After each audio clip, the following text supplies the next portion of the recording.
course because it plays to different strengths at different parts. We've got, the middle section will really favor the climbers. Then we've got the descent afterwards, which will favor those like Vider, who's a strong descender.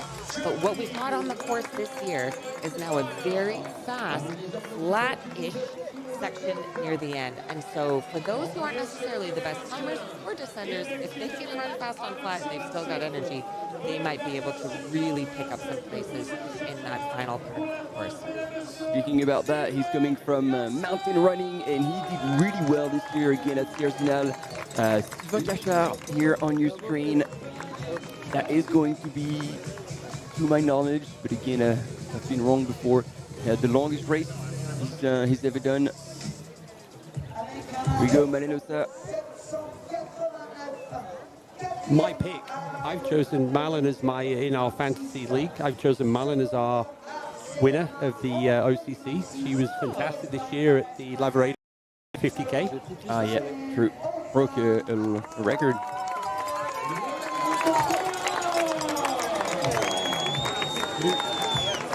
Excuse me. Move. Interesting when you look at the races in the year. Oh, Luca Del Ferro. This is one of our young guns that we like. That young? Or, I mean, I feel like he's been in the circuit forever. But he's too old. That makes two of us. Yeah. I think you remember the Buffelli, who was chasing Peter Engdahl at Monterosa. He's a similar profile. He can run super well on technical on climbs, but he's got wheels as well, to your point, where if he can pull them on at the end, that could be good. Ho Ha Thi from Vietnam, the undisputed Vietnam fastest female runner, always a smile on her face, and we'll see when she finishes, she'll have a wee hat on it. She's interesting because she is specializing really at longer races and races in hotter, humid conditions. We saw her in Western States earlier this year. Can she translate this into a fast speed on an OCC course? That's what I'm quite interested in. Yeah, I mean, she's been fourth twice at CCC, if I'm not mistaken. So if she managed to put a bit of speed in the engine. So we just saw on screen Peter Engdahl. Used to be, still has the CCC course record. That's right. He's the only man, if I'm not mistaken, who went under 10 hours for CCC, which is over 10 kilometers per hour for like over 100K and 6,000 meters of vert. It's insane. Ida Amelie, interesting runner. We've seen her for a while, but this is the first year she's turned pro, that she's not working on the side and she's exclusively dedicated her time, energy, and focus to training, and it shows. Like, her performance at Mont-Blanc Marathon was a whole new level to what we've seen her before. And you are right in bringing up, when I was talking earlier about some of the race predictors in the year, a lot of people talk about Zagama, a lot of people talk about Sierra Zinal, but it's actually, if you look at the stats, it's Marathon du Mont Blanc, it's similar course, it's in the Chamonix Valley. Those, especially on the women's side, those who do well at the Marathon du Mont Blanc tend to do quite well then in OCC. It's Zagama, Sierra Zinal, these are similar kind of competitive races, but different profiles, different times of year. If you race Sierra Zinal full gas in August and then you try to do OCC, it's going to bite you in the butt. Right. If you can do well at Zagama, it shows that you're a good uphill runner, but can you do the descents and can you do the flat section? No, it's Marathon du Mont Blanc. If you do the well there, you can do well here. That's what the stats show us. And Ida was second. We just missed Sarah Alonso. So to your point, even if this is maybe a least comparison, like she podiumed at Mont-Blanc Marathon, she won Zagama. Daniel Patis, I know this is not conventional, but he's my name for like a heart pick for the win, because he's been absolutely crushing at the beginning of the season, climbing like nobody else. If he's got the distance in the legs, I would love to see him like really pull off a big win here at the UTMB World Series final. Yeah, Naomi Lang, from Scotland, one of the favourites here today, and Naomi on the downhill. The last 14 kilometres is full gas with a little bump to the finish line. So Naomi has a huge chance this year. One of the top 3, I think, by UTMB index. But I feel like she's also in the category, just like Lauren, where they're going to be running into the unknown with such 100%. longer distance, especially like OCC was already 55 for the UTMB World Series final. And now it's like 61. And those last Ks, like they're going to be a very different experience for those who are not familiar with those distances. But again, she was third at the Marathon de Mont-Blanc. So if that predictor kind of holds up, she will do well here. But Martin, the reason I think, as well as the gut and the heart feeling about Daniel Pettis, Daniel broke Francesco's Puppy's Labrador 50K record this year. So I know you. There are some other signs as to why Daniel should be considered one of the favourites. Okay, another one of our favourites we already talked about this morning, Lauren Gregory. There she is. Ready to go. And we missed on the screen, I think, Frederic Franchot. Yes, Frederic Franchot, I mean, we keep bringing up the fact that he used to be world-class at orienteering, but now he's been in the trail scene for quite a while. Claimed a national title, European title, world title. So he's got a lot of gold around his neck, and second to Rémi Bonnet at Mont-Blanc Marathon. Exactly. And he is really going for it. As the reigning short trail world champion, he said that was like a highlight of his running career. He has been really focused on trying to get a win here at OCC. And if he wins, this will be interesting because a Frenchman hasn't won in 10 years. Xavier. Oh, wow. Yeah. Okay, that's a cool stat. Yeah. And although he's not French, like I want to say something about Rémi. This is the very first time I think I see him with the long sleeve for a race. Good call. Yeah. And like we were all outside today, and we see all the other runners. It's not cool at all. And I have to say, having raced this week, it's humid,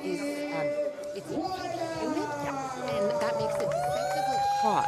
So I'm actually surprised. Now we have Judith Dieter, who we spoke about earlier, who was scraped on the women's side, and she's in a take off. And I want to say, I mean, we've seen Judith race for years, and you can see on her face when she's good or not, and I have the feeling she's on a good day. Running Bunny, here we have her. There we go. She's rocking. Yeah. He's just an incredible runner. First Marathon de Mont-Blanc, string of firsts all over the place, but he hasn't had a lot of success at OCC. Oh, that's the least we can say, because he dropped twice out in 2 participations. The last time he ran it in 2024, he had quite a bad fall around the 40K mark when he was in second. We know he's going to do well in this first middle part of the course. We know that he's going to do the climbing extremely fast and a sumo background, but his relative weakness is on the technical descent. So we saw this when he was racing in Sagama earlier this year. He did not start. He was supposed to do Sierra Sinal earlier this month. Did not start because of a tear in his calf.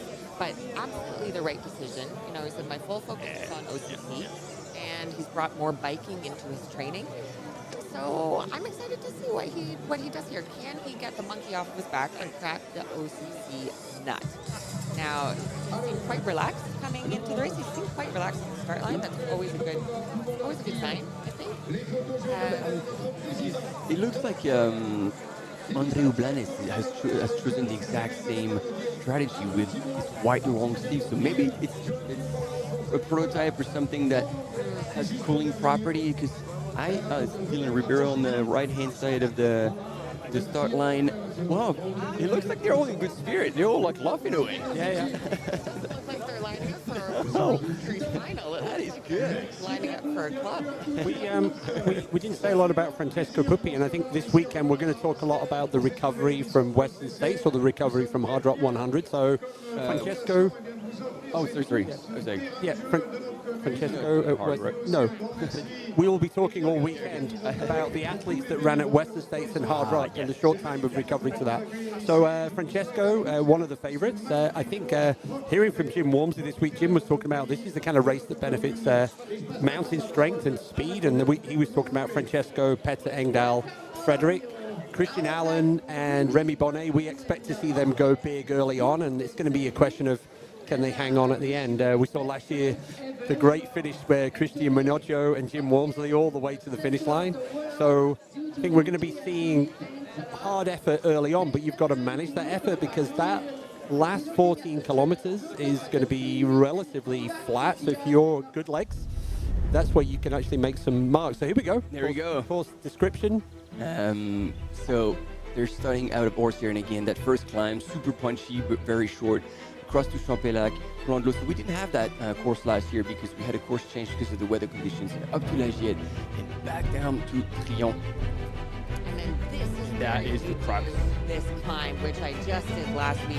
It is go all the way up to Col de Baume, and now we have a section where we go up to Tentebon, which is the highest point in the course. And then you go all the way around instead of just dropping straight into the valley. So that is going to be long, but it's all downhill. Runnable sections on that descent into Argentière, and then you have this nice long flattish section as we come through on the pretty side of the valley on the Petit Balcon Sud. And they had to make a course adjustment right after Argentière last week when they, on the north side of the river, no, there was one of the landowners wasn't very happy. Let's just leave it at that. So they were able to go, so they're going to run alongside the Balcon Sud from Argentière, and they've had to throw in an extra bridge. Oh, yeah, I was very confused. They've thrown in a new bridge that we haven't seen before. They had to do that last week. So one, it's not going to make a big difference, but it's just one slight modification. And so over the years, the UTMB course, the CCC course, and the OCC course, the CCC course has been the same course twice.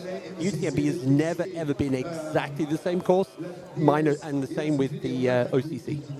So, to your point, Steph, like after Col de Balme, and then we go up to Tête de la Balme and then down, and you're seeing that this whole descent is very runnable. Again, it brings me back to that little head that's sticking out of the crowds from Andreu Blanes. Like, he's got insane speed, and he's shown that he could sustain it over longer distances. And so he still has some in the tank. At this point, I would not be wanting to race him. Now, I have a question for you about how much do you think that experience on this course matters? Because looking at the men's side, for me, there's so many strong runners. It's really a toss-up to who could come in that top three. But Francesco Pupi, as we were just discussing, I think has the strongest Chamonix resume coming into this. You know, is that going to help him rise to the top and overcome any kind of lingering tiredness he might have in his legs from Western States? I don't know. Will we see some newbies like Lauren Gregory, who doesn't have experience in this course, just had beginner's luck? This is the question that's sitting in the back of my head. Yeah, I think it's a fair question. And Martin's buddy, Crazy Caro, one of the...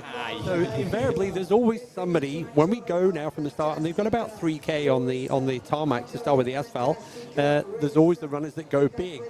The smart runners are going to run their own race and let those folks dangle out front for a while till we get to Champelac.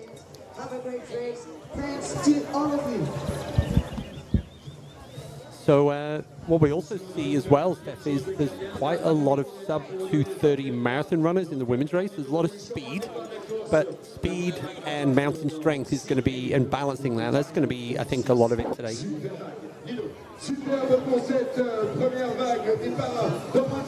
Yeah, I was excited to see how Molly Seidel was going to do on this course, but this is a former bronze Olympian who we've all been excited to see kind of switch over into the trail scene.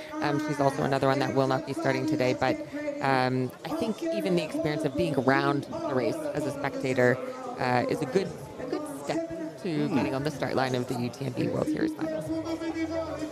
We have multiple waves at the start. Oh, yep.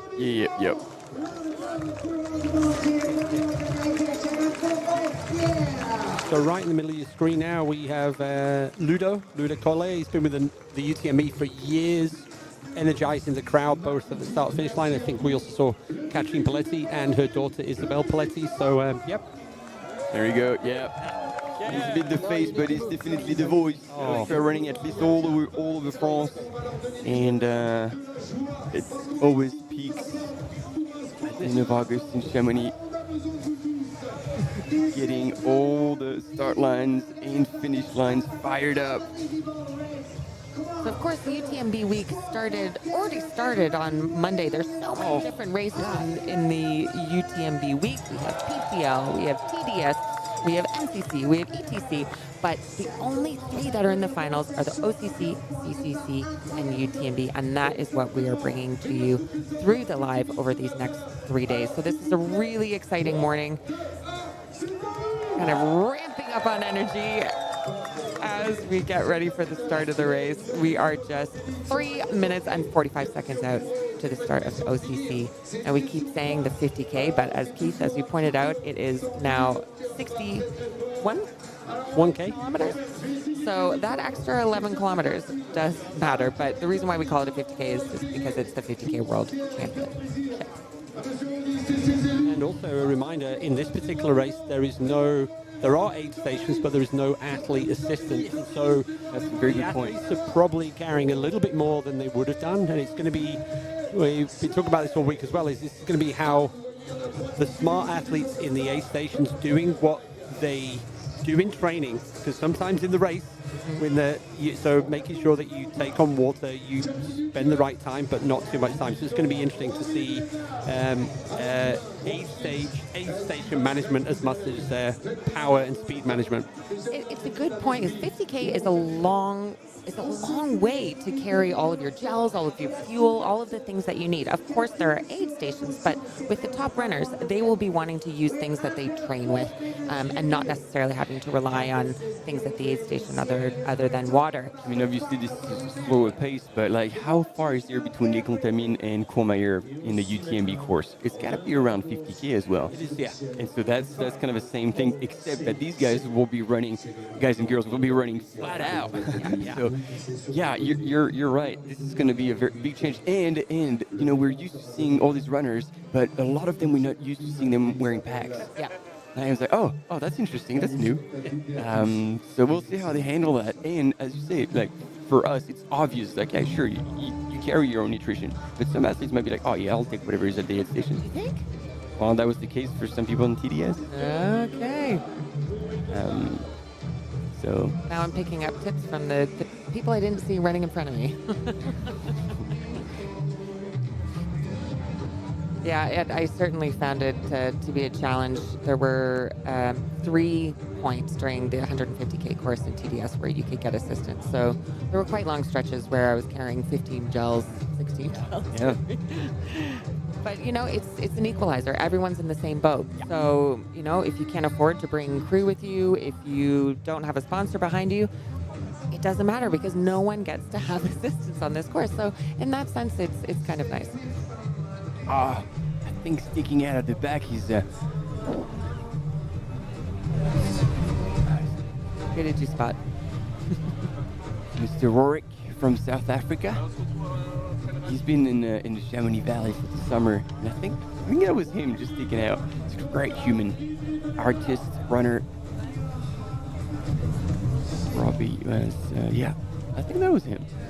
You know, we were talking about some of these fast road runners that are in the crowd, Petter Engdahl being one of them. Of course, I think he got a 2:23 at Boston earlier this year. 6, 3, don't remember. We also saw the Kenyan athlete Nashon Kiplimo, so less Kenyan athletes than we've seen in the last couple of years. That extra distance may play into it, but also they've been well present in the Golden Trail Series as well, Martin. So, yeah, that's probably where they're focusing their energy. Well, and again, it is shorter. Yeah. Like, we've seen that the longer the distance, the more, you know, we talked about it, like the race pacing, the nutrition plan, all this stuff is a bit more foreign. Here we go. Woo! We are off. Let's go.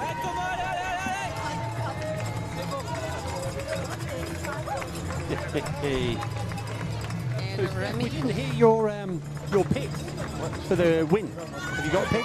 do you know I have has not formally inputted my pick. It's been a busy few days. I was contemplating it as I was running TDS, but I have not formally inputted.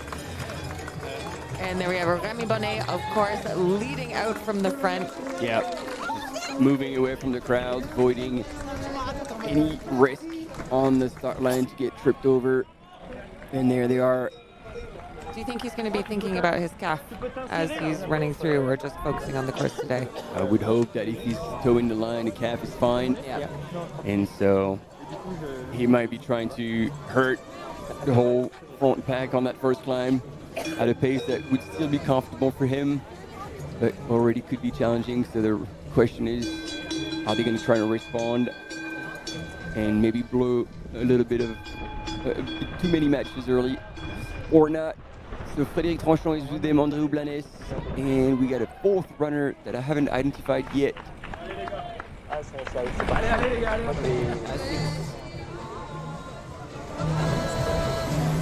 So we've got about 3K on the road. This first 3 kilometers, about 10%, 10-15% gradient. We normally have the kids from one of the local schools lining the side of the street here. So wow, that was almost beautifully choreographed. It was, so there we go. They're always out every year. They go, that's my win for the week.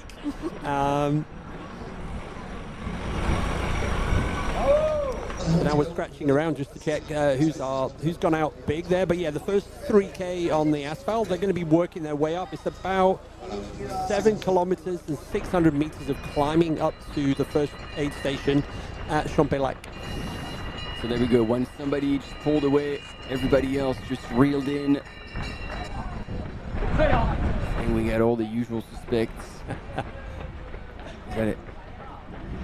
177. Yeah, just looking over his shoulder, going, where is everybody? So yeah. Fujun from China with a UTMB index of 849. So No slouch. his so that's where they usually start. Yeah. That's the little central place of Portière. And we can see, Hey Fujian is looking behind him, realizing that he's got a chase pack, but you know what? Just, he's going for it. And when do you ever get to say that you have led a UTMB World Series race? Yeah, or there might be a strategy at ASICS, like, hey, if you can do the first K in the lead, show the brand, we'll give you a little bonus. But yeah, looking at his UTMB index, like 849 is definitely not too shabby, but this is a whole world below all the top runners that we have. And it looks like the women are consolidating in a group of Sarah Alonso, Judith Wider, and Ida Amelie Robsham. Exactly who we would expect, I think, up near the top. There we've got Malin. There's Malinosa. This is who you spotted earlier, Huttenrot, Laura. Lauren Huttenrot, yeah. Yeah. Malin's hair is slightly short. Okay. And I saw that Laura was wearing the nasal clips. Yeah. So I think this week we might see a lot of ice bandanas and nasal clips where you can find ice. So don't upset a lot of the North American gang. Like, where's all the ice in the aid station? But yeah. Now, Yeah. So that is. So Laura is always very aggressive in her racing. We'll see if that holds. and she looks, I mean, quite intense. Exactly. Yeah. It's a mix of nerves, but also just extreme focus. Now, she has marathon speed plus proven big vert mountain racing, but this distance, the OCC distance, is a little bit long for her, and she just did Sierre Zinal on August 8th. And in addition to that, she did a 2:31 road marathon on August 15th for the European Athletic Championship. So then switching from that into OCC, that is a lot on the legs. I mean, that is a lot, but also, to your point, on the back end of the race, it is very runnable. If she still has that road speed, it will pay off. She will fly, absolutely. Interestingly, when we had Laura Huttenrot on the screen, right behind was someone with the blue cap, and it was Christian Minoggio. Just warming up. Just warming up. Chilling a little further back, and eventually, I can guarantee you that is going to reel in the front pack. Christian, is he not running Christian Allen. Yeah, no, you said Minocchio, Yeah, that was Minoju I was talking about. but he's racing? Well, I thought he was taking the start of the CCC. you're right. So it wasn't Christian Minoju. No, Because I was like, Yeah. could Fuga Kid and then somebody at the pack. Yeah. My bad. Thanks for correcting me. Well, no, now with sometimes with the athlete uniforms, which are getting stronger and stronger, I'm going to defend you on that one, Marta. That's why there's So, three of us. Yeah. And we still have Hei Fujian leading the pack. I think someone might just be. We also saw in that pack of women, Marta, Tabor Hemming was there as well with Sarah Alonso, Judith Vida. So yeah, there we go. There's Laura Buttonrot.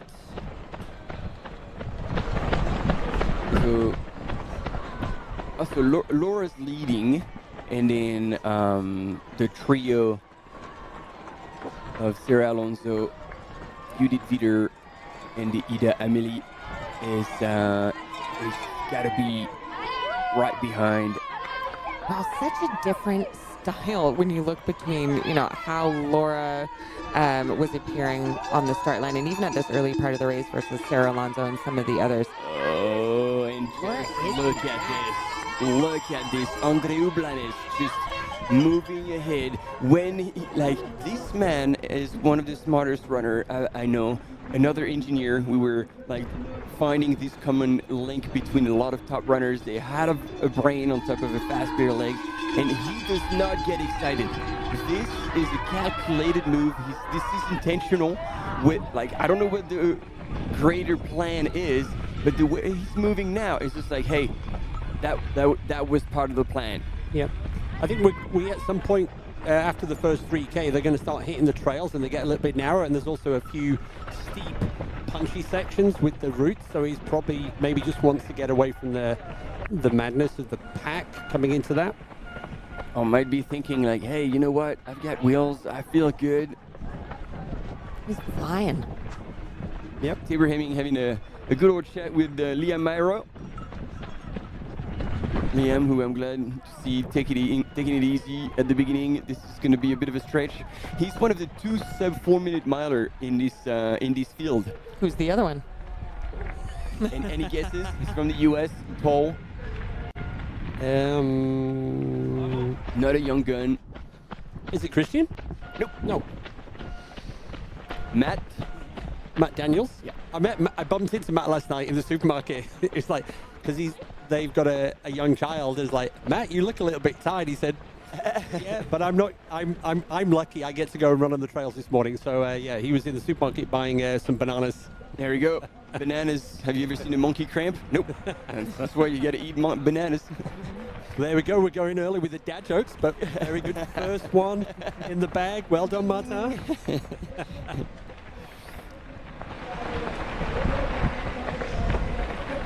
Wow, I'm just kind of appreciating, they are going up a climb right now, but the way that they are just, the leaders of this race are really pushing up this incline. Again, we talk about this a lot on the live. The camera flattens the terrain when you look at it, so it doesn't look as steep as it is, but make no mistake, they are working hard. There we go. That's the end of the asphalt, and now we're onto the trails. And so he is a further back, but you see the whole golden outfit is Riweda from Japan. He's podium finisher at CCC. Just wanted to make a comment on poles versus no poles, because we just saw a few people with poles, but most of the top runners here are not using poles for this short course, and we've seen this in particular on the women's side in the shorter races in the UTMB World Series finals. So as we are commenting on the OCC 50K, the first of the UTMB World Series finals, we are going into a short break, but stay with us. We will be back with you momentarily.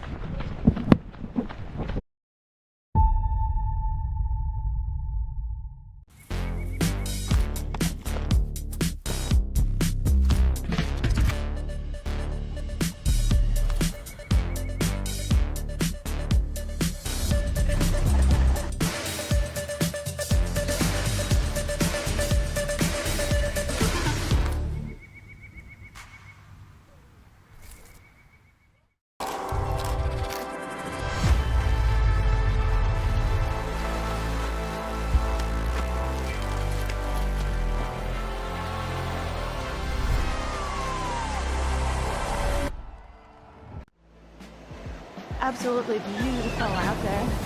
It's such a beautiful course. The trail running community, there's always a support for each other. Everyone in the whole crowd loves this race and loves our sport. I wanted to win. I wanted it so much. I was dreaming about it. That's the best feeling and the best result. That's why I do this sport. I'm really grateful to be at the start line surrounded by these amazing athletes. If you are a trail runner, you have to take part one time in your life.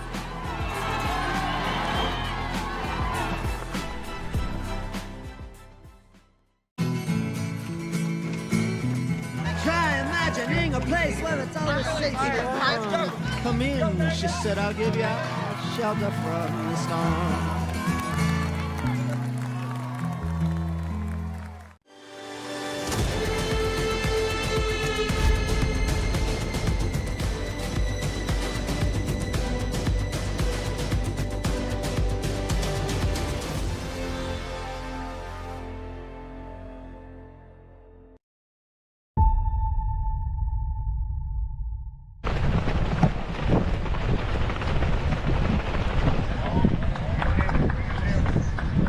We're back, team, and look at this. Andreu Blanes from Spain has chosen to carry on his push in the lead.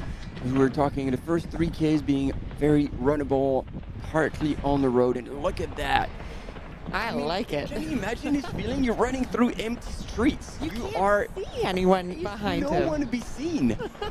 It's like in a movie. You're just like in the middle of nowhere, and you're leading that race. It's impressive to see him so early. And he looks comfortable. We were seeing earlier the two front runners. They were hurting just to stay at the front for a little while, but he's just cruising. Now, if we look a little bit at his background, he was first at the Kodiak by UTMB 50K last year. Third at the World Mountain and Trail Running Championships in the 45K course last year as well. Second in Zagama. So he's got a good background. But what has he done this year? Okay, so he's done Sierra Zinal. So just earlier this month, again, we've been talking a little bit about this, Sierra Zinal 19th, which, you would think, oh, should he be up higher? It's actually best not to burn yourself out at Sierra Zinal and have a high placing and then try to do OCC. Yeah. To use Sierra Zinal as a warm-up, something that you're not going to use full gas on, not to make your A race, but use it as a tune-up, I think is a good strategy. He's one of the many runners above 900 UTMB index. Now here we have Laura Hottenrott again, and we've been talking about how she did Sierra Zinal and the European Athletic Championships, just did a marathon on the 15th, but There here we go. in the chat. We found someone who could make her smile, break the serious face. Exactly. And yeah, we've had someone in the chat let us know, thank you for the tips, that she decided to do this kind of at the last minute. A bit of a turnaround after two pretty big races this month already. All right, Francesco Pupi moving up as well here in the kind of yellow-orange. He looks HOKA very kit. relaxed, don't you think? Oh, I mean, that's what he needs to do. Like, I think he's just checking the form. As Keith was saying, some of these runners have partaken in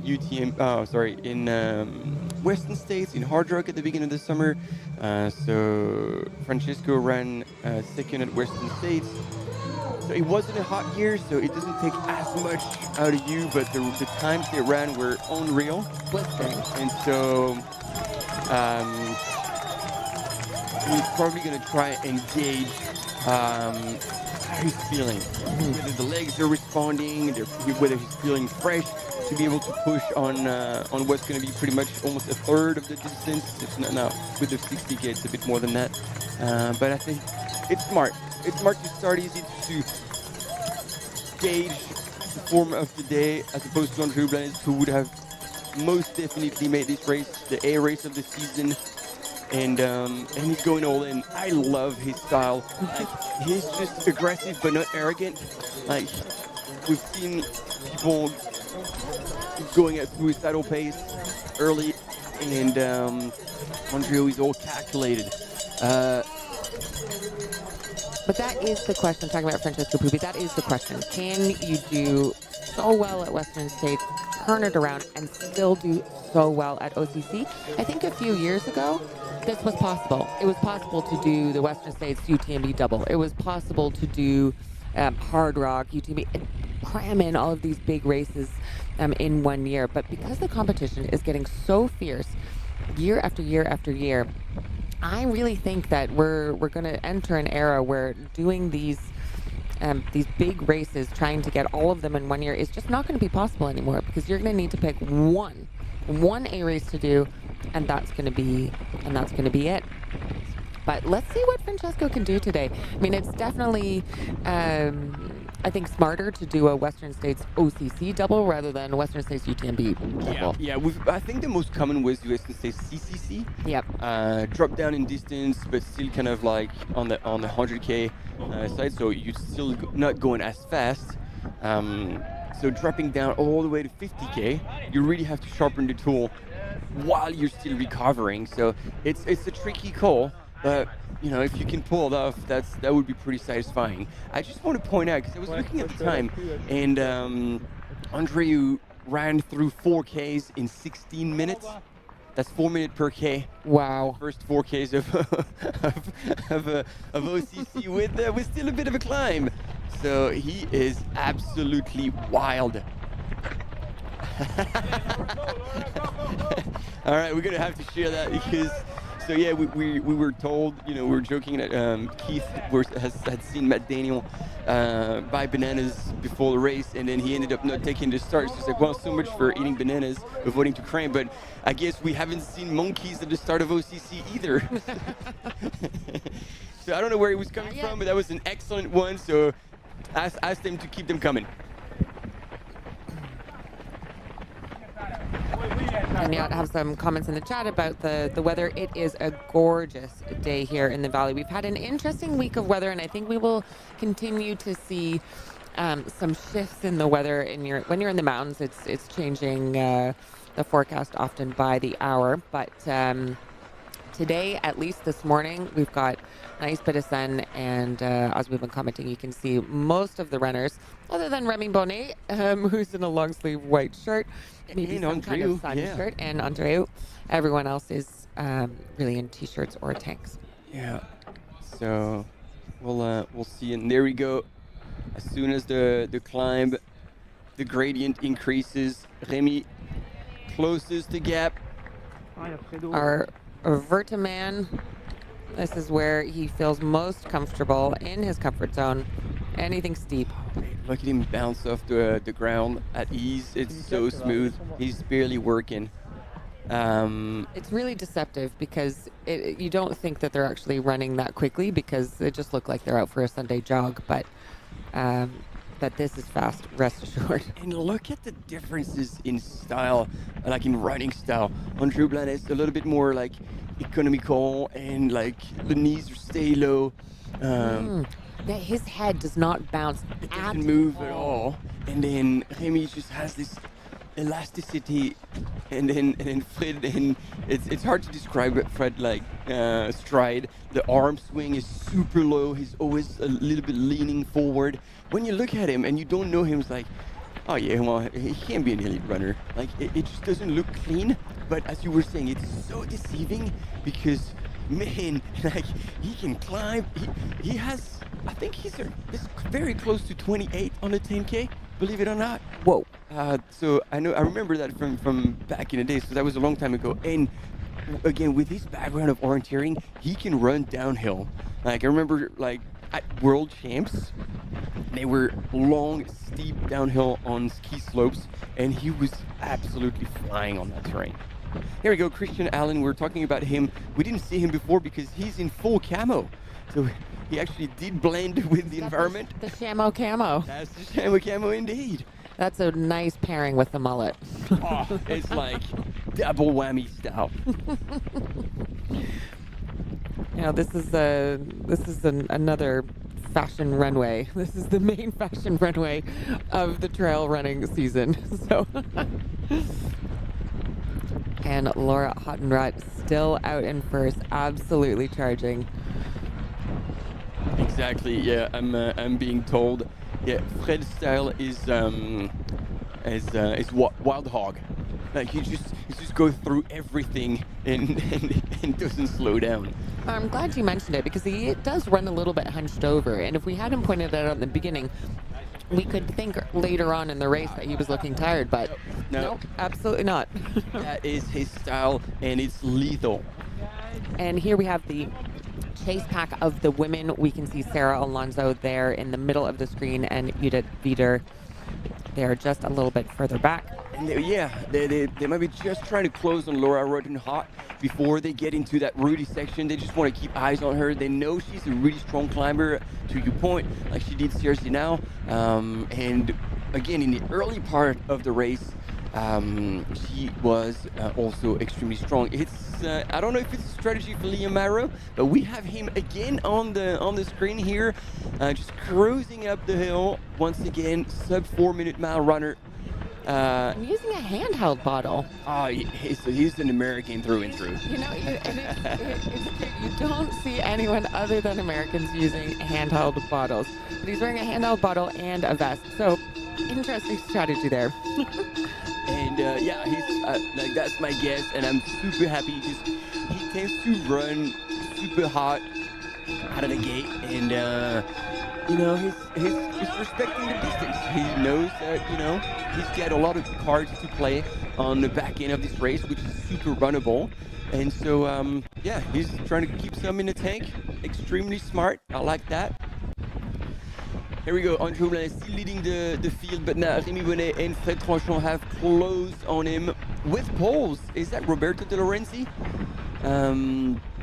It's... oh no, it went sideways. We're losing stiff. No, we're just fueling. We're fueling here in the studio. Sarah and Judith Wieder working together. And Sarah with a smile on her face. That's good. That's good spirit. I don't know what they're talking about, but Judith is also cracking up. Love it. And Sarah is just so much fun to be able to follow in a race. We've covered her a few times on the UTMB live streaming. Yep. I think in the last race we covered, was it VDA? Yeah, in Valderon. She had a couple of falls, but she is the master of kind of falling and rallying. So she just goes. She goes hard. And she knows that. Oh, can we get a medic? Yeah. I'm still fueling post TDS. So I'm trying to quietly stuff some cookies into my mouth while I'm commentating. Bad idea. And again, look at this. It is the right move for mere mortals. It gets super steep, and you want to be power hacking. We just saw Fred and Andreu both power hacking, and then Rémi was the only one still running. His back chain, muscular chain runner, meaning that his calves and hamstrings are the strong ones. So for him, it's almost more comfortable to keep running, keep tiptoeing as opposed to leaning forward. So again, the usual suspects here on that climb. And look at this, Fred Tranchant is now taking the lead, and Rémi Bonnet just staying there, showing that he's here. He doesn't want to set the pace. It's far too early to get excited. And he's making me wrong, because there we go, ladies and gentlemen. Rémi is just coming side by side, let's say, with Fred Tranchant at this point. Oh, and look on the left side of the screen where we can actually see how close the men and the women are still running together, which is quite cool.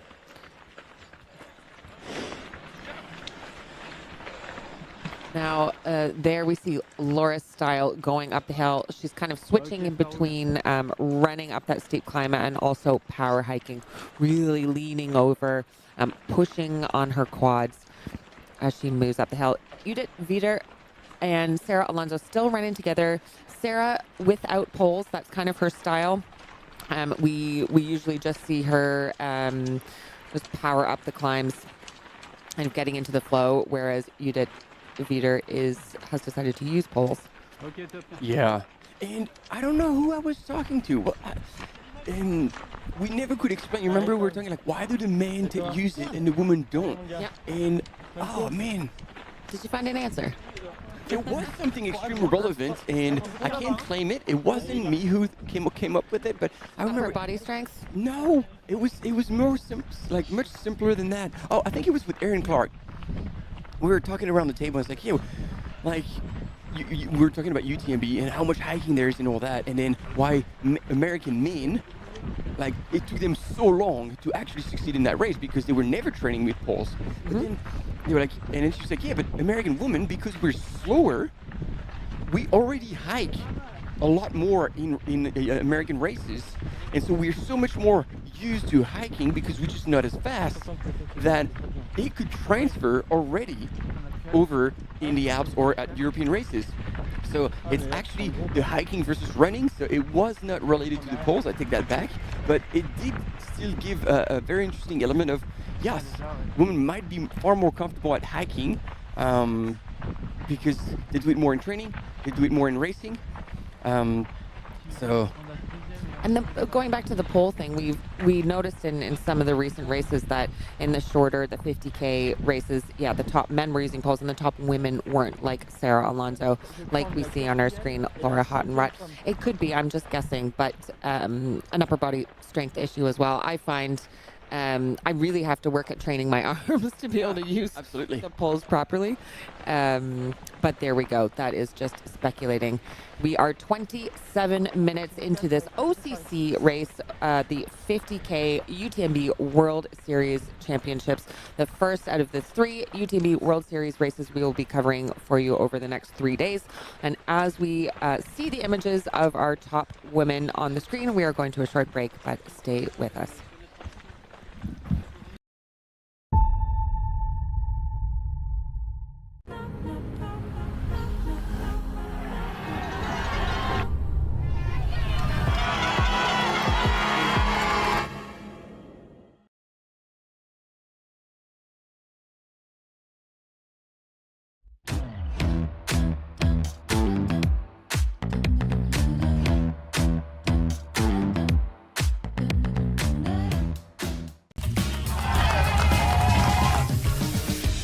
We love stinky runners, but use the soap. You finish your race, and your hands are nice and soft. How good is that?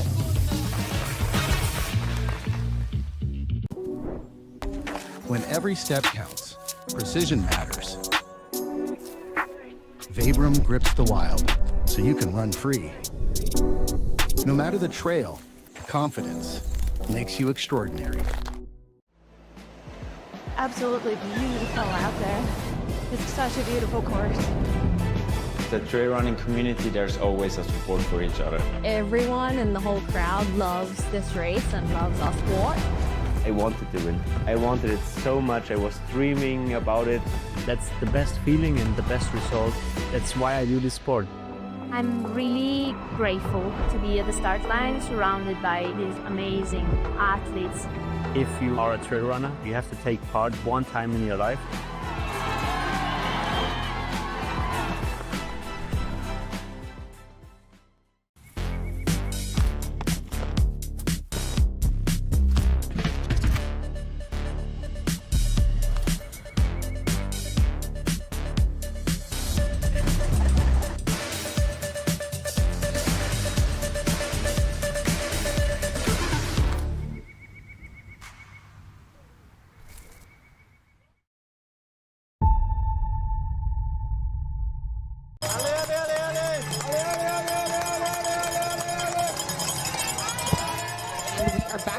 Live with the 50K UTMB World Series Finals, the OCC race, following our leaders.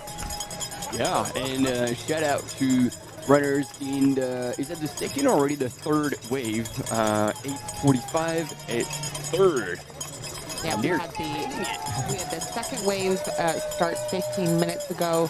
We saw it on the screen, we did not mention it because there was just too much going on with the first wave, but now we have our third wave heading out into the mountains. And on the left-hand side of your screen, the men's leader on that punchy climb. And again, you can see them covering ground at about the same speed and yet in such different fashion. Rémi Bonnet just keep going, still running. Fred Tranchant from France just power hiking, hands on knees, and they're still side by side.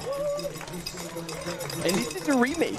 Ladies and gentlemen, this is a remake of Mont Blanc Marathon where these two gentlemen just really duked it out, and Rémi Bonnet took the best out of them two to take the win at Mont Blanc Marathon at the end of June, and they are back on similar trail, similar area, slightly longer. And I think at this longer game, I think Fred might have a little bit the upper hand, or at least a little more experience. Well, we know that as soon as he goes over 3 hours of running, Rémi is slightly more into the unknown, a little bit less the comfort zone. And the top men will be coming up to the first checkpoint, Champex-Lac, which is at just over 7 kilometers in a few minutes. So I'm not used to seeing him wear a cap, but that is Peter Engdahl, right? Yeah. Yeah. So they're okay. So the chasing group has still pretty big weapons. André Ublanes, Francesco Pupi, and Peter Engdahl. Bon, écoute, ça va plutôt pas mal. J'ai eu des petits soucis après le marathon du Mont Blanc avec une petite blessure au mollet qui m'a un peu after Mont Blanc Marathon had a little bit of an issue with the calf injury, so vraiment être I didn't focus get pour the cette chance to course. run Du coup, je pense que je me suis très bien préparé, je me sens frais mentalement, j'ai envie de courir et puis j'ai envie de me batailler. Went really well, Du coup, and I feel extremely fresh une bonne mentally. mindset pour la course et puis j'ai hâte d'être demain. Ouais, pour moi, c'est un peu la distance entre l'ultra et le short. Du coup, il y a des très bons coureurs qui courent du marathon et des très bons de l'ultra qui viennent aussi là-dessus. Du coup, ça fait un peu un choc des titans là au milieu et puis c'est ça que j'aime bien, c'est un peu une distance entre les deux où tu peux aller vite mais tu vas quand même gérer un petit peu. Du coup, c'est assez excitant. Non, je pense que j'ai fait deux fois ça s'est mal passé parce que j'ai voulu un peu partir trop vite devant et puis jouer un peu mes cartes trop vite dans les montées. Et puis là, je pense cette année, j'ai pris un peu d'âge aussi, puis je suis un peu plus smart qu'avant et puis du coup, je sais les forces et je sais que je peux courir vite à plat aussi. Du coup, les 10 derniers kills, je sais que je peux les faire très vite.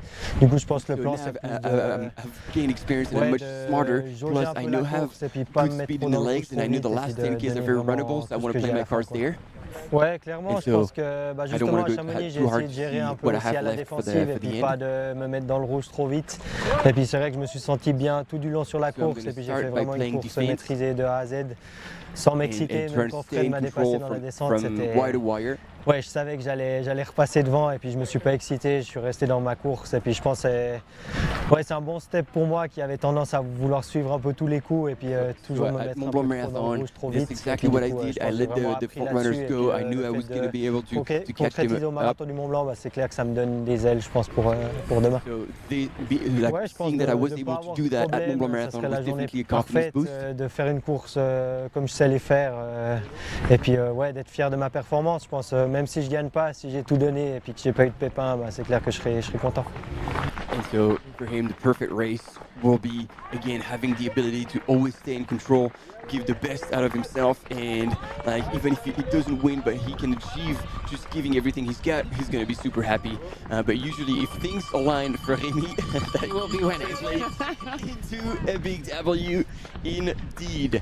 That was interesting to hear his strategy, though, because we know that he is strong on the climbs. We know that the descents are his technical weakness, but hearing that he's actually going to be playing defense and be pulling back at the start when this is his wheelhouse. He is in his wheelhouse right now. That is really good to know because that will give us an indication that he's making sure to leave something in the tank for that descent and for a very fast finish. It is going to be exciting here.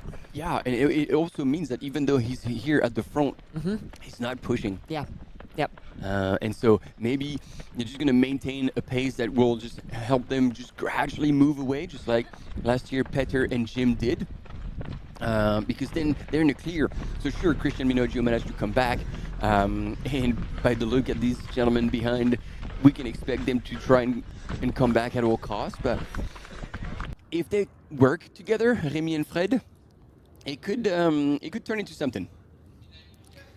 Yeah, and this is a really smart strategy from Remy. As we said earlier in the broadcast, he burned out at Zagama earlier this spring. Still had quite a good finish. I think it was 6th, but he did fall back because he didn't save enough for the later part of the course. So he's definitely coming into this race smarter and wiser, and hopefully will break that streak of DNFs from OCC. And so again, on the live.utmb.world platform, there's a whole lot of features that have been implemented for this edition of the UTMB World Series Final for your enjoyment. So play around, especially with the profile. You can select parts of the course and zoom in on them. And so you can see the split between all the runners, click on them, see where they're anticipated to be at the next aid station, and already the predicted finishing times as well. So obviously to be taken with a pinch of salt. The scenario is not scripted. We haven't told the runners where they're going to finish just yet, but it's a pretty good tool. So if you're wanting to follow somebody very closely, this is your shot. You can add their names or bib numbers as your favorite, so you can find them very quickly, and more importantly, you can chat with us in the chat. And there we can see the top runners, Remy Bonnet, coming into the first aid station here at Champex-Lac. 7.3 kilometers in, and let's look at this transition. He's getting his flask ready, filling it up with water. Double flask. There we go. Nice. Smart. That's not his first rodeo, and those seconds are precious. Now the question is here, did he already have some fuel in the flasks already, or is he having fuel separate? That is a very good question. I actually didn't picture him, didn't see him coming in, whether he pulled out that flask. Yeah. And it was already, but this is a very good assumption. I'm with you on that. Shaking it, so I don't know. It means maybe he could have had an electrolyte, but probably not a carb powder, because if he had a carb powder, he would be shaking it to mix it up. So maybe he's taking gels separately. But look, he's going to swap again. Yep. So you're right. There might be one with fuel in it and one with water, because otherwise it wouldn't make any sense to swap if it were both water. So he tasted it and he's like, oh, no, that's what I want. And he's swapping it. Luca Del Perro here on your screen. Roberto De Lorenzi, Daniel Patis. Who do we get? National Kiplimo. That's him, yep. Yeah. Yeah, and he was getting his flask filled up while they were still in his pack, which is really difficult to do because the compression of the allow the flask to open, so you feel like your flask is full, but then it's probably only half capacity. Sylvain Cachard was also in there, the mountain runner. But yeah, you can see also the advantage of coming into the aid station in one of the first, because now it's whoa, it's a bit chaos. The volunteers are amazing at filling the flask very quickly. They understand the sport, and they just know that they're gonna be coming in super hot, so they're all ready with both jugs, and kudos to them. And it can make a difference. I mean, the efficiency that the top runners need to go through these aid stations with. It's, these races are now finishing with seconds in between some of the top runners, not minutes. Not lots of minutes. So if you can get through an aid station in and out in under 30 seconds, that's what you need to do. 3 seconds. Yep. Morning, gang. We like a good time check, don't we? We like to compare how we go. So Remy, 37:04 into Champex-Lac. This time last year. Because the route last year was slightly different. Did they do the first section? Champex was normal, or did they go? It was, and then they dropped down to Martigny. So the first time check makes sense. So last year, Jim Walmsley, 37:28 into Champex-Lac. The year before, Eli Hemming, 38:48. And the year before that, Francesco Puppi, 39:09. So Remy kind of going hot on that first segment, and we'll do the same in a minute for the front of the women's race. Great. Thanks, Keith. And it's interesting here because Andreu was leading early on the flatter, more runnable sections, then big climb, and we see Remy and Fred picking up. And look, Andreu is closing again on that flatter section around Champex-Lac. He's going for it. And he might just be passing them straight through. Like, be like, right, no, this is my pace. And the whole section after that is like slightly downhill on a dirt road, so uber runnable as well. And look at that. Yeah. He knows where he needs to play his cards, try to get the best out of himself. And there we go. Laura Hottenrott, first woman coming into the aid station. She's got her flasks out. And let's see what she does here. Let's see how she does the transition. She's only filling up one flask. Yeah, interesting. Oh, wow. And it's Coke already. Ooh. All right. And water on the head. So that's giving you an indication that, it really is. Like that humidity that I was talking about earlier. The humidity really makes it feel warmer than the actual temperature that it is. Because it's still early in the morning now. We're just under 9 a.m. local time. But if she's already trying to cool down. Yeah, in Chamonix, the temperature is 16.5 degrees Celsius, which for me is cold. This is below room temperature, but it doesn't feel right. Like humidity. We came here this morning. We were in the Chamonix Valley, and it didn't feel like 16. Yeah. Like, it was already windy, and it was kind of a hot wind. Yeah. This is who I mistaked for Christian Minojo, by the way. And there we go. Sarah Alonso from Spain representing Team ASICS coming in second place into the aid station. And here, look, she has powder in that one flask. She's going to fill the other one. Look at that. The volunteers are on top of it. MVPs. And then she's asking for water on her neck as well. That was textbook transition, so well executed. And she is exactly 60 seconds behind Laura Hottenrott coming into that aid station. Oh, and look at that. People are also using that fontaine to just grab water, just splash themselves. Interesting. Yep, I can give you the time check for Laura, 40:43 into Champlain last year. Yao Miao, 43:45. And Tony McCann back in 2023, 42:15. So Laura's gone out hot. Hottenrott. Can we call it suicidal pace? Because that's a lot. That's a big difference. That's a big difference. And again, like you've heard who had said those previous times, they're not like slouches. Average Jane. They were. Okay, that's a very good indication. Let's see if that holds, or eventually we'll see what we call the popcorn.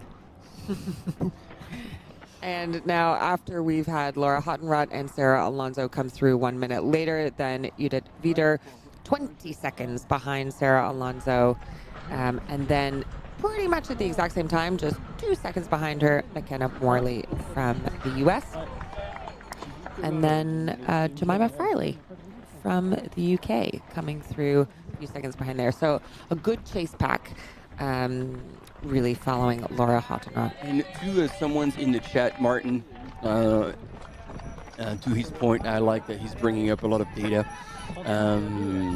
Jan Frodeno. Rings a bell? Oh, yes. He's former Olympic gold medalist and a 3-time world champion in the Ironman. Yep. And he's racing today. And it's super interesting to see people who are obviously absolutely at the top of their sport be like, I'm interested by what this trail running thing is about. Like, should I give it a crack? And you know what? He's got the right attitude coming into this race, because he said, I'm not a great climber, I'm not a great descender, but I can run on flat. He also thought when he'd qualify for last year's race, so he's actually been waiting a year longer. So I heard his kind of conversation. So he's been waiting over a year to take the start line here. So he's that's going to be a good story. There's just to let you know, some people in the chat, we see there's something wrong with Daniel Patsis, his tracker. The team are working on it. We've already seen him at the start, and we've already seen him go through Champlain. So Daniel Patsis is out on the course. Yeah, good point. And see, again, see the experience of Fred Tranchant. The minute they're going down, hands down, upper body relaxed, try to just flow through, save his energy as much as he can.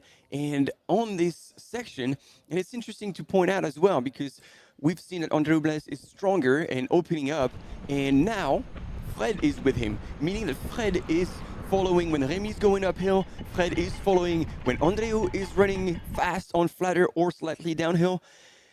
Fred is he wants it. He I think he knows how to draft off of the other strong runners, and that's a good strategy, particularly in this first part of the race. And he might be a little pissed off about Mont-Blanc Marathon as well. Like, he was like, hey, I didn't get that win. I'm taking this one. I was on a podcast last week doing an OCC preview and speaking with Pippa, who had shared a flat, shared housing with Frederic Tranchant. So he was definitely her pick for the win today. He certainly wants it. He's certainly been building up towards it, and it's nice. It's nice to see runners who haven't won before kind of come in here and make a big name for themselves. And so to your point and your splits, Keith, looking at Laura Houghton-Roth, like, she's working hard. Wow. Yeah. So, as opposed to here, we see Sarah Alonso just doing her thing, her like infamous, very short stride, but extremely powerful. And then Judith Witter following through. She's so strong. She's a mom of two, I think. Yep. And I think Gabrielle will, her partner in crime and in life, will probably be out there, even though they can't cruise. They're going to be out there probably cheering. Now, what's interesting as well, just looking at the winners, I was talking about how it's nice to see, someone new come up. We've only had Ruth Croft and Yao Miao, who have won back-to-back. No male champion has ever repeated at OCC. Yeah. And because Ruth is doing UTMB again this year and Yao Miao has moved up to CCC, we will definitely have new champions on the women's side. I'm going to get a couple of top 5 women through Champex. We haven't mentioned their names this morning. McKenna Morley is 4th place right now. So McKenna actually beat Lauren Gregory already this year. So one to watch. So from the United States. Then we've got Jemima Farley from the UK. So Jemima and McKenna 4th and 5th into Champex. So 2 more new names to add to the mix this morning. For McKenna, I will wait until the more technical sections, because she had indeed proven at Canyon that she could run extremely fast. Yep. And obviously that's where she's coming from. But let's see about the more alpine section, how she can move through that. Interesting to see Mr. Pupino come and show his face in the front of the race on that more runnable section. So it'll be interesting to see what happens there, and if he try to push through and try to regain on our men's leader. We're back with Laura Houghton-Roth leading the women's race, and we have a quick commercial break coming up, but we'll be right back. Stay with us.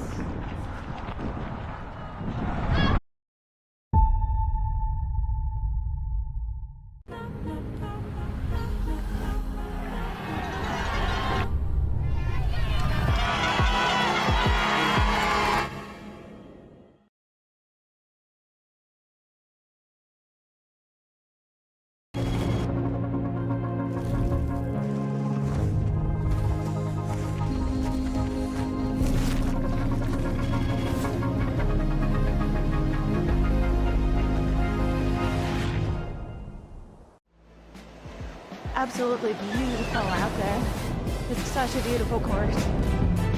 The trail running community, there's always a support for each other. Everyone in the whole crowd loves this race and loves our sport. I wanted to win. I wanted it so much. I was dreaming about it. That's the best feeling and the best result. That's why I do this sport. I'm really grateful to be at the start line surrounded by these amazing athletes. If you are a trail runner, you have to take part one time in your life.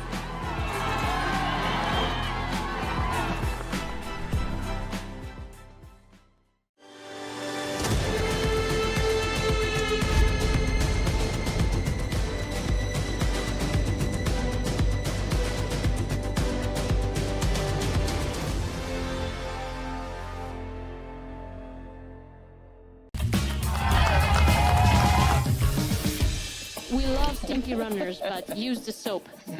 You finish your race, and your hands are nice and soft. How good is that?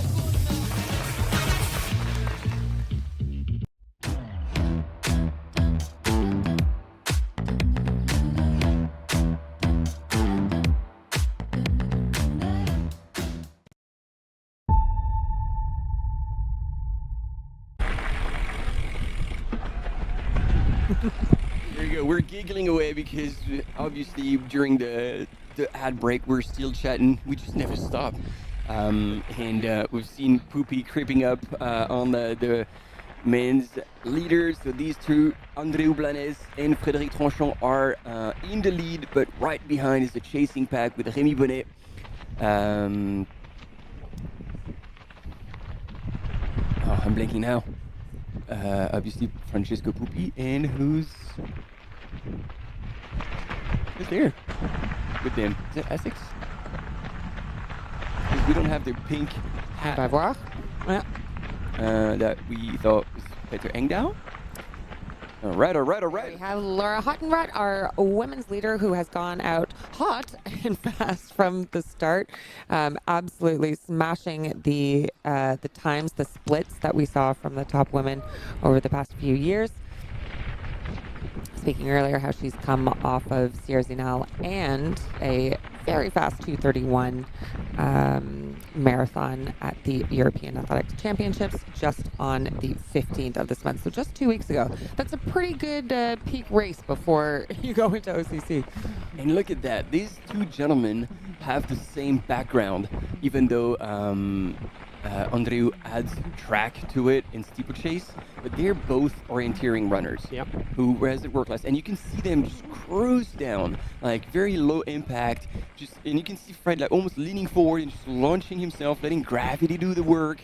You know what's so interesting is that we are really seeing a pattern of people with orienteering backgrounds at the top of the OCC race in particular, even though Tove Alexanderson did not start today. And here's top another two one. Runners, exactly. It was Tove Alexanderson, Judith Wieder, both gold medal world champions in orienteering. So if you are out there and you are in the orienteering world, put OCC on your bucket list, because there seems to be a lot of good crossover for the champions, for the people who do well at OCC. Now, we were speaking earlier about the history of the people who have repeated wins at OCC back-to-back, and I mentioned your partner, Ruth Croft, and said that she had bumped up to the UTMB distance, which of course she had, but announced yesterday that unfortunately she will not be starting UTMB this year, with her heart and head in other places at the moment, which is which is, I think, disappointing to so many of her fans, me included. Yeah, and herself as well. Like the fitness was there, it was built in. She had all the cards in hand to really throw down, and she was excited to race like against Courtney again, and hopefully Courtney in full force. Like Rachel, we're all waiting for that battle. Blandine Lirondelle, like for the first time, Rachel Entrekin, like all the Americans were backing her up. So it was just like, oh yeah, it's on. And then, personal reasons made her, like she had somewhere else to be. Yeah. Gang, just on the screen right now, we have one of our many adaptive athletes running this year. So we have Paul Garcia from Spain. This is not his first time here. He's a Paralympic athlete, and he's been here before. He's OCC. He's done MCC and OCC last year. So this is his third time out on one of the UTMB courses. So one thing I said is guaranteed for this week is we're all going to be crying all week, because there are some incredible adaptive stories, and we're going to be talking about them a lot between now and the end of Saturday. There's so many incredible stories. There are 58 athletes with some kind of disability, and we've got some specific, like probably 10 or 15 that have a real focus here. But yeah, there's a lot of incredible athletes, including Paul, out on the course. We've discovered Paul back at Zagama. I think that UTMB index. It's a 628. I mean, that's legit. There's no slouch here. And so he's always been like the most enthusiastic, like fun, joyful runner.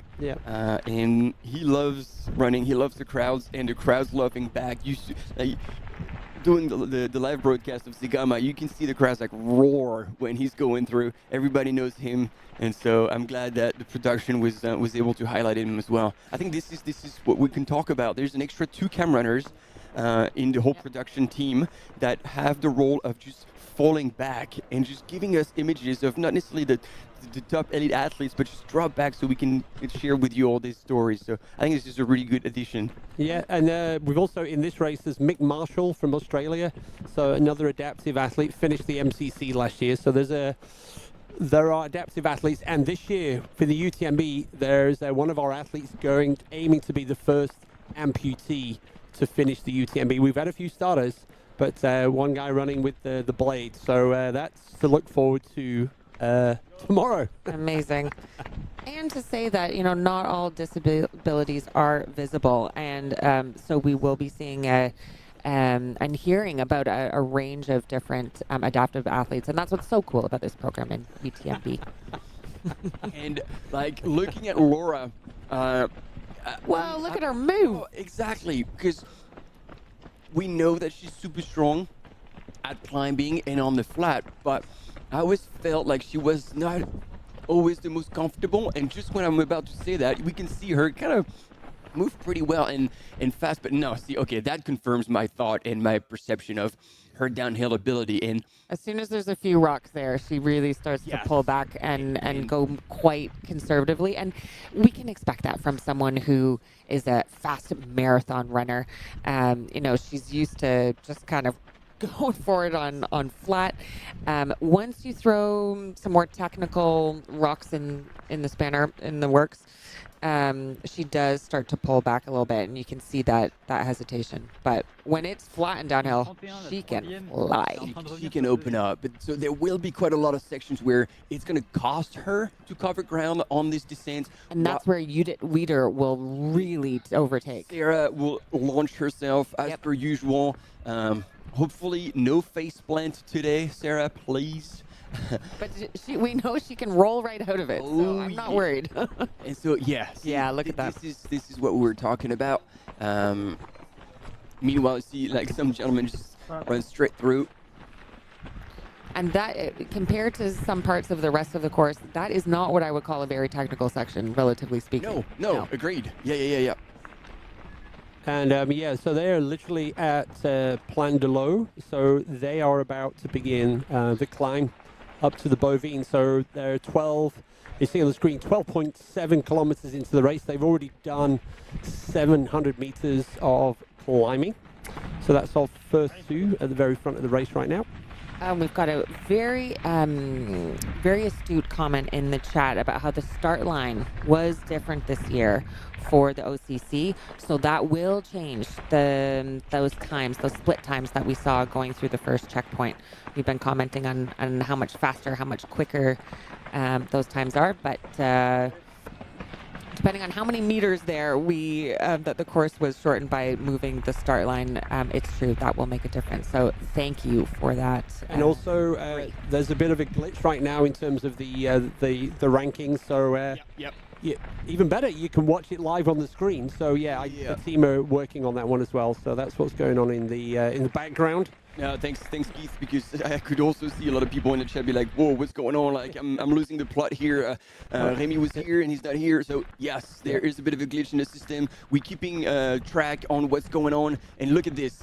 This is Judith Wider at her best, and actually not at her best, because since her accident, she's lost a little bit of vision, and therefore she's lost a little bit of comfort on technical. But before that, she was probably the world's best on technical.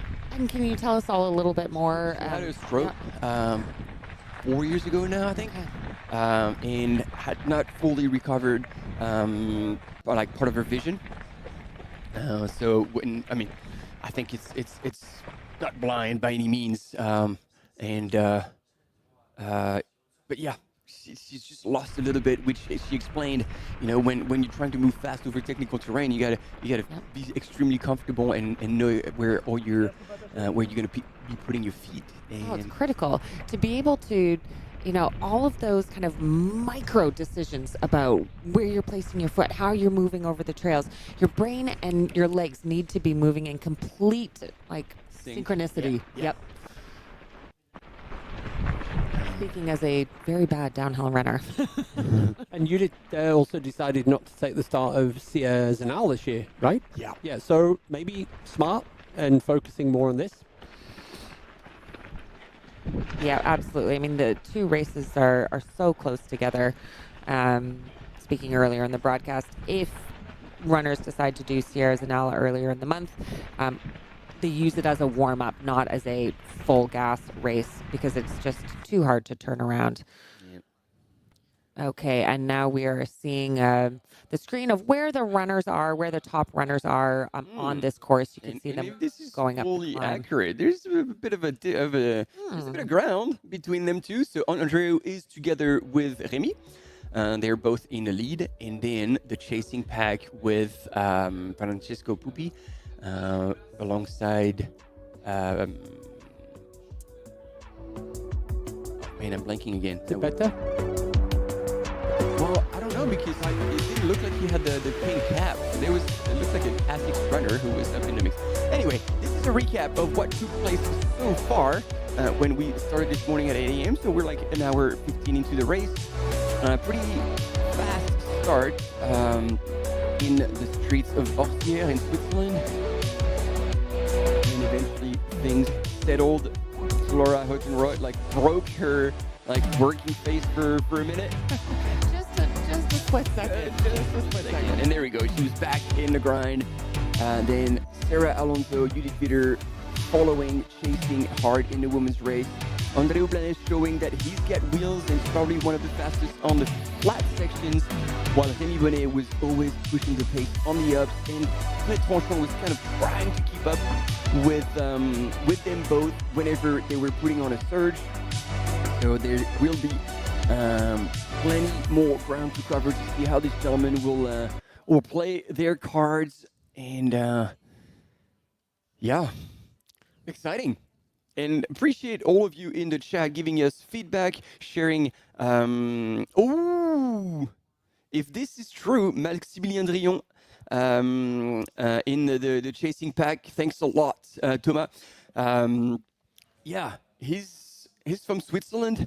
Indeed, he's a skimo athlete, but he's been super strong on trail. And when he shows up. And he shows up ready, and he is super strong. I'm so happy to see him here.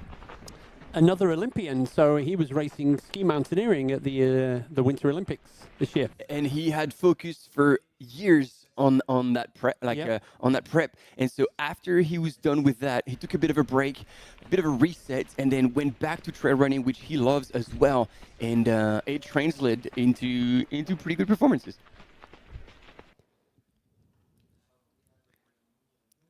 Now, we are still having a problem with the ranking, so don't be confused by what you see on the website.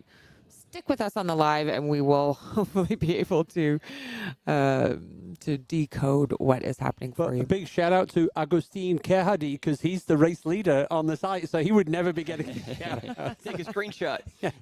And yes, Thomas, I'm glad you're here, and you keep correcting me, but because he lives in Switzerland, but Maximilien is indeed from Belgium. That is true, and I knew it. That is a mistake you don't want to make. Well, and I've made it again. So we're going to need you to stay with us, Thomas, in the chat, so to make sure you correct us. We got a quick commercial break coming up, but we'll be right back. Stay with us.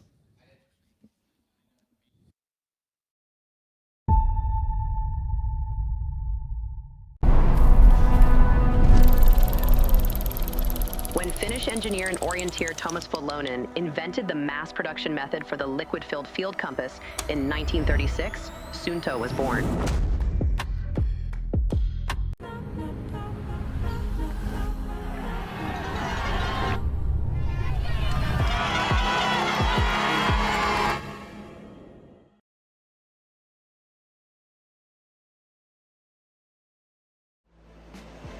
Absolutely beautiful out there.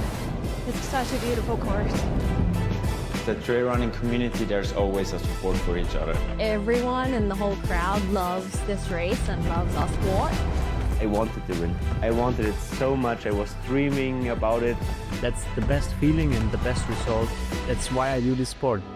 I'm really grateful to be at the start line surrounded by these amazing athletes. If you are a trail runner, you have to take part one time in your life.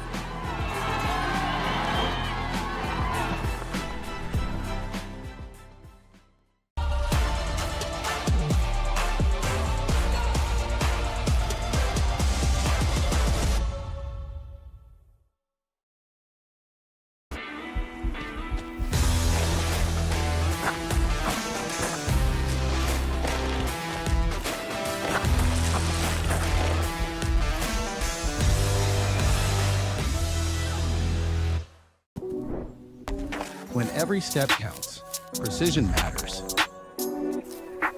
Vabrum grips the wild, so you can run free. No matter the trail, confidence makes you extraordinary.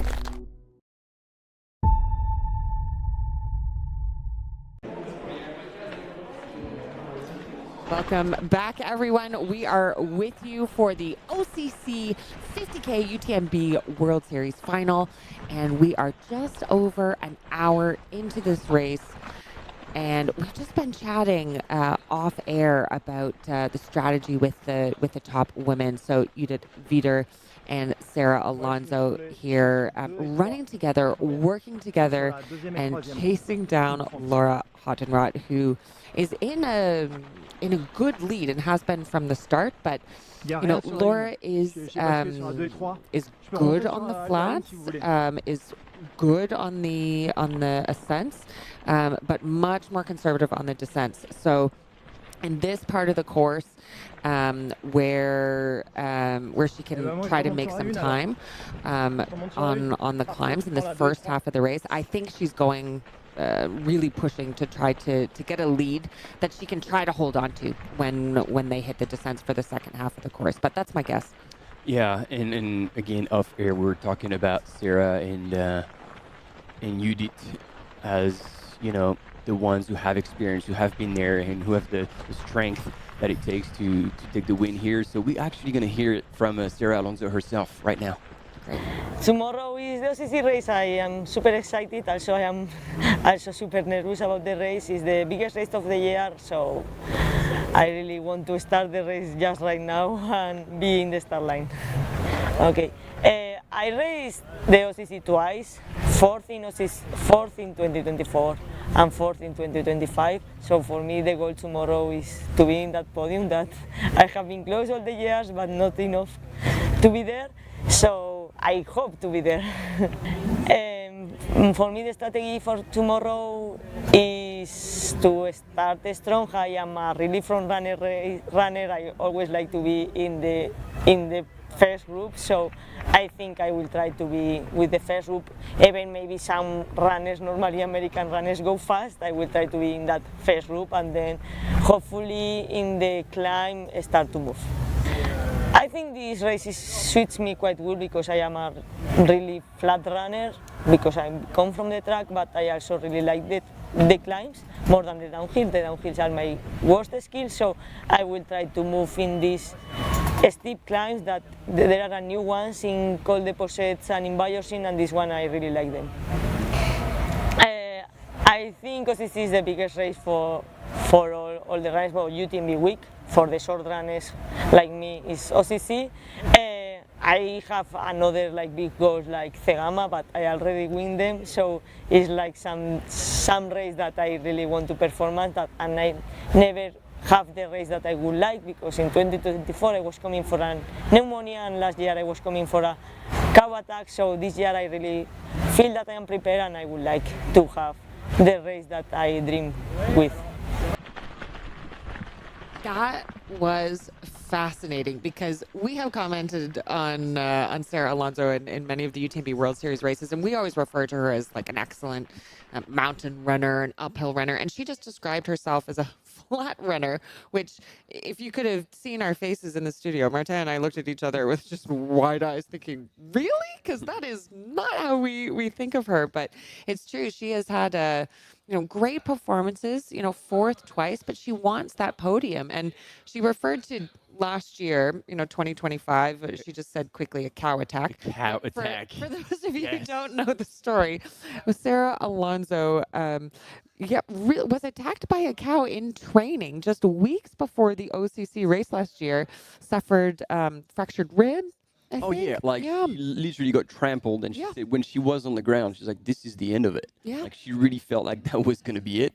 And then she came back for a fourth, and if you go back and look at the footage, she kind of put her fingers up to imitate horns as she crossed the finish line. And it's no irony that she's on the climb right now of the bovine. So there we go. So she needs to get through this tricky stage, and but we did see her. She just talking about on her up versus her down. She's just moved slightly away. The good news, gang, is the tracker is up and running again. Apart from the two guys at the front of the men's race that probably took the gondola up to Champex-Lac, but it's almost back up to point in terms of the rankings. And right on the screen right now, you can see the runners coming into Champex-Lac. This is about 30 minutes behind the race leaders that have already came through here. So we were just looking, going, oh my goodness, we've already been going for 71 minutes. Time flies when you're having fun. Indeed, and we are following the top runners, but it's good to remind ourselves that there are almost 2,000 runners on this course, and the vast majority of the runners have not yet reached the first aid station, Champex-Lac. So this is going to be a quick race for the top runners, but a good long day for the majority of runners who are out there enjoying the OCC course. And you can see the difference in strategy at the aid stations. Those top runners were coming through, flasks ready in hand, coming in and out within seconds. And as you get further down in the pack, you see a little bit more of a relaxed pace. Oh, and like Champex-Lac being in Switzerland, you can just say, oh, so where's the fondue set? Just like, have a bit of a... Well, that's because they refer to Champex-Lac as Little Canada. There you go, Stephanie Case. There you go, as a Canadian. Did you know about that? I didn't know. Okay. All right. Shots fired. All the jokes, eh? Yeah, but the hey actually can be in so many places, because in New Zealand they say that a lot as well. So and then I get hit. So it's a bit of a recap of the best of for 2025 UTMB Mont-Blanc across all. If you don't run here, you don't run anything. 2025 Yeah, so we're going to show you a mix of the OCC. Winners were Jim Wamsley and Yao Miao. We're going to show you a combination of what happened in the CCC with Francesco Puppi, and then that incredible finish with Martina Milanacic, who sadly is a DNS this year. And so this is what happened last year. If this is your first time watching the live stream, or like me, you can't remember a year ago. Well, when you are here for so many years, they must all just start to blend together. It's different runners, different storylines, but same feeling on that start line when that music plays. My God.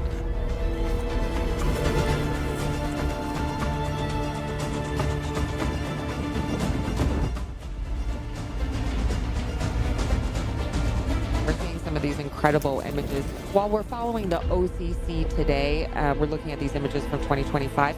It's from across all of the races, one of them being the PTL as well, which started on Monday. And you can get images of runners going across glaciers and doing Via Ferrata. There is so much adventure to be had across these races. There is Francesco Puppi last year, who we of course been following today. Was Joeline Chepenyengo, who was leading the race across the line in first, but then was due to use of cortisone during stairs now, which obviously is a banned substance, and therefore her result was removed in down now. And another title of the UTMB World Series final. But we do hope to see her back after she served her ban. It was definitely an accidental doping. She'd gotten a cortisone shot, not realizing that it was on the WADA list, and that's the difficulty. It's as a professional athlete, as any athlete, you are expected to know what the rules are, and it's strict liability. Absolutely. So they have upped, I think, the anti-doping measures at UTMB this year, Cool. which is very cool. And bam! Il blandine les rondelles.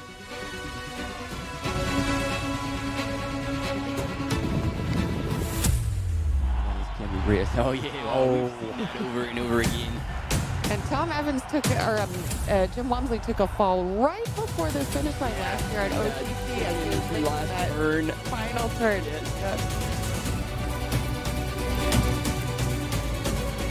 Yeah, like the epic conditions, snow, rain, sun, and everything in between. It was a real mixed bag. And actually today it's hot and sunny out there. The Gebju brothers once again taking another title at the PCO. PCL again this year, I believe. Yeah. Yeah, the Swift brothers. I just got a message actually. Someone asking me when I expect them to finish. They are defying what's possible. Here's Cole that we see again. That good old sombrero with Jim Walmsley. Francesco, the first Italian CCC champion. Yeah, in his style, big battle with Martina Monacci to take the win, and Tom Evans claiming the win. And there's your woman, there's our woman, Ruth Croft. Just incredible performance last year. So sad not to see her on the start line this year, but we know she'll be back. Calibrias to see another second place. She's our little Pouille d'Or. And we saw Katarina Hartmut as well.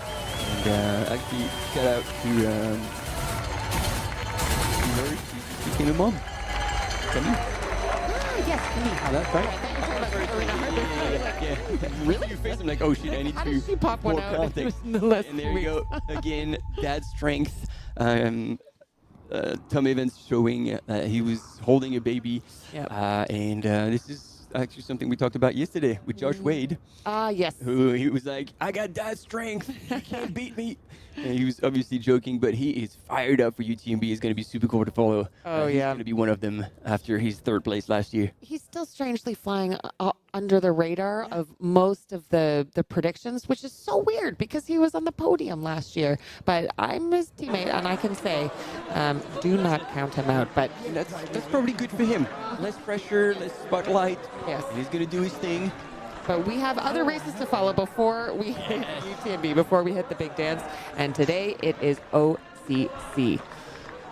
And there we are in the checkpoint at Champex-Lac, showing you some of the images so you can get a sense of not just what the top runners are facing, but what all of the runners are facing. There are so many runners from various different backgrounds. Everyone has earned their spot on the start line and in this race, which is really cool to remind ourselves about. It's not easy to get the qualification, to earn the stones, to make it to a UTMB World Series final. So everyone here, whether they're elite or back of the pack, is definitely a champion in their own right. Yes, we're on the screen right now, Champex-Lac, which is around about 7 kilometers in. You also saw just a minute ago the drone shot from the Alpage de Bovine, almost at the La Giette, which is at kilometer 18. So that's like a 11K gap. So our next runners, we're expecting them in the next 5 to 10 minutes to reach the top of that climb at La Giette. And then they begin the long descent down into Trillon. There we go. There's our main, the mid-pack working their way up the climb. This must be before Champex-Lac. Yeah, that's like one of the last switchbacks. Yep. So there we go. That's what you see on the screen right now. And also, we just saw at the bottom, this is going to be the hottest day of the rest of UTMB week. Oh, yeah. Then things are going to turn. They are. Things are going to turn. Temperatures are going to drop. We're going to see quite a lot of rain. And wind. And you know, what I'm going to say is whatever, and this is what I've been telling the other runners who are getting ready for UTMB, whatever the forecast says, plan for something worse. Because when we were going into TDS, plan for something worse. When we were going to TDS, it was starting at 11:50 p.m. on Monday night. Some forecasts said the rain would be done before the start. Most of the forecasts said we'd have 2 hours of light rain. We had 5 hours of fairly heavy rain plus hail on the high passes. And just a reminder to all of the runners to make sure you have your mandatory equipment, but not just that. Make sure whatever your mandatory equipment is enough to withstand the weather. Yeah. Lightest is not always best. No, and I believe by midday today, the UTMB race organizers are going to be making a call for both the CCC and the UTMB about whether you will be doing the cold weather kit. So there's a classic mandatory kit if you're listening, and then there's 2 variants on that depending on whether it's a hot year or a cold year. So I believe by midday, all of you runners who are listening in or support teams, you will get the final call on what's the gear for tomorrow. And actually, they've made one slight shift this year. Instead of having a classic cold weather kit and a hot weather kit, it's just an additional list that they can pick individual items off of, which as a runner makes it much easier because instead of having a whole suite of things you necessarily need to add on, it might just be one or 2 items. But runners receive a text before the race to let you know if it's just going to be the basic kit or if there will be additional items. And all the outdoor retailers in Chamonix, the dream scenario is there's an announcement for the cold weather kit. Then all of a sudden, I need to buy some proper waterproof pants, for example. So so that's, I believe it's going to be by midday today. And I did see some runners out with, it's not often that you see top runners wearing waterproof pants in races, but it did come out in TDS as we did have hail. Oh yeah. And gang in the chat, some people questioning whether Jan Frodeno just got a nice pass. No, you have to get your stones. Oh, yeah. And who was in it? He got it last year, actually. Yep, he did. So, and to the point where when he got his, he was qualified last year, thinking that meant for 2025, but he had to wait another year. So, it was nice to hear him talk about it because he heard about the race and thought, that's great, I'll just sign up. Yeah. Nope, everyone needs to earn their place. So there's a few things that are non-negotiable, and one of them is even you see people like Jim having to do their race to get their stone.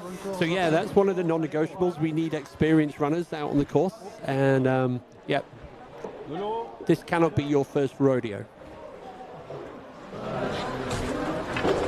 So yeah, we are anytime now. I expect the our director to get the visuals at the top of La Gier. We're going to get a better understanding of who's moving on the climbs, and we've already been talking about this. Those athletes that are stronger on the climbs, those athletes that are stronger on the descent, and we had such a great visual of Laura on the ups and then Laura on the downs. And there's a little bit of a down after Champex-Lac, which we were seeing. But if you look at the course profile, it's really not a lot. It's not until they pass over this next climb right before La Gier that they have a proper descent down to Triangle, where I think we will start to see a little bit more movement. We've just gotten a taster of the descent so far. But when I was out on the course last week and training on that section between Triangle and Argentière, Killian passed me going the other way, and it gave me such hope that he was going to be starting UTMB this year. But he was, I think he was going incognito. He had grown a bit of a beard and has some facial hair. So I saw Killian last night. I was like, Killian, who's your top picks? And he would not fall into the trap. He's very good at that. I was like, come on, Killian, give me something. He's like, there's a lot of people with a good chance, like a perfect diplomat. I've gotten a few good tidbits ahead of the commentary on CCC and UTMB of some of the top runners, but I tried to get some through social media. I said, come on, give me some news about the top runners. I wanted like high school friends, parents, people to let me know, but you know what? Instead, I got a lot of DMs from just really proud parents of their kids who are going to be running UTMB. Nice. And not necessarily a top runner, and that was cool. And it just shows, everyone's a top runner to their parents. Oh, yeah, absolutely. And then again, we're usually focusing on the elite runners, but then like a lot of these runners, this is going to be the first 60K. Yeah. Yep. And because technically to qualify for the 50K final, you usually have to run around the 50K. And I think it would be an interesting stat to pull out. Maybe somebody who has already done the math, but it's like, this is the 50K final, but can we actually anticipate, like, has there been any race in the UTMB World Series that was 60K to qualify for this? Because we know that they had to get the running stones. Good point. I think the way they do it though, and sometimes it's weird. So, like for example, the Lavaredo 120k, it's 200 miles. Yeah, but you still get 4 stones for that one. So they almost fall into different troughs, right? But my question is like, does it go all the way around? Right. Because usually it's exactly shorter but high elevation, which makes up for the lack of distance. But like we're dropping down. Like this is 60k plus. Over 3,300 meters of climbing. It's a very good point because and we're calling. Oh yeah, what's the 50k? that extra 11k is going to matter. Now we're just going to an interview with Fred Tranchant. Ouais, franchement, ça va. Bon, j'ai l'avantage d'habiter sur place, donc l'avantage c'est qu'il y a ça change pas trop des routines habituelles, on va dire. Donc je peux dormir dans mon lit, faire ma propre cuisine, on va dire. Donc ça c'est quand même bien confort. Et après, bah voilà, l'OCC c'est quand même un gros objectif pour moi. Je pense qu'on peut dire que c'est l'objectif de l'année pour moi. Et ouais, je pense que je suis bien préparé, un peu comme à l'image de l'année passée avec beaucoup de courses en début de saison de Skyrunning qui commence très très tôt dans la saison, mais ce qui est bien c'est que ça motive un peu l'hiver et après une grosse période assez creuse tout l'été pour bien me préparer et faire beaucoup d'heures en montagne, des belles sorties, des belles courses en montagne. Donc voilà, je pense que ça me met en confiance et d'autant plus que voilà, comme j'étais sur place, je connais bien le parcours aussi. Donc ouais, pour être honnête, jusqu'alors je m'estimais trailer, pas ultra trailer. Donc, pour moi, je faisais plutôt des courses comme les Skyrunning, justement, que j'aime bien parce que c'est bien technique. Les Golden Trail Series, c'est ce qui m'a un peu lancé dans le circuit. Les courses fédérales, comme les France, les mondiaux. Et pour moi, c'était l'UTMB, c'était un peu ultra, donc c'était un peu plus long que ce que je faisais. Mais j'avoue qu'aujourd'hui, je pense que j'ai pris goût un peu à passer du temps. En tout cas, j'ai beaucoup apprécié ma préparation, donc à passer un peu de temps en montagne, à faire des courses un peu plus longues. Donc, et puis bon, je sais bien qu'à Chamonix, c'est un peu quand même, on va dire, la mecque du trail. C'est un peu, les événements de l'UTMB, c'est vraiment ce qui est le plus regardé, le plus gros dans le trail. Donc, ouais, c'est sûr que c'est un peu spécial d'être ici. Et, en tout cas, je suis vraiment très motivé et je pense que ça va être très chouette tout le parcours, mais aussi d'arriver à Chamonix. Je sais qu'il n'y aura pas beaucoup d'encouragement et ça fait toujours plaisir. Ouais, alors c'est vrai que ce sera la course la plus longue que j'aurais faite parce que je pense que le plus long, en tout cas en distance, c'était autour des 50 km, par exemple le championnat d'Europe. Distance dénivelée, on peut dire le championnat du monde l'année passée. Mais bon, du coup, en temps de course, je pense que c'est pas beaucoup différent par exemple du championnat du monde l'année passée où on a tourné un peu moins de 5 heures et là je pense que ça va être un peu plus de 5 heures, donc peut-être 20 minutes, 30 minutes de plus. Mais donc je pense que c'est quelque chose que je peux faire, mais c'est vrai que je sors un petit peu de ma zone de confort quelque part. Et au niveau de distance, il faut quand même encaisser la distance, donc on verra comment ça se passe. Mais voilà, comme j'ai dit, je me suis bien préparé avec beaucoup d'heures en montagne cet été, donc je viens quand même avec de la confiance. Et voilà, c'est aussi intéressant d'essayer des nouvelles distances, des nouvelles choses, donc c'est excitant. Ouais, alors du coup j'ai un plan assez précis pour le coup en regardant les temps bien sûr des années précédentes sur chaque segment. J'aime bien me préparer assez méticuleusement, on va dire, de chaque section, savoir à peu près le temps que ça prend et tout. Aussi pour ma nutrition, pour me donner un peu des idées. Mais après, je pense que je vais regarder trop l'amont, je vais me concentrer plus sur mes sensations. Forcément, ça joue un peu comment les autres ils se comportent aussi. Si ça part comme des calus, voilà, va falloir un peu réfléchir si on s'accroche ou si on laisse partir. Voilà, je pense que j'ai réfléchi à plusieurs scénarios. De toute façon, voilà, ce qui compte, c'est à l'arrivée. Hein, c'est quand on franchit la ligne, c'est pas quand on est à Champelag. C'est un peu une réponse basique, mais je vais essayer de faire ma course et puis on fera les comptes à la fin.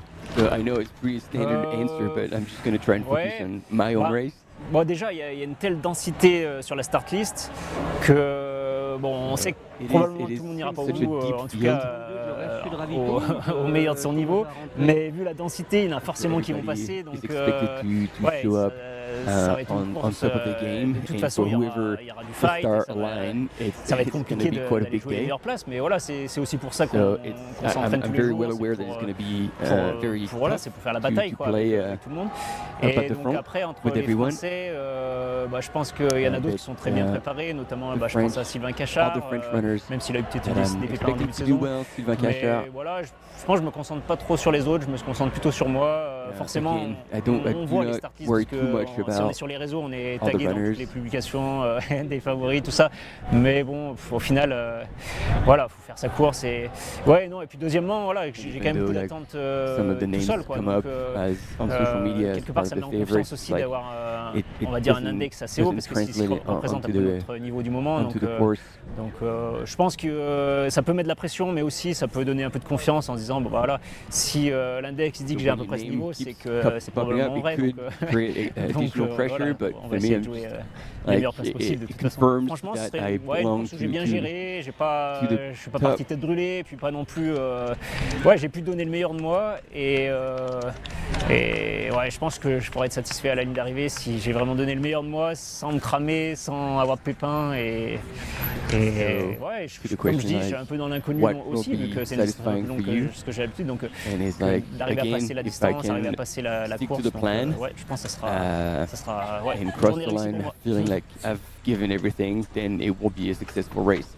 And actually, boom, transition, and here he is, and he's alone, ladies and gentlemen. So did Fred Tranchant make a move while we didn't have eyes on him on that climb up to Bovine?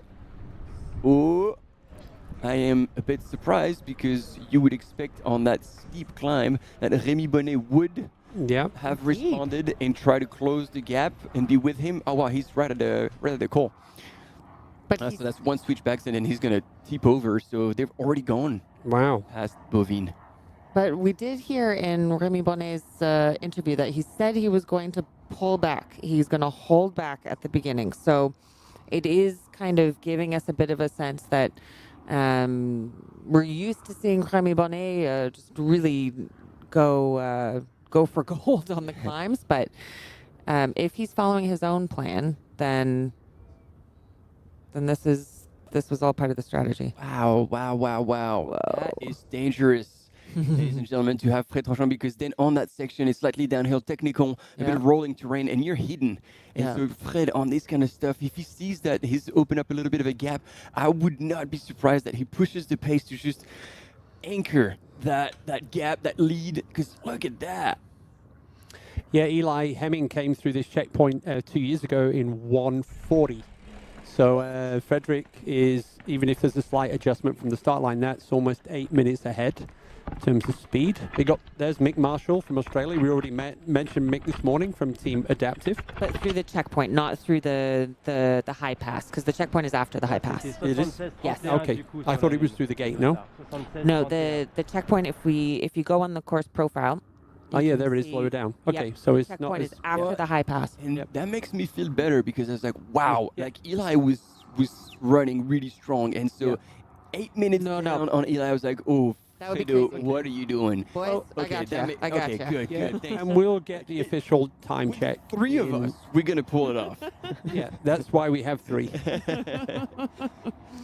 Dumber and dumbest. So there we go. It's amazing. My brain is even working with the level of dehydration I still have from TDS. But here we have Rémi Bonnet and Andreu Blanes going up this climb. So there is quite a gap there that Frederick has been able to put on them, which, as you say, is surprising, because once you are able to put enough of a gap that Rémi Bonnet can no longer even have sight of the person who's in first, mentally that does give quite an advantage to Frederick, especially going into a descent, which Remy is not strong on.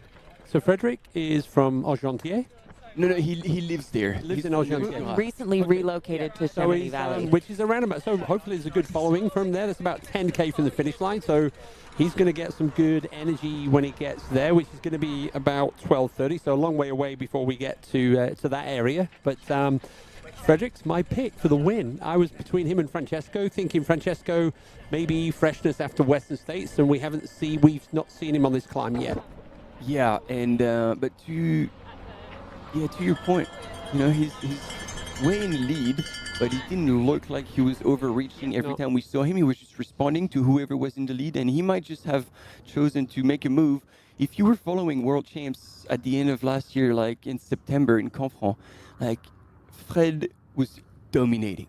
Yeah. Like, he was absolutely a whole new other level above the rest of the field, and if he's prepared the same way, like, they may not see him again.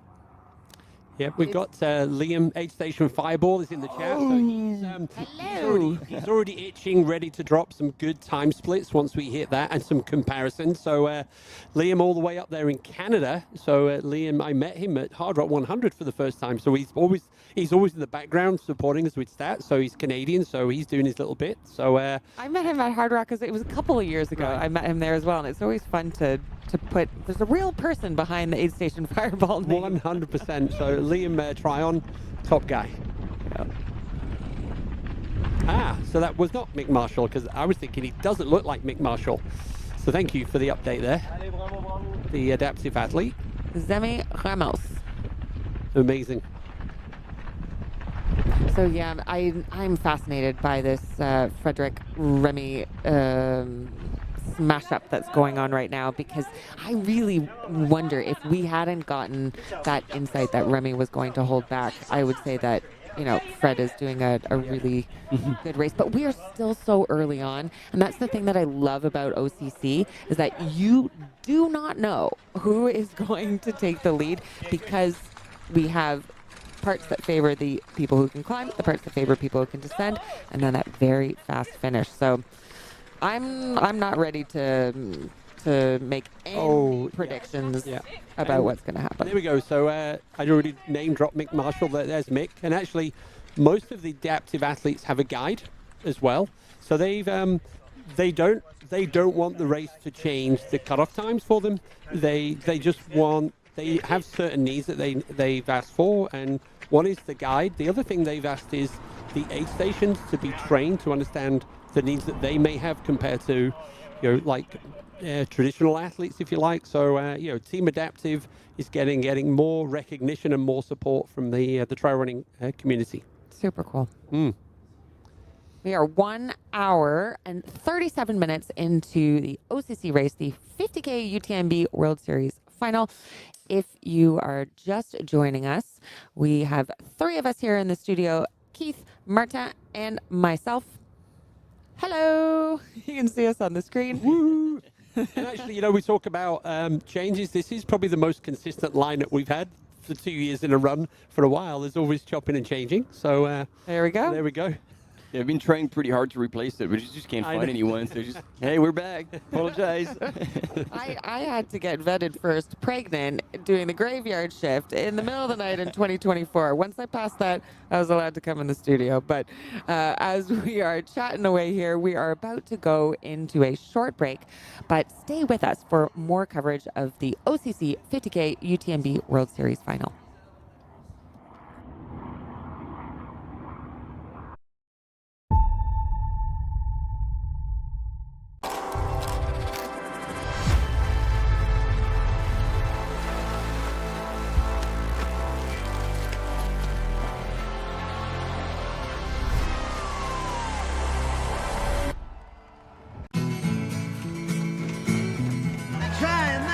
A place where it's always safe. Come in, she said, I'll give you shelter from the storm.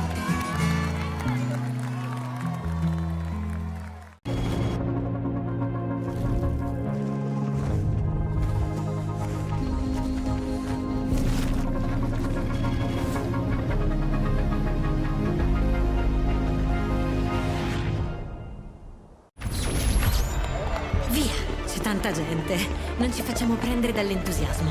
Allez, bien en gestion, cardio est bon, c'est parfait. Mi è venuta una vescica, fa un male cane. Aïe, ça va pas du tout cet orteil. Ce l'ho fatta, è finita.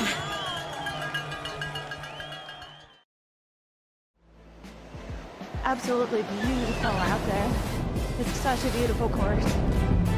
The trail running community, there's always a support for each other. Everyone in the whole crowd loves this race and loves our sport. I wanted to win. I wanted it so much. I was dreaming about it. That's the best feeling and the best result. That's why I do this sport. I'm really grateful to be at the start line surrounded by these amazing athletes. If you are a trail runner, you have to take part one time in your life.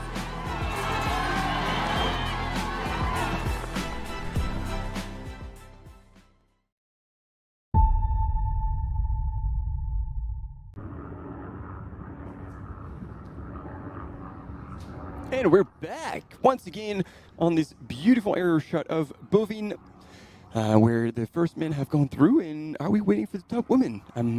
We are. Guessing that's the case. And we've got a 3-minute gap between Frédéric Tranchant and Andreu Blanes through La Giette.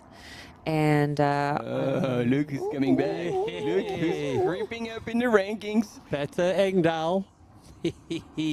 Course record holder on CCC, an absolute weapon. He's dropped down on the shorter distances, the 50K, but he's even scored like second place in the European Champ of uphill, which is like super short, super punchy. So he's got this speed in the legs, this climbing ability. He's excellent on technical. Wow.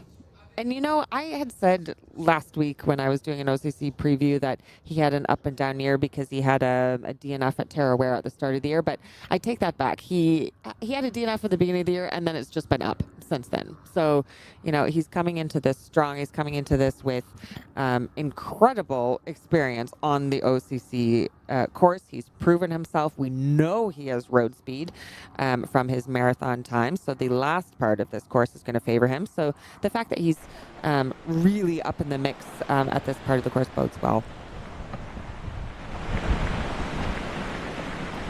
So again, this following one of our adaptive athletes coming out of Champex-Lac. But in terms of the times now, we've already had the top 10 men. So the gap is, I'm going to give you a gap, that's interesting, 9:54. So it's 4 minutes between the first and the 10th men. So they're basically together.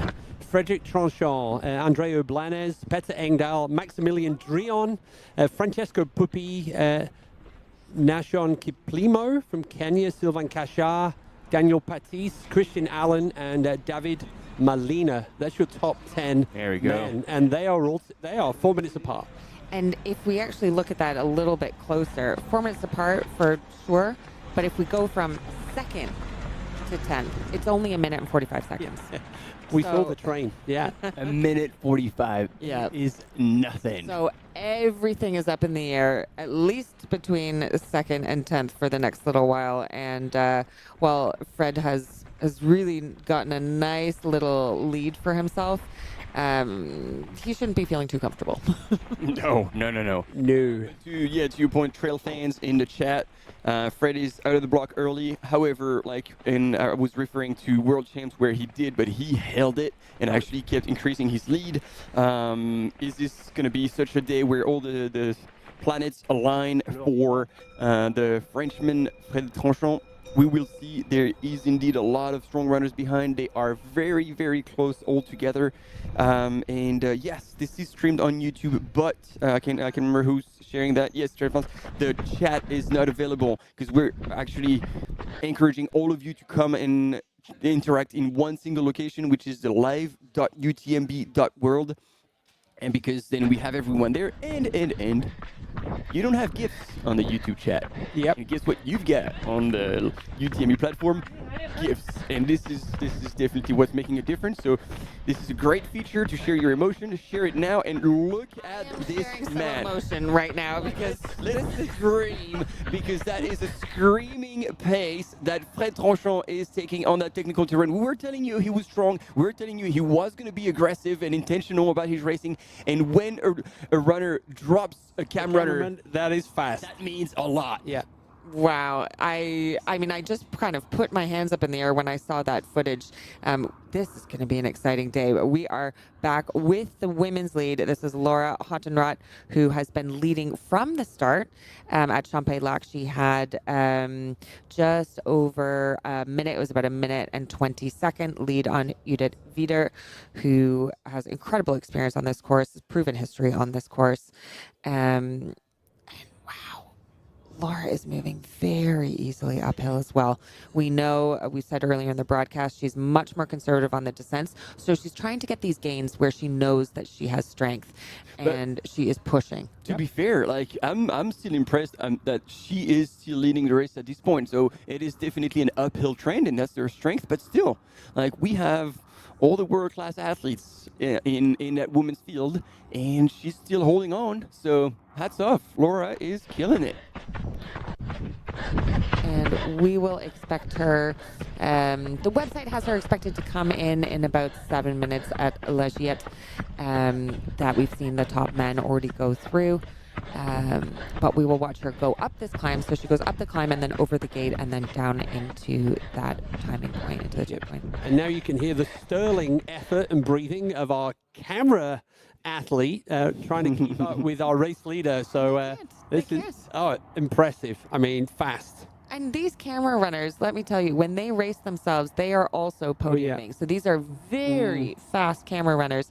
And the fact that Fred is dropping them is incredible. It's really incredible. I hope that he's not burning himself out, because if he can keep this up, I mean, we were talking off air about how much enthusiasm and almost giddiness that Fred brought into this race to just see what he can do. And he's shooting his shot. So, you know, you can't really leave anything out to doubt. There we go. The gifts are popping up in the chat. Yeah, well done, Martin. Fred is doing Fred stuff, indeed. What happened to Remy? I'm just looking in the chat. Remy is still there. We heard in his interview that he was going to be a bit conservative. But wow. Never mind. Now, someone who is not technically normally strong on descent. Whoa, no. No, that is Fred. Yeah. And Fred is. I got confused there. Fred is flying on this. And you can see, like, he's running with an intention. Yeah. He's like, okay, this is one of the sections where I can make a bit of a difference. He would have looked over his shoulder when he crossed the gate in Bovine. It's like, all right, there's a bit of daylight. Let's increase it. Let's just put the pressure on early, because then after he goes through Côte de la Forclaz, it's going to be a long descent into Triomphe, so he's going to be able to not work too hard while still moving really, really fast. So he's pacing himself perfectly. He knows he can push the pace a little more here, because he's going to be recovering right on the other side of the Col. Here it is, Côte de la Forclaz, still in Switzerland. Wow. That was impressive to get all the way down there so quickly. And finally, the camera runners have been able to catch up to him. He's giving them a bit of a break. But if you're watching this, not just listening to us, you can feel the energy and the drive that he is bringing into this race. He wants this badly. Oh, yeah. And then he's making a statement here on these technical sections. That's where he thrives. And see, again, she takes the absolute shortest line possible through the cables of that little bar at the top of Col de la Forclaz. A great spot for spectating in the UTMB races. And now he will just go over this little flat section with a bump before he descends down to Triomphe, and then hitting the big climb of the race up to Col de Balme. Here we go. Andreu Blanes is in second. No surprise here. Again, another orienteering runner who's making good ground on this technical section down from Bovine. But Peter Engdahl was in third. He is creeping up the in the rankings. And he is one man that we need to count on.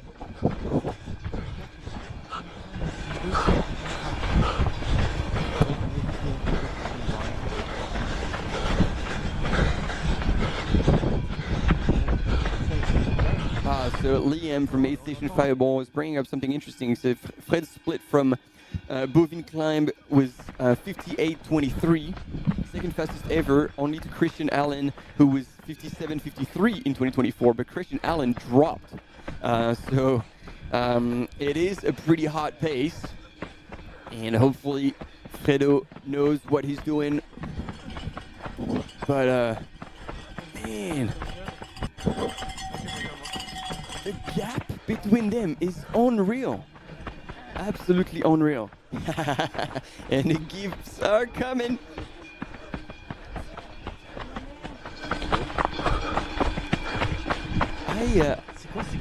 I think, just like in a video game, I think Fred Tranchant has found a secret path and he's found a massive shortcut, because I cannot fathom that he is so far ahead of Andreu Blanes at this point.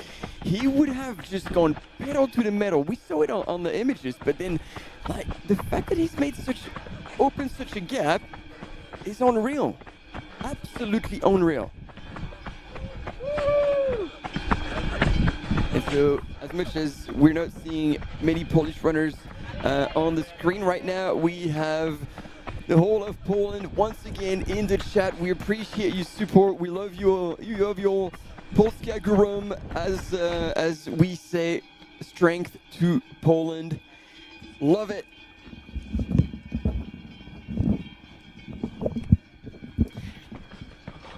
Okay, and we have a guest with us here in studio. And I would like to introduce you all to Manon, who is the head of CSR, Corporate Social Responsibility, for HOKA UTMB. Welcome, and thank you for joining us on the live stream. Hi, thank you for having me. Looks like it's a good race so far. So it's insane. Like when you were just coming in, I was pointing out, look, Andreu Blanes is in second place. He hasn't even gone through La Focla yet. Like there are several minutes between them. And so it's just like, wow, is Frédéric Tranchant going to be able to hold it? Because he has the second fastest time, second fastest split, only to Christian Allen. Christian Allen dropped when he did that split.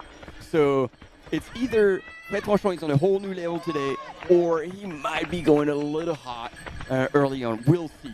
Now, but as we're watching these runners go through, I want to hear from you, Manon, about some of the measures that UTMB has been taking to ensure that the runners stay on the track, that we're preserving the environment.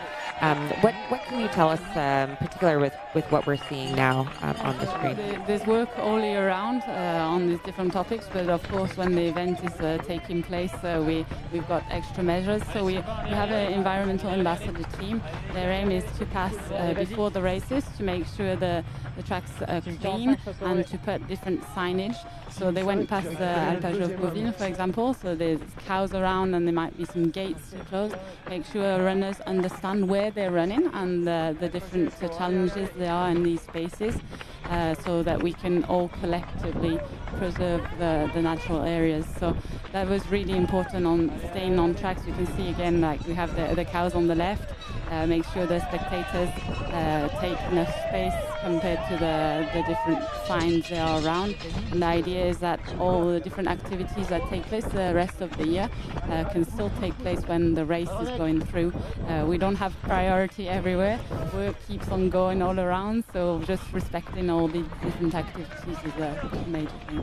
And what was cool for me to see this year as a runner when I lined up for TDS, after I picked up my race bib, before I left the check-in area, I got a briefing from some of the UTMB volunteers about the environment and all of the different rules to make sure that I stayed on the path, and it was really nice to hear as a runner. Yeah, so they have different missions, and one of them is to speak to the maximum runners as possible. So that's why we, in the bib collection track, the experience is they meet at the end of the bib collection, so that these volunteers can explain what is the context, what are the different rules in the mountain areas, who runners are going to meet along the course also, and the different signposts that they can have along the way, so that they can recognize them very easily and know what they're supposed to do when they get to these areas.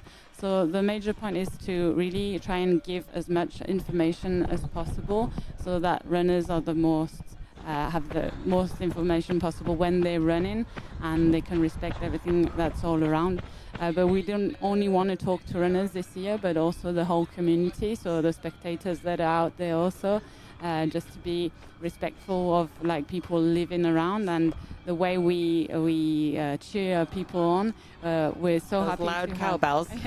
Yeah, cowbells are part of the scenery in the mountains. It's not so much that, it's like loudspeaker, loud music, etc. Depending on where you are. Around the different villages, we're so happy to have all that going along. When you're at the top of the mountain, maybe just use your hands, a little cowbell, and that is the job. So cowbells are allowed? They are, yeah. Recommended. They recommend it. Not so much at night when you're right next to someone's house, but Exactly. the rest of the day is pretty fine. Now talk us through the aid stations, because one of the things that again I noticed as a runner, when you come to the aid station, you're not seeing bottles of Coca-Cola.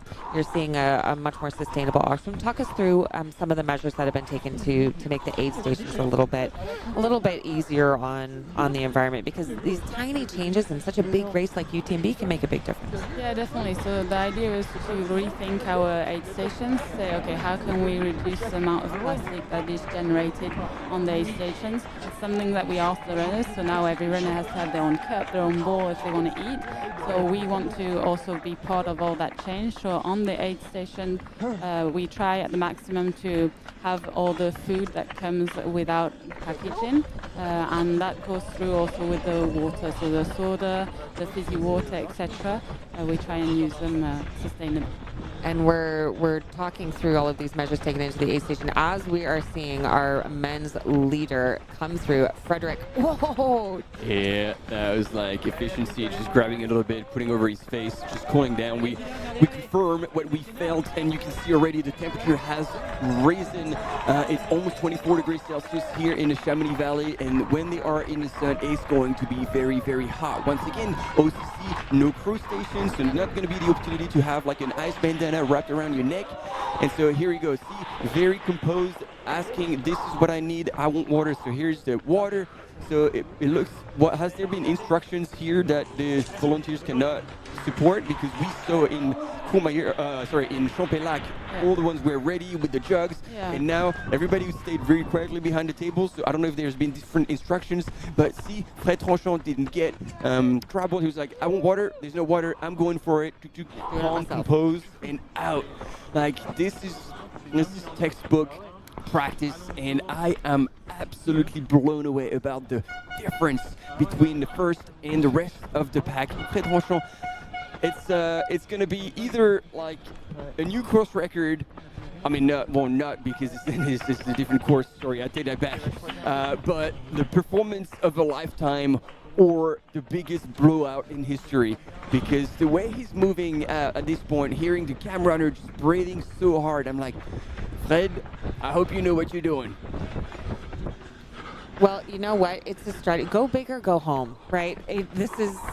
He's going out there. He's going out there, and I really admire that. We know that this is such a big opportunity for him. He's really, his career over the last year, especially since winning the World Mountain Trail Championships, has just blown up. And, ooh... And here we have a pass. So that was Andreu in third, and now in second.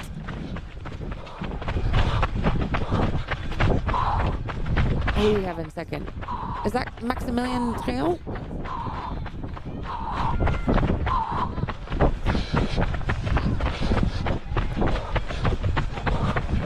Wow, okay.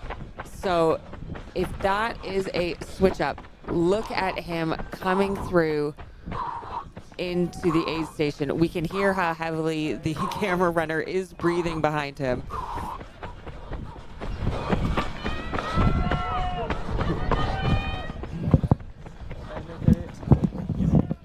Okay, so yes, it is Maximilien Drian from Belgium. So we spoke about him a little bit earlier in the broadcast. He is now making a move, a bold move. It wasn't someone that I was that was super high on my radar. There are so many runners in this race with a UTMB index of over 900. It was so deep. that this wasn't someone yet that I had necessarily put on my radar to be in the top 5. Did Sierra Zinal earlier this month, came in 20th again. That's a good finish in a very competitive race where Eden probably would have saved something for OCC being an A race. Has a pretty good background, but I really feel like Maximilian is running above what the prediction would be for him. Yeah, sorry team. Like I know you're telling us in the chat that there's audio issues and I'm speaking with a muted microphone, so that's not gonna help. Yes, Maximilien has definitely stepped up his game since the Winter Olympics when he's refocused fully on trail running, and he's certainly delivering. Like he was third at ETC last year, so he was like in a more shorter distance, and he's increasing the distance here on OCC. So the question is, we're seeing him do very well in this early part of the course, but we are only 2 hours in. So will he be able to hold this over what is a 61-kilometer course? Now, Manon, how many UTMBs have you been a part of? I help on the organization for the French races so far. So Ventoux, Alsace, and Nice have been part of the scope. And then, of course, on HOKA UTMB Mont-Blanc. I raced a couple of years ago on the MCC, but now the work during the week is too intense to be able to race. Okay, so we are seeing the aid station transition here. So filling up. Everyone's filling up their own bottles. Yeah. So at least there's consistency here. Yep. Like everything is laid out on the table, and everybody has to handle their old aid station. Debo was asking in the chat, what's the situation with the volunteers? So it must have been kind of a, how would you call this? A requirement, a rule that has been made by the head of the aid station. Say, all right, no, you make sure everything is available on the table, but you do not help the runners. At least that's what we can assume. Very different from what we saw in Champagne, but at least there is consistency across all the runners. Yep. So off they are. Keith, we have the splits. Keith, between Fred and no way. Between the. Yeah. No, we'll repeat what you said, but Keith is still with us, looking at all the stats. There's between 5 minutes between Fred Tranchant and André Blanes and Maximilien Drillon. This is unreal. Yep. And Andreu and Maximilien came through, tracked through in exactly the same time, just over 2 hours into the Trian aid station. As we say, 5 minutes behind our leader, Frédéric Tranchant. So we have France, Spain, and Belgium in the top 3 so far. After that, Peter Engdahl coming through just about 1 minute behind Andreu and Maximilien. And then, right together with Peter Engdahl, Nashon Kiplimo from Kenya. Amazing. So we've got an incredible spread of nationalities, actually 5 different nationalities. I think we see the broadest range of nationalities in the OCC race. We get the most diverse competition. Manon, do you have a prediction for the winner on the women's or the men's side? Well, we would like Fred Tranchant to keep in head. We being the French, probably. As you were saying, there hasn't been a winner since Xavier Taverner for 10 years. There we go. So let's go, Fred. No nationality bias here at all. What about on the women's side? On the women's side, I think it's a pretty tough one. I think there's a lot of women out there that can be great. Because I think the orienters, I'd say Judith Wider would be the good match to go. And speaking of the women, we need to give you an update because even though we've got imagery of the top men, really exciting race on the women's side. So going through La Giette, we have had Naomi Lang, the Scottish runner, coming through now in first. So that was at 1 hour, 52 minutes, 29 seconds, and 14 seconds behind her, Sarah Alonso, and a few seconds behind her, Judith Wieder. And to bring up what Liam brought up in the chat, Naomi Lang clocks the fastest split so far up the bovine climb, and one of the 5 fastest splits overall behind Yao Mia, Blandine Lirondelle, Tony McCann. So she is on fire. There she is on your screen. We got a quick commercial break coming up, but we'll be right back. Stay with us, team.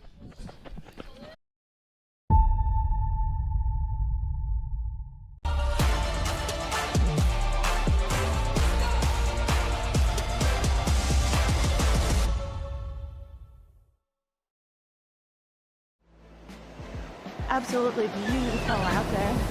It's such a beautiful course. The trail running community, there's always a support for each other. Everyone in the whole crowd loves this race and loves our sport. I wanted to win. I wanted it so much. I was dreaming about it. That's the best feeling and the best result. That's why I do this sport. I'm really grateful to be at the start line surrounded by these amazing athletes. If you are a trail runner, you have to take part one time in your life.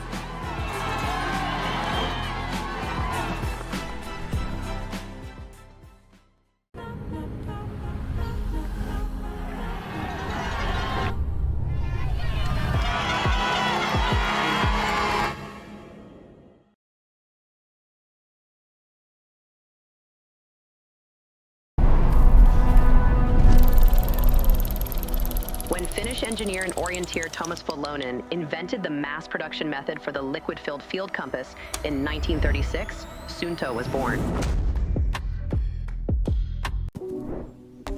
When every step counts, precision matters. Vabrum grips the wild, so you can run free. No matter the trail, confidence makes you extraordinary.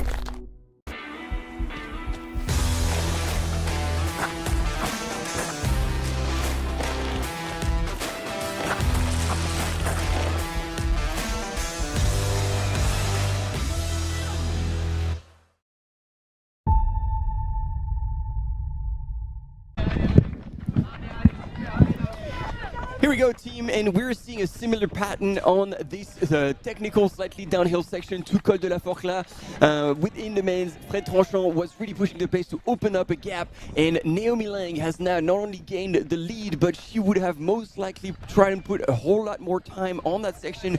We know she's one of the strongest runners on this technical descents. Yeah. And also the fact that she's coming from shorter distances, she has a whole heap of speed. So at this point, this is still comfortable terrain for her. But I love to see Judith Wieder just behind there, just pacing herself right, not getting excited. She knows this course. She knows how to get on the podium. Mm-hmm. She's been second twice. She's gonna want the win here, especially when Tuve Alexanderson did not start today. Judith is the race favorite coming in, but she's got competition today. And there we are back now with our new women's leader, Naomi Lang. And in the chat, there's been a lot of chat about Remy Bonnet. What has happened to Remy Bonnet? Yep. He has dropped back quite a bit in the rankings. We will give you an update as soon as we have it. We knew that he was going to be conservative, but where he's at the moment in the rankings is, I think, goes beyond conservative. So Naomi Lang running for the Carnethy Hill Running Club. So I had to quick Google that. It's just it's on the Penton Hills, just outside of Edinburgh. So Naomi Lang from Scotland. So yeah, so that's she was third at the ETC last year. So this is a bit of a step up a year after that. But this is exciting to see, maybe to the UTMB audience. At least here, if you just follow the races once a year in Chamonix, that's a new name for you. So yeah, Naomi is out front. Judith Vida, the Sage, just behind her. So, and here we go on the screen. You can see it's like 300 meters, the gap between Naomi and Judith just before they do the lower section, the very twisty technical section across all of the routes down into Trient. And you know what is interesting is that we have never had a female winner in OCC from the UK. Yep, that would make sense. Yep. I saw the time splits of Frederick into Trion. If I look at the fastest times from previous years, he was about, let's have a look at that. He was about 6 minutes ahead of the Eli and Francesco Puppi years of 24 and 23. Now, I'm going to say, I'm going to update. This is why I'm getting excited about Naomi Lang. We have never had a female podium from the UK in OCC in the last 12 years that it's been running. So, damn. Come on, Naomi. Oh, and by the way, look who's just over the shoulder of Judith Vida. Oh yeah, she's coming back. You know, these two are the ones that we know deliver almost every time. Judith Vida and Sarah Alonso right on her tail. They're both so interesting because Judith has come in OCC second twice, and Sarah has come in OCC fourth twice. So they're going to be wanting to get first and third, I would imagine, at least. Oh, yeah. Here we go. So this is this gnarly little lower section before you hit Trion. All the routes, they are everywhere. Now, this is where Judith is in her comfort zone on the descents. Sarah Alonso, we describe as a good uphill runner. She describes as a flat, fast runner, but neither one of those descriptions includes downhill. But she's staying upright so far.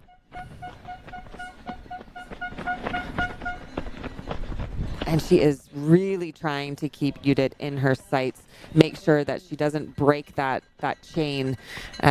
You know, if you can just, it's like an elastic. If you can kind of hold on to the person in front of you, it makes it much easier to maintain. And, see, we're already starting to get a break in visuals.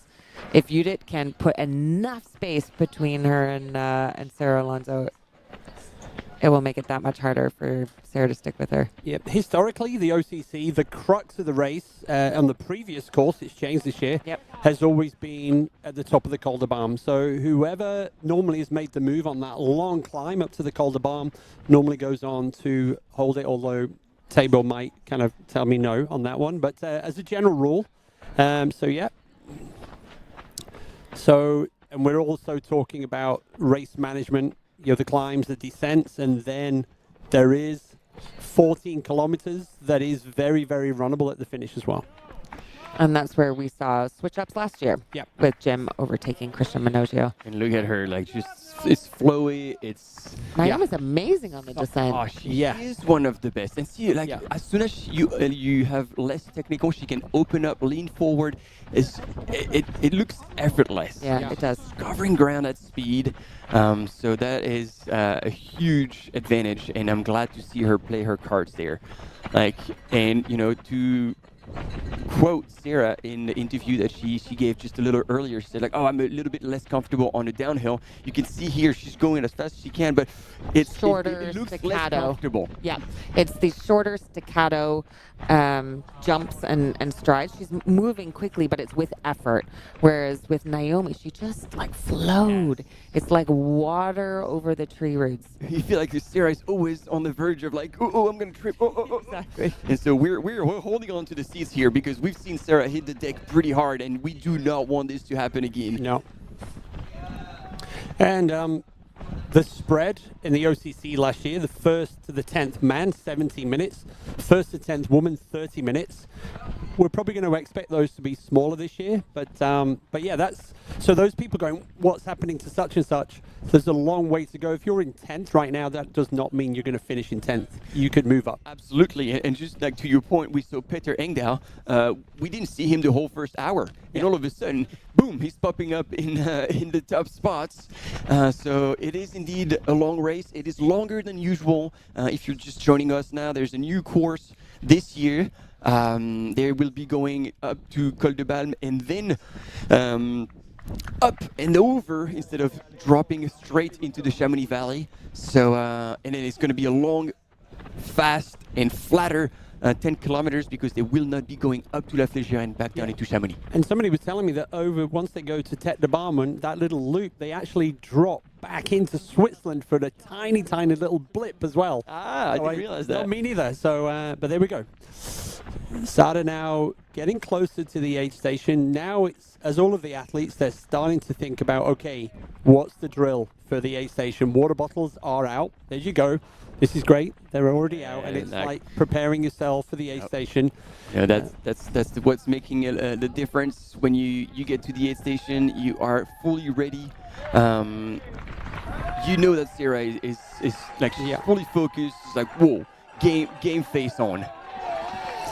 And it's always interesting afterwards to look at the amount of time an athlete spends in the aid station. They can track that, and you can compare, did you win or gain any time against your competitors? So yeah, that's one to watch as well. I'm impressed and so pleased with Naomi right now. Like, she looks in total control. And yeah, that was a very good point here from trail fans. Like, she was third at World Champs. In that 45K in Confond, like 45K, a lot of elevation gain, over 3,000 meters. So here she's just picking up water. As a quick one, is she gonna just put some in her cap or anything? Okay, so interesting though. She's going with 3 flasks. We know that this. Yes, and she's doing it right. She's doing it right. I like seeing that because this is a long-ass climb all the way up to Col de Balme. It is the steepest one as well. And then she was just multitasking at its best. She knew she was going to have to fill up 3 flasks. So only my question, Keith, did you see in the 3rd flask that she pulled out, was there any powder, any fuel? That's what I was looking for, to see if there was anything in the... Didn't see it. And... there we go, not messing about in that aid station. Yeah. She went for it early. She knew she wanted water. It was there. And then, again, taking advantage of that full froth in front of her just to tell herself, and the spirits are high. She's giving away high fives. Yeah. That's a very good sign as well. She's going to have to maybe put these flasks a little better. They look a bit floppy here on the right-hand side of Naomi. But as soon as she's going to hit that climb, it's probably going to be a more conservative pace. But she's killing it. Yeah, so out of Trion, our race leader now, both the women's and the men's race have gone through there. So this is Trion is 23.7K. They've already climbed 1,400 meters. So now they're about to do the longest climb of the whole race out of OCC. So it's just over 800 meters of climbing in 6K, and then the overall climb up to the Col de Balme is about just short of 10K and 1,000 meters of climbing. So this is why we're saying this is one of the crux segments of this whole race. So yeah, into Trion, and this is the big long climb. Sarah Alonso in the chase as well, and we can give you a time split for our athletes through Trion. 1 minute 30 seconds to Judith Vida, and 5 seconds behind Judith was Sarah. Yeah, so they're really neck to neck. Yeah. And I think that was the team manager from ASICS or somebody who just... Bit of intel? Yes. We'll take it. And actually, because this section now where Sarah is, you can get a visual of the runners. It's quite a long, flat segment before they begin this tough climb. And this climb is unique to the OCC compared to the CCC and the UTMB. But the other runners, they've also got a savage climb, but we'll come to that tomorrow. Yes, correct. Yeah, this one is, as you said, Keith, a little more technical. There are some exposed sections where, you have like a cable rope that you can hold on to if you're not comfortable, because there's quite a bit of a drop on the right-hand side. And this is where things usually shake out. Like, we see a ranking down at the bottom in Trion, and then coming to Col de Balme, we always have a bit of a moment where we don't really have images.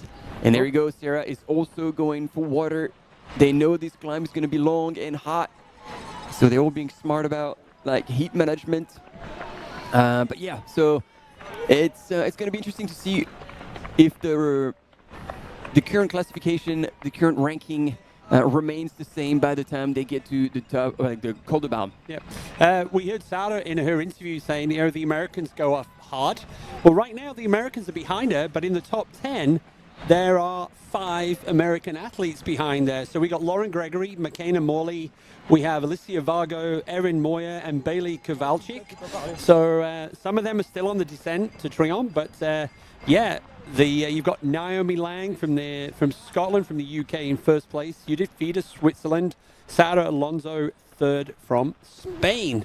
So and then you mixed in there, you've got Ida Amelie Robsam and Laura Hoddenroth from Germany and Norway. Oh, wow. But that's a very interesting point, Keith, because looking at, as you say, Lauren Gregory and McKenna Morley, both very, very fast runners on flat ground. Yeah. And we've said it, it's a different back end of the course. Yeah. It's a very fast 10K. And so if these two can just not burn too many matches, but stay within reach, because they're essentially just not even a minute back from Sarah Alonso. Yeah. So, and then within 5 seconds of each other. So we're telling you, I think the cards can still be reshuffled in some fashion.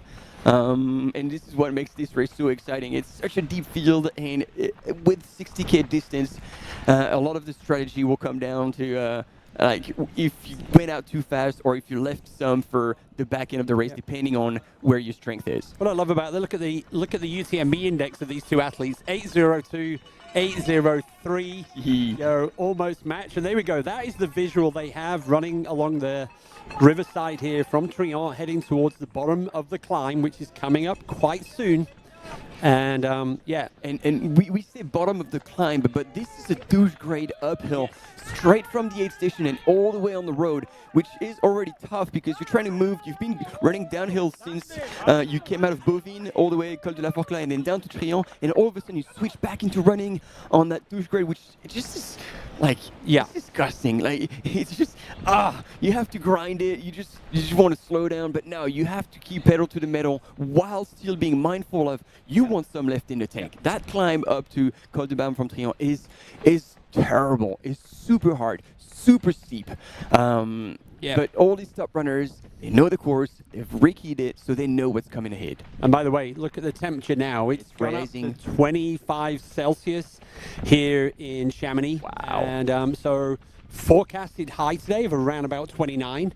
This is going to be the hottest day of the next 4 days here in Chamonix. So hydration is going to be exceptionally important as well. True. That's a very good point as well, because we're talking about nutrition, but hydration and heat management. Oh yeah. If you stay on top of it, that's what's going to help you get or maintain the few extra percent, because you were pointing it out in UTMB index 802, 803. This means that these runners have equal level of fitness. Yeah. And it boils down to how much you look after yourself, how smart you are. We love that. See people cheering. Sarah is responding to it. She's just feeling the cup right now before that big climb up to Col de Balme. We're in for a treat. And we have had it confirmed that Remy Bonnet is a DNF. Yeah. So sorry, Remy. His curse of OCC continues. So no more details.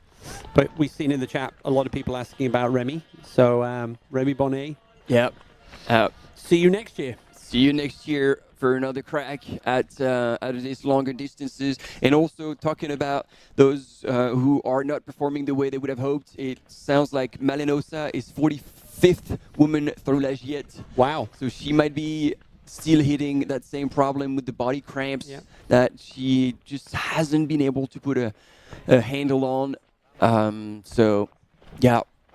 And I'm going to apologize, Malin, because I had you as my pick for the win, so I probably gave you the jinx. I'm sorry. But yeah, look at these two women, first and second. Wow. And again, coming out of the Trion aid station. Sarah is right to look back, because somebody called Judith Vida. Judith Vida was within seconds.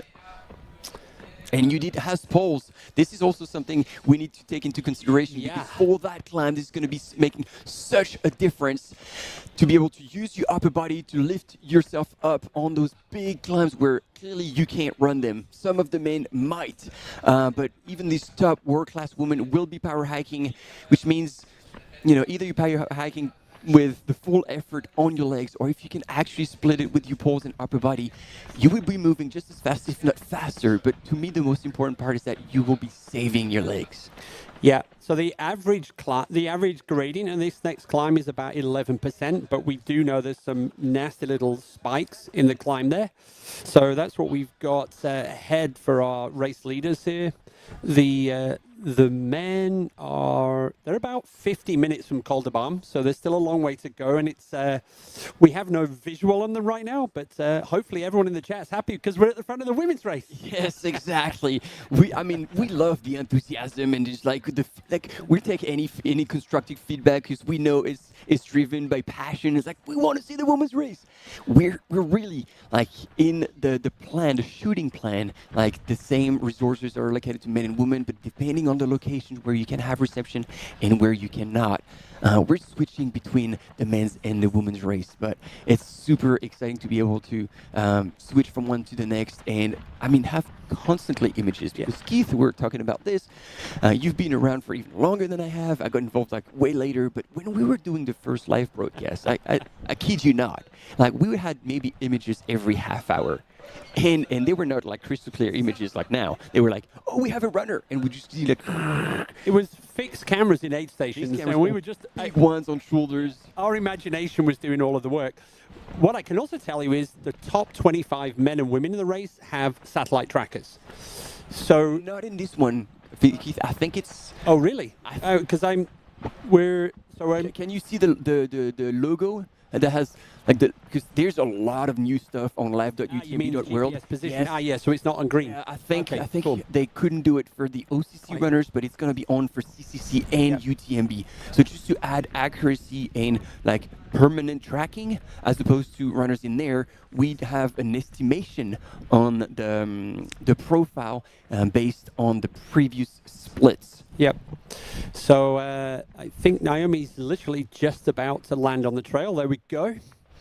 So now, there we go. Hands on the quads in the absence of poles. And I think, there we go. Naomi now onto the climb to Col de Balme.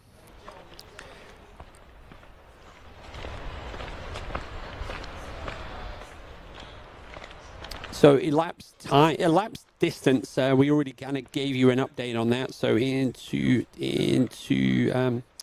Trion, 23.7K, 1,455 meters. So almost halfway in the climb. And now the next 1,000 meters is coming. So there we go. You've got a fantastic visual on your left-hand side. And in fact, I think Naomi's even further ahead of that. Yes. Yeah. She's now the... Yeah. So Naomi now into the undergrowth on that climb.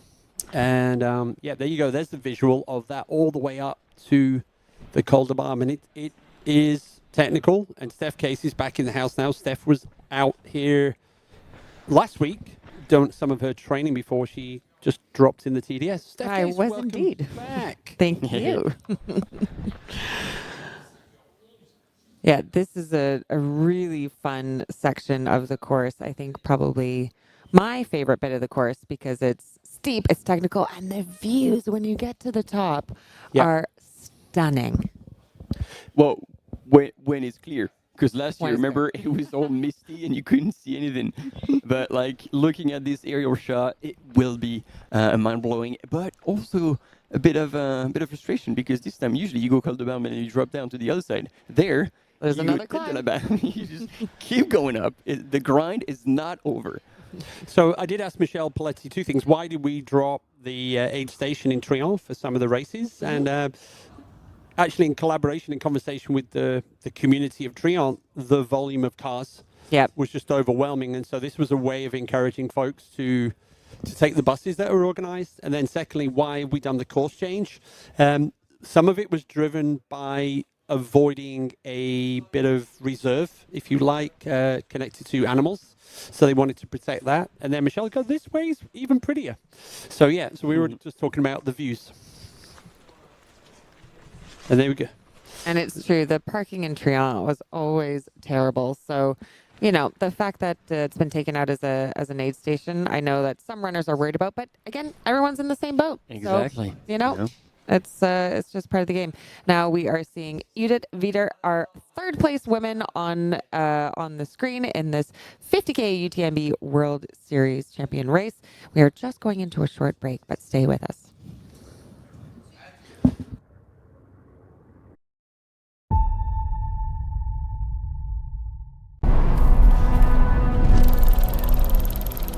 When Finnish engineer and orienteer Thomas Volonen invented the mass production method for the liquid-filled field compass in 1936, Suunto was born. Absolutely beautiful out there. It's such a beautiful course. The trail running community, there's always a support for each other. Everyone in the whole crowd loves this race and loves our sport. I wanted to win. I wanted it so much. I was dreaming about it. That's the best feeling and the best result. That's why I do this sport. I'm really grateful to be at the start line surrounded by these amazing athletes. If you are a trail runner, you have to take part one time in your life.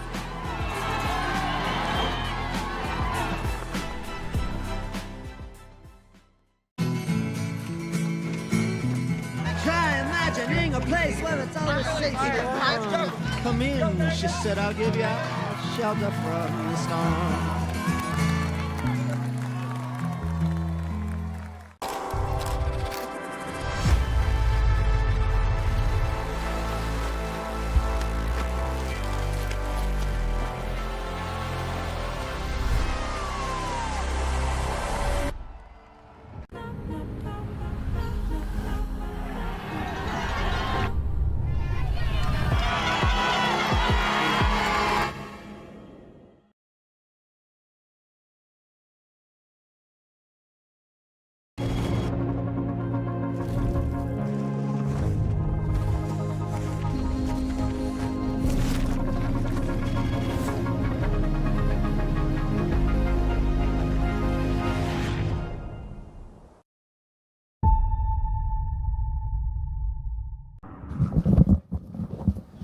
Hello, you lovely trail runners, and welcome back to live coverage of the UTMB World Series Finals, race number 1 of our 3 races, OCC, and we'll have CCC and UTMB tomorrow. This is, if you're just joining us, this is what's already happened this morning in the last 2.5 hours.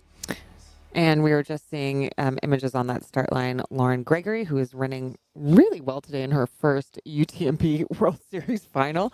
Pretty excited to see what she's going to continue to do out there. Judith Wieder, the race favorite coming in from Switzerland, got off to a good and fast start here with Remy Bonnet and Andreu there in the lead, and Lauren Hottenrott, she was incredibly focused on the start line, but she broke out into a smile when someone said the right thing on the sidelines. So there we had Laura Hottenrott really going out strong, and as we've been just chatting about a little bit off air, she's dropped back. You know, she went out with such a commanding lead. She's coming off of 2 races earlier this month, Sierra Zinal and the World Athletic Championships. She had a 2:31 marathon just on August 15th. So that was 2 weeks ago. And she came out here so strong, did very well on the climbs, on the flat bits. She has lost some rankings on the descents. And we have Frederic Tranchant, who has really now gone into the lead and is absolutely going for it. While we saw Remy start to fall back and has now DNF'd. which is just so unfortunate for Remy. He is not having luck with the OCC course, DNF'd in 2021, 2024. We thought that this year could be his year. He pulled out of Sierre-Zinal earlier this month in order to spare kind of a torn tweak in his calf muscle. And unfortunately, it just wasn't his day again. Yep. Yeah. He had stepped up one Mont-Blanc marathon again, and it was like, okay, well, maybe this is it. Like, he's stepped up in distance, got comfortable with all the other things, but nope. So hopefully he's okay. And I said that the Marathon du Mont Blanc is the predictor for who tends to do well at OCC, but the trend is more on the women's side, I have to say. Yep. And on the men's side, it's not proving as much of a solid predictor. But just talking about the women's, we're going to hear that beautiful Scottish accent from Naomi Lang in the pre-race interview. Let's hear it. I'm feeling, I think excited is the overriding feeling. Obviously a little bit nervous, maybe nervous is the wrong word, but apprehensive, because I guess it's it's sort of new territory in terms of the distance of the race. But yeah, I think it feels like there's been almost quite a big build up to this. So I'm excited to finally be racing, I guess, and be in a super strong field that it is tomorrow. So yeah. This is sort of the first time I've done anything over 50k, and it's 60k. I think I'm trying to look at sort of break it down in terms of the time and the race profile and stuff, trying not really to think of the distance as a whole. And I think when I see who else is racing and stuff, a lot of people are probably coming from the shorter end of things. I think a lot of us, this is a new distance for us. I think it'll be interesting to see how it goes. I think it's not too it's different obviously from a marathon type race, but I think there's going to be a lot of overlap. So I think if I can put, I think everyone says it, but if I can put a race together that I'm proud of, then I'll be happy. I think I know that training and stuff has been good and stuff the last month, so hopefully I can work hard throughout the race and feel like I'm being competitive, and hopefully I don't know what result that'll be, but we'll see. I guess OCC for me is it sort of brings loads of people together in the same race. I think a lot of races through the year will have really strong fields, but it's not necessarily everybody at the same one. Whereas I feel the races this week kind of managed to do that. So I think it's it's the competitive of the race, and I guess it's a good field and course to test yourself on. So we'll see. Yeah, so Simo and I have been part of Ordinary Project, which is kind of about working with your sponsor to sort of improve their kind of impact or sort of their sustainability projects. So Simo and I have been kind of work a bit with the team to see if there's improvements and things we can make there. I think it's something that both of us feel quite strongly about, and try and make little changes in our own lives. So we're trying to see if we can bring that into the team, and I think the Salomon team has quite a broad reach, and they have a large audience of people. So I think if people can see that the team is making an effort to kind of improve their environmental impact and make some effort on sustainability projects, and I think hopefully that can have a trickle down effect. What a great human. Yes, I did see, actually, just looking at the replies, we write to all the elite athletes before the race for some background. So Naomi was saying that she's from Glasgow. Yeah. And I know there's a rival between Edinburgh and Glasgow, so that's what it says in the notes. And not sure if she's still doing that, but she was listed as a medical student at Glasgow University. Yes. And I think I've also seen that she's been enjoying her training with Marlin in the lead up to this year's race. They were in Valseny, which I was very surprised because it's quite a remote place. But they were like, yeah, but it's great training ground. Kimi Schreiber. Yeah, I was just looking her up. So, 20th last year? Yep, exactly. She was 20th at OCC last year. So she does know this course. She does have experience on this course. But, out of all of her other race standings, that was probably her her lowest one, because if you look at her background, I mean, she's quite frequently on the podium, a lot of firsts, particularly in the 50K, 20K distance. She was 4th at Broken Arrow earlier this year. Do you have that? At Broken Arrow, exactly. Yeah.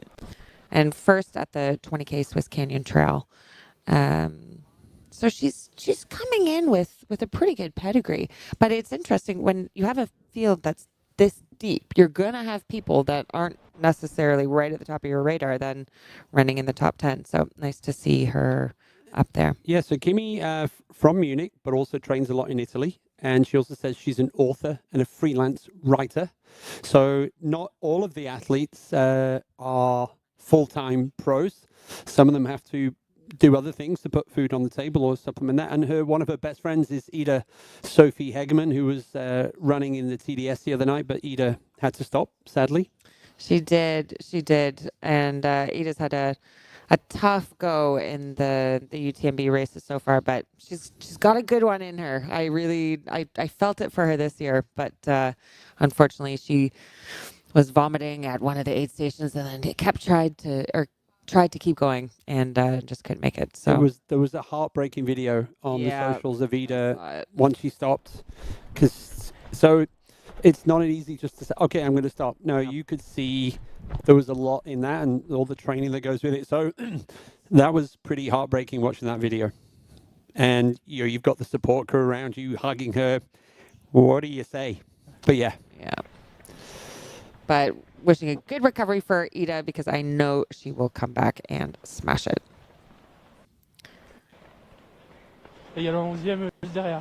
And there we have our 10th place woman, Alicia Vargo. Yeah, again. From the States. Yeah, one of the old timers and still there. She absolutely loves running. Chris would be somewhere around there in the valley. I don't know if they came out with the kids. Who are you calling an old timer? Me, you. I did say an old person. Okay, like we are in the same age category. Like already, like over 10 years ago, I met her the first time at Trans Rockies over in the US, and she was crushing the men's field. She was running solo 3 days, and she was just loving life. And she is a mom of 4. Yeah. So I love to see a mom of 4 in the top 10 at a UTMB World Series final. And let's go, Alicia. They used to live in Flagstaff, and now, if I'm not mistaken, they are in Breckenridge, Colorado. So living high. 3 German women in the top 10 right now. So we've got Laura Hottenrott, Kim Schreiber, and moving into the top 10 into triathlon, we have Daniela Umas. So there we go. There we go. So the rise, late adopters to trail running, I think we would say, but they're not messing about now. And really, last year we had Katrin Hardmuth.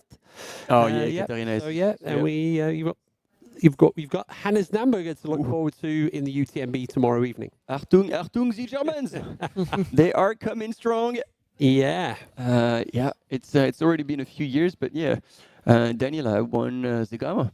So she got a few solid references to her name. So now we're enjoying the amazing scenery up at the Col de Baume, and our race leaders in the men's race should be here quite soon. The women are going to be about 40 minutes away from here now. That's and then this is where, after the Col de Baume, this is where the course changes from previous years. And the temperatures are continuing to rise. As we said earlier on the broadcast, it is going to be the hottest day out of the week. It's now 26 degrees in the valley in Chamonix, and with the humidity. And you see it's all milky. Yeah. The air is thick. It is going to feel hotter. We are seeing these drone shots of the beautiful OCC course, the 50K UTMB World Series final. And we are just going to a short break, but stay with us.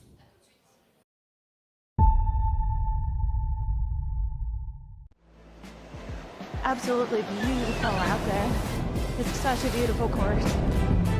The trail running community, there's always a support for each other. Everyone in the whole crowd loves this race and loves our sport. I wanted to win. I wanted it so much. I was dreaming about it. That's the best feeling and the best result. That's why I do this sport. I'm really grateful to be at the start line surrounded by these amazing athletes. If you are a trail runner, you have to take part one time in your life.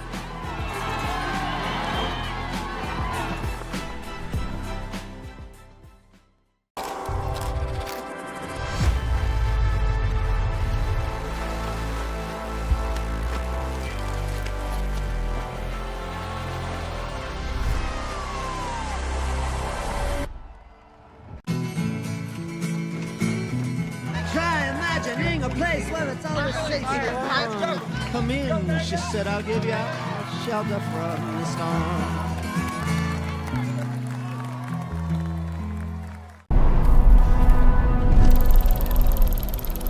When Finnish engineer and orienteer Thomas Volonen invented the mass production method for the liquid-filled field compass in 1936, Suunto was born.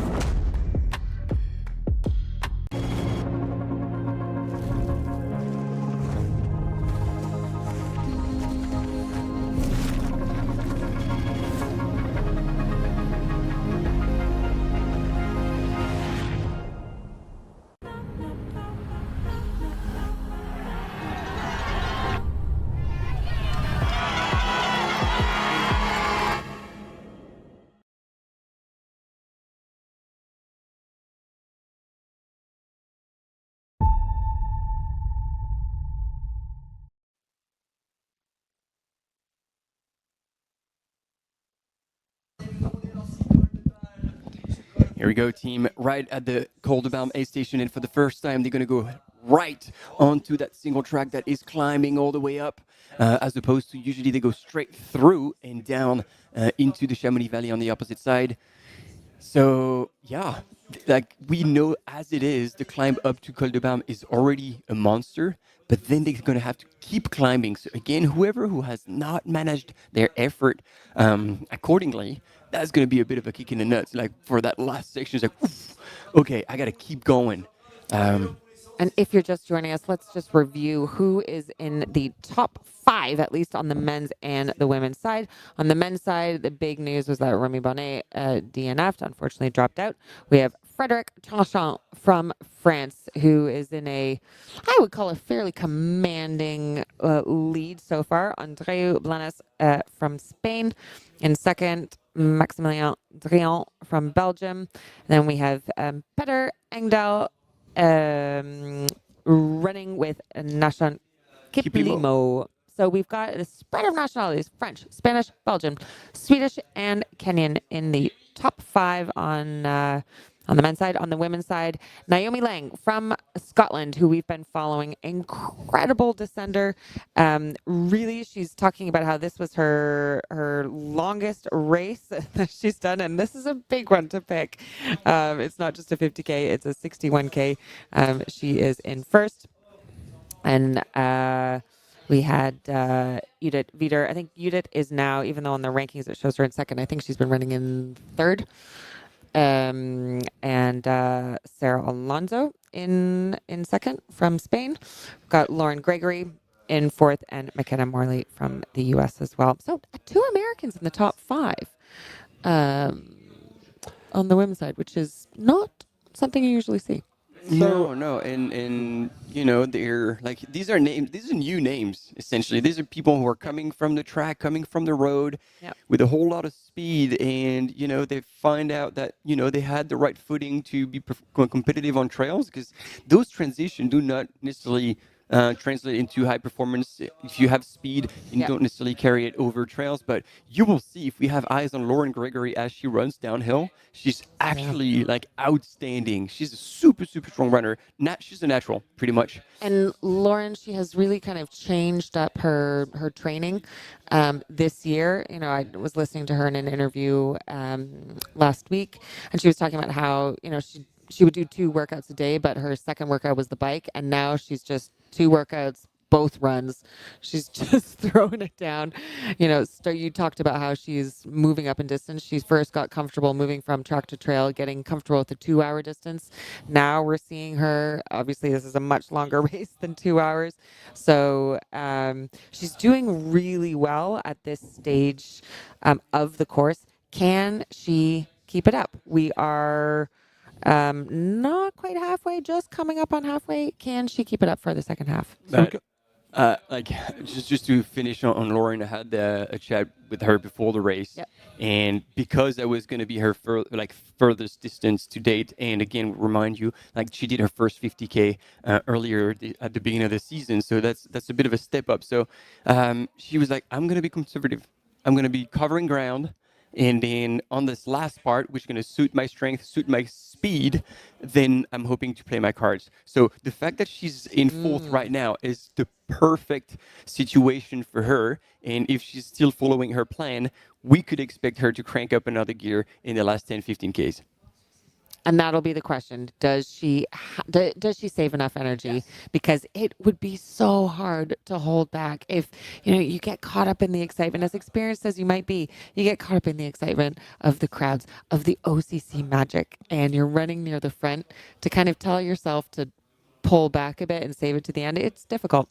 Yeah, but she was like, I'm in exploration mode. Like, cool. She was just like, I just want to understand. I just want to figure things out. So again, I think when you have that and you have this respect for the distance, you probably try to keep a little bit in the tank. It's the right attitude because it's, coming here knowing that, okay, it's my first UTMB World Series final. I'm not going for the win, but I'm going to go to do my best, but also learn. Because you have to play the long game. And your partner, Ruth, who talked about when she won UTMB last year, said, this was a 10-year game. It was a 10-year project. And she was building up to that over the years. And it just takes incredible patience. Here we go. It looks windy up there.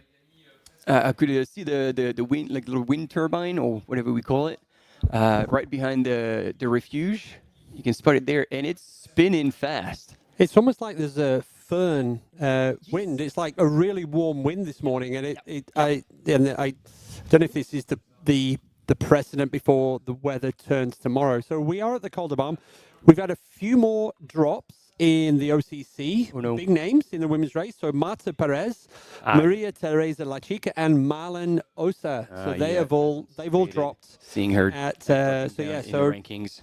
Sorry for that. So that's 3 runners that are no longer out on the course.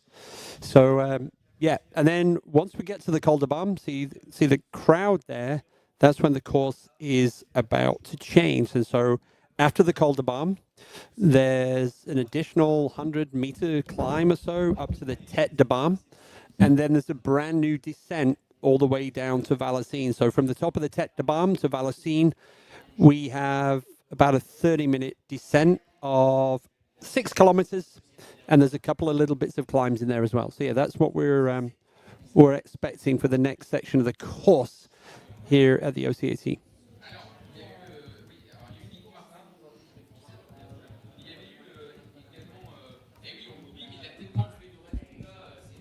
So on the screen right now, this looks like 8:15 this morning, just out of the gate in OCA, the start of the race, which was already almost 3 hours ago. Oh, I think that's Jeshurun Small. Yeah. In the US. We haven't mentioned Jeshurun once yet. No, we haven't.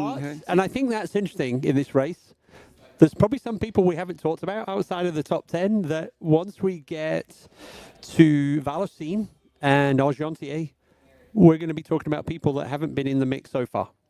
And as opposed to people we have seen, like Francesco Pupi, he is not in the top 10 anymore. So it looks like maybe his strong effort. Yeah, he is. He's in 12th. And are you ready to see the chat blow up?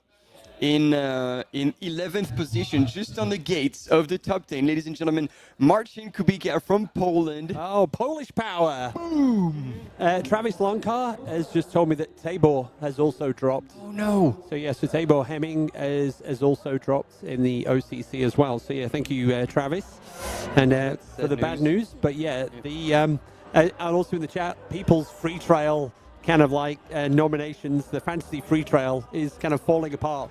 I had Marlon, so she's gone as well. So I'm sorry, Marlon. So and right now we are now back at the aid station. This is in Trion, and it's watermelon time. Yeah, we like that. any watermelon time is a good time. Oh yeah, and as you say, if you look at the bottom screen now, the temperature is literally going up and up and up. Predicted to high around about 29. So by the time they land here in Chamonix, around about 1:30, 1:45 for the first men. Yeah, it's going to be hot.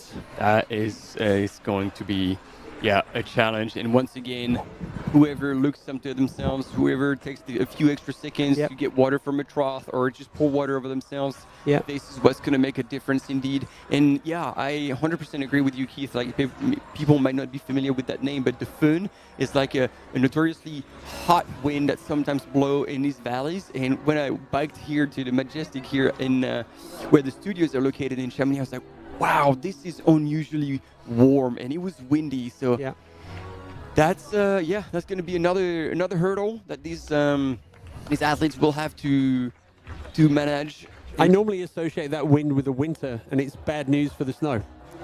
Yeah. Interesting, because I've also seen that the team here, the volunteers, are kind of helping pouring the water in now. So we were wondering if they've been given a directive, or just leave them alone. If they need your help, they'll ask for it. I don't know. Especially the elites, because they were flying through this aid station. We have the classic UTMB Alps aid station meat, cheese, got a few dry crackers, and Jay's like getting the entry fee back in watermelons. We like that one, Jay. Thumbs up for that one. That was a good one. Yeah. I certainly relied on watermelons to get me through TDS. Oh, that's good. The aerial shot of Tryon, it made it look like the pink church was no longer pink. But there it is, down on the ground level. Always there. Still there. Always there. There you go. Happy days. Yeah, so these are referred to extraordinary runners. So there is anybody that is showing up to the start line, and everybody's got their own motivation for being here today. And that's what we love about trail running. You get to share the start line with Frederic and Francesco and Judith. And as we are seeing the images of everyone going through this aid station, we are going to an interview with Judith Wieder, our one of the favorites coming into this race from Switzerland, who knows this course really well. Looking forward to this race. It's going to be amazing, and I feel good, so it's going to be exciting. But I don't have this strategy, but of course I will go for my body feelings and I will see how it evolves. But the first thing is to keep my nutrition well, and then we will see how the end unfolds. So of course I want to try to do my best, and I know I'm capable to be on the podium again. But in the end, I'm happy if I've done what I can that day. And 60 kilometers is long. And therefore, I'm really happy to just be here and do my best. OCC is an amazing race. It's a cool course. I mean, of course, it has changed. So I've been 3 times on the start line, and 3 times it has been different. But still, the nice part is still there. It's from Switzerland, where I live and where I've grown up, to France, to Chamonix, a wonderful valley. So of course, this means a lot. And then there is probably one of the most competitive races of the calendar, and that's what I'm looking for, and that's what I'm aiming for to race for.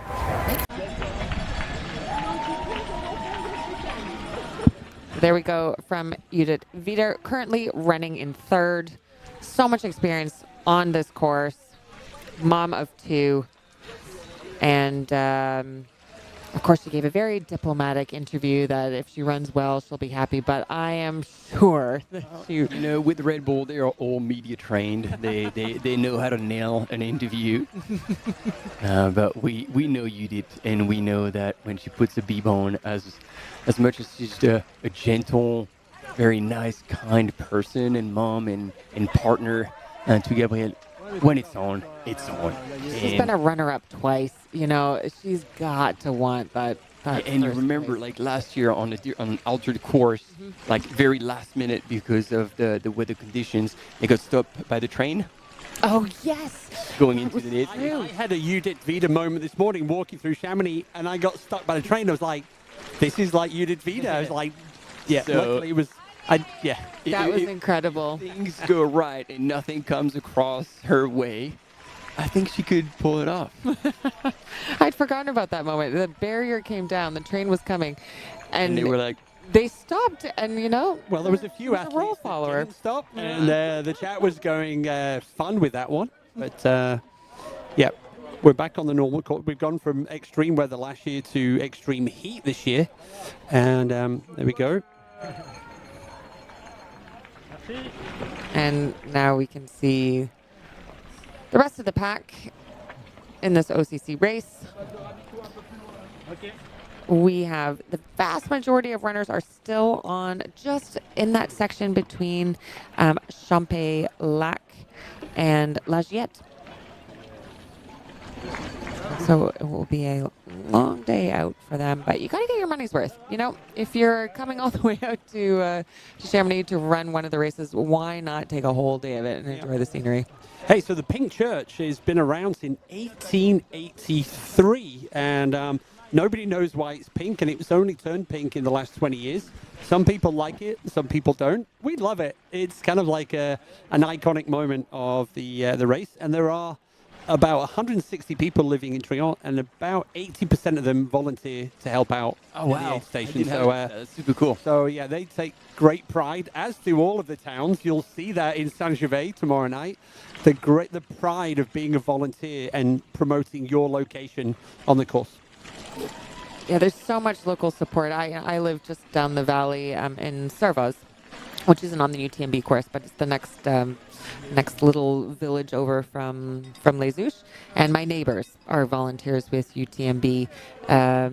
One of the women at the creche, at the nursery where my daughter goes to school, is volunteering at UTMB. I mean, everyone is involved in UTMB in some way. So it's really cool to see the local involvement, local support. What I love this morning, Steph was sharing a picture of her daughter wearing your TDS wristband. She was. I don't know. I cut it off of me yesterday, so I don't know how she's managed to reattach it to herself, but she looked pretty proud. And I dare say that's not going to be the last time that she puts on a TDS. She's 22 months now, so, we got to start them early. Yeah. How many stones does she have already? Caillou. Des petits cailloux. That's what she says when she sees the mountains. She says, "Gros caillou." Gros caillou. So good news, everybody. I think any minute now we're going to see our race leaders into Col de Balme. And so once we have the sense of that, we're going to flip back. But we're at the minute. You get to see maybe some of your friends that you didn't expect to see on the live this morning coming into Trient. And maybe just to talk about this section that the top men... Just to talk about this section that the top men are running along. So that you have this steep climb coming out of Trient, but then you have this kind of technical, sometimes it breaks into a little bit flowy, but it's just kind of a hop along, I would call it, where you're doing little descents, little climbs, but with gorgeous views as you make your way up to Col de Balme.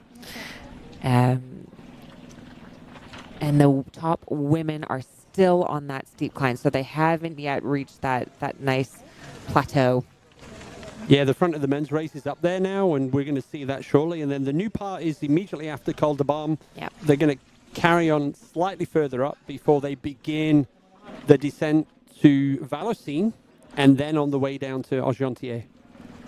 And then Argentière, it is already. They're on the way downhill to the finish, so the last 10K. What did you see, Martin? So here on your screen from France, Hugo Clément is a journalist and activist, and one of the people who are coming from completely different spheres and be like, I love trail running and I get involved. I was wondering how you had spotted him, but now I see he has 2 million followers on Instagram. So there might be quite a few of you who also recognize him. He's originally from Strasbourg in the northeast of France. And he used to be in France Inter, which is one of the main national radios in France.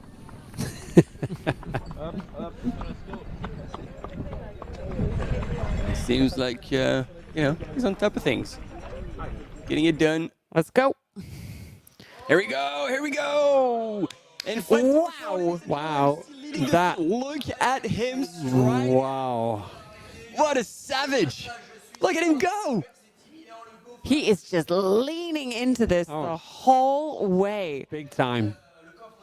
I am so excited for Frederick. That giddiness, that excitement that we saw in his pre-race interviews and his social media and everything he's been putting out there is just translating into energy on the trails.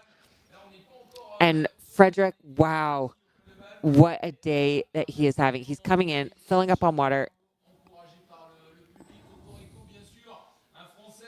Great crowd up there. I'm going to give you a time check. Eli Hemming came through here in 3 hours 10 in 2 years ago, which is probably the best way to, in terms of time comparisons. And we have 3 hour 04. Yeah. All right. That was a very smooth transition. Quick fill up on his bottles. Now here, we're only halfway through, a little bit over halfway through the race, but you still can't take cuts. You still have to make sure you're fueling. You still have to make sure you've got energy for the descent, and there's still a climb left. So, there's going to be this temptation to just go through as quickly as possible, but he's got to make sure whatever his strategy is, whether it's powders or gels or taking Coke. And I don't know, I saw him fill up on water there. Solids, so it's all to be water, so he might have had fuel there. I know he's pretty minimalist with his nutrition, which sometimes could come and bite him on the later stages. But that's what I'm wondering, because this is where we see sometimes some of the top runners, especially if that's something that they're going for and they don't have a ton of experience, that they might start to take a few shortcuts on the fueling, and you can get away with it for a bit. But he knows it, and then so here I want to point out something, because they're like 28 Ks roughly from the finish. That's quite a fair amount of distance. 730 meters left to climb, but 1,900 meters of descent. Yeah. And both leaders, last time we saw them, Fred Tranchant and Naomi Lang, are outstanding downhill runners. Good point. So that is going to make it even tougher to try and switch position and come and try and take the win away from him. Now, this is a really nice flowy section where you can just kind of let go and just run on a pretty flat section as it goes around the mountain before you do a little steep short climb up to Tête de Baume. Tête de Baume? Tête de Baume. And also I think with the speed in this lax section, I think salt, cramping, if you're going fast and you haven't been hydrating good, you might just get the cramping sniper appears from nowhere. So this is the things that we're going to watch for. That speed, I don't know if you saw the Sunto stats there. I mean, he was running at least 15K an hour. If that's accurate, yeah. I mean, what to say? After 33 kilometers on the legs, to throw down at that kind of a speed on a mountain trail when you are about to do some large descents is bold, but impressive if he can keep it up. Look at how he is pushing. He is really running. I feel like he's running this like it's a 20K, and that will either really serve him well or he'll blow up. And I hope it's the former. Again, knowing the amount of descending, like even if you just kind of running a little bit on empty, like Fred knows how to use the downhill just to move effortlessly. And amazing. I mean, as much as I love a good sprint finish, I think it's going to be very, very hard to close on Fred. I wonder if the way he's running right now. I wonder if he knows that Remy Bonnet has dropped. I don't think he cares. Yeah. To be fair, I also when he's launched himself like this, like he did at World Champs, he's just like, I don't care about anyone else. Like I know I've got this, and he's just head down doing his thing. He hasn't looked behind him once. No. I think you're absolutely spot on that. He doesn't care. And see, he's still looking after himself, still taking like little sips. Yep. I mean, he's crafted his art like throughout a whole international orienteering career, and then moving into trail, a lot of with sky running, because again, technical terrain was his bread and butter, and then eventually just moved up slightly in distances. And what he's achieving today is just, again, a statement that that's only the start of It what we used can to be, skimo was the sport that you needed in order to be good in some of these races. Now I'm saying orienteering is the new crossover. Wow, we've seen a lot of people coming from orienteering. Yep. Another sport, far less intuitive, field hockey. Oh. Field hockey. If you start Googling or ask on AI, how many trail runners are coming from field hockey, you will be blown away. Okay, hot tip. Including our adaptive athlete this morning, Paul, is coming from a field hockey background as well. Oh, shit. I did not know that. Look at this. I just need to call this out because it looked like that Fred was actually putting his hands down on the ground, pulling himself up that climb, which, again, it just gives you a sense of how steep this is. Wow. He's on all fours, just really climbing, dragging himself up. And this is against something in inheritance from skyrunning. You're scrambling up a hill and you know how to use your hand when it feels right. And so he's optimizing every step. Who needs poles when you can crawl your way up a mountain? And this is a good question for anybody in the chat, maybe from Merrill. So Team Merrill, they must be going wild right now. And I'm just wondering, is this the best result at any of the UTMB races for Team Merrill? I don't know the answer to that one, but that could be very likely. So, Merrill, this is your chance to dive in the chat and give us, is this your best result, or could this be your best result ever? Pretty sure, even though he was wearing the national kit, a world title was the first for Merrill. Through that was the dam. Was that the Mosson dam right in the background there? And then if you've been skiing here in the Latour Vallecine area, there we go. You might recognize the top of this lift, the Tête de Baume. And there we go. Liam from 8 Station Fireball. Frédéric was the fastest to Col de Balme ascent from Triant in OCC history. Wow. And then 2022, 2024, other comparable years. On the same climb, and he was Eli Hemming in 109, so he was over 2 minutes faster. What a beast on that climb! What a beast just on that climb! And I mean, even if we didn't thank you for those stats, but even if we didn't have them, I would guess it just from looking at the way that he is moving. Thanks, Liam, as always. Yep. And bear in mind, Canadian time is definitely late over there right now. Early. I was thinking late from the night before. You're thinking early the next day. Oh wow! And I'm going through the time on East Coast. It would be 5:30 a.m. Okay, so it's early. Yeah, I thought it was late than that. Yeah. Yep. I'm going back through the chat, and it looks like Marcin Kubica, who was in 11th and crawling back into the top 10. Yeah. Has DNF'd. Apparently, he's injured his hamstring. Oh shoot! So still Polska Gorom. All thoughts with you. And it's 8 minutes since Frederick hit the checkpoint at Col de Balme, and we haven't had the second runner yet. He's really widened his lead there. That is insulting. The respect is gone, is dead. Wow! Nation Kipling. Oh my goodness! This is absolutely crushing. Pulling it from nowhere. There we go. And once again, he's trying to fill up his flasks without taking them out of his pack. Almost doing a squat on the. Oh man! All right, this is a strange strategy. Manager for Salomon.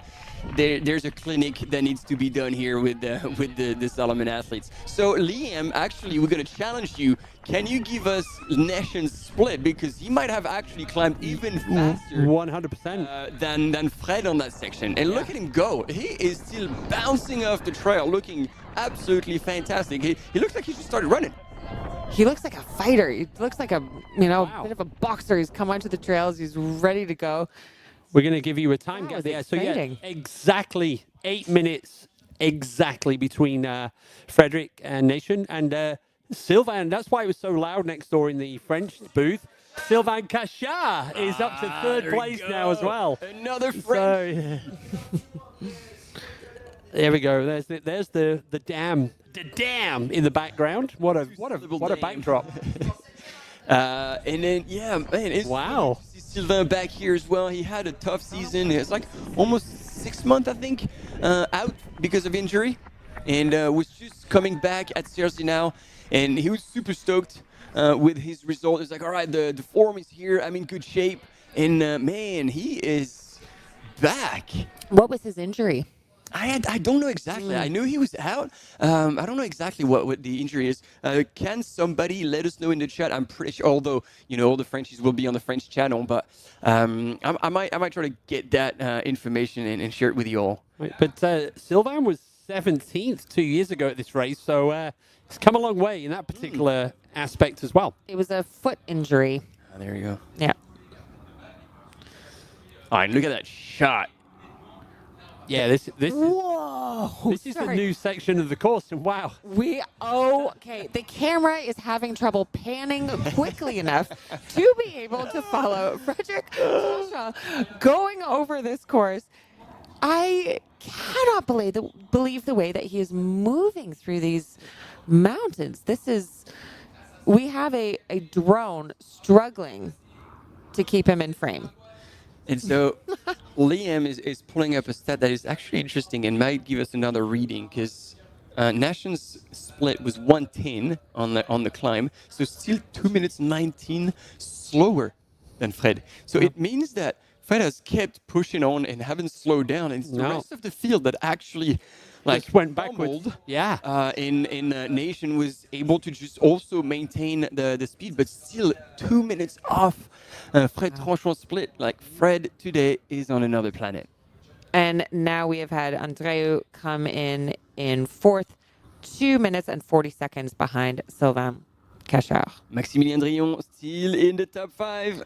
Hasn't come through yet, Col de Bam. Oh, right, okay. Yeah. So we don't yet know. Yeah. There could be a switch up with Peter Engdahl. Stay tuned. Wow, this is the first time we see this is a brand new part of the course, and this is why Michel Paletti added it in. He said, yes, the views are amazing on this part of the course. Nation's already won. A little bit more climb, right? Oh, well, you kind of... The climb's not as beautiful if you... the view's not as beautiful if you don't work for it. And these runners are working for it. So Nation's already won the Grand Raid Ventoux by UTMB this year. Yeah, he was the 50Ks. Yeah, and he was 11th at Zinal. So, yeah. So he's... He was 4th also somewhere else. We now have a switch up in just coming through in 5th. Miguel Benitez from Spain. So Maximilien Drillon and Peter Engdahl, we are still waiting for them to come through Col de Bam. So our top 5 on the men's side coming through Col de Bam is Frederick Tranchon, who is absolutely flying, outrunning the drone, outrunning the camera runners. Nashon Kiplimo from Kenya and Sylvain Cachard from France. Wow, look at that. This is a great view. And by the way, Christian Allen, Luca Del Perro, Alain Santa Maria Blanco, they've also gone to Col de Bam. So if we remove Frederick, the gap between Nation in 2nd and Alain in 8th is 4 minutes. And in that group, like, I'm thinking about Christian Allen, like, there are runners who have wheels and could still be putting minutes on the rest of the field in the last 10Ks. So we're still in for what I believe to be a bit of a shake-up in the current rankings. But Miguel Benitez, super strong climb, coming out in 5th here in Col de Balme. He had the 12th UTMB index on the 50K distance. So yeah, he's right where he should be. Yeah. As we are watching the men's leaders come through, we are keeping an eye on the women's field. Naomi Lang in 1st with Sarah Lonzo in 2nd, Judith Wieder in 3rd. Let's see how it switches up as they come through the aid station. We are just going to a short break. Stay with us.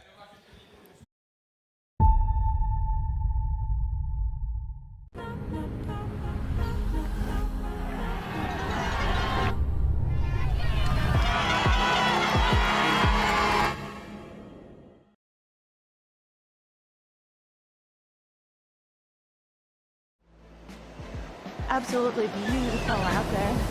It's such a beautiful course. The trail running community, there's always a support for each other. Everyone in the whole crowd loves this race and loves our sport. I wanted to win. I wanted it so much. I was dreaming about it. That's the best feeling and the best result. That's why I do this sport. I'm really grateful to be at the start line surrounded by these amazing athletes. If you are a trail runner, you have to take part one time in your life.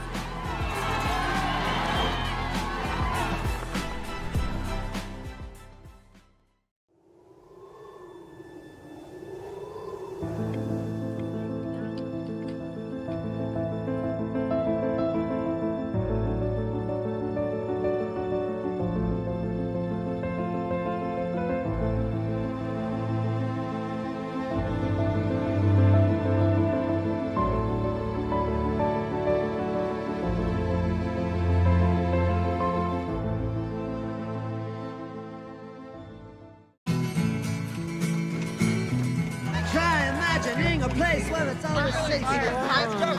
Come in, she said, I'll give you shelter from the storm.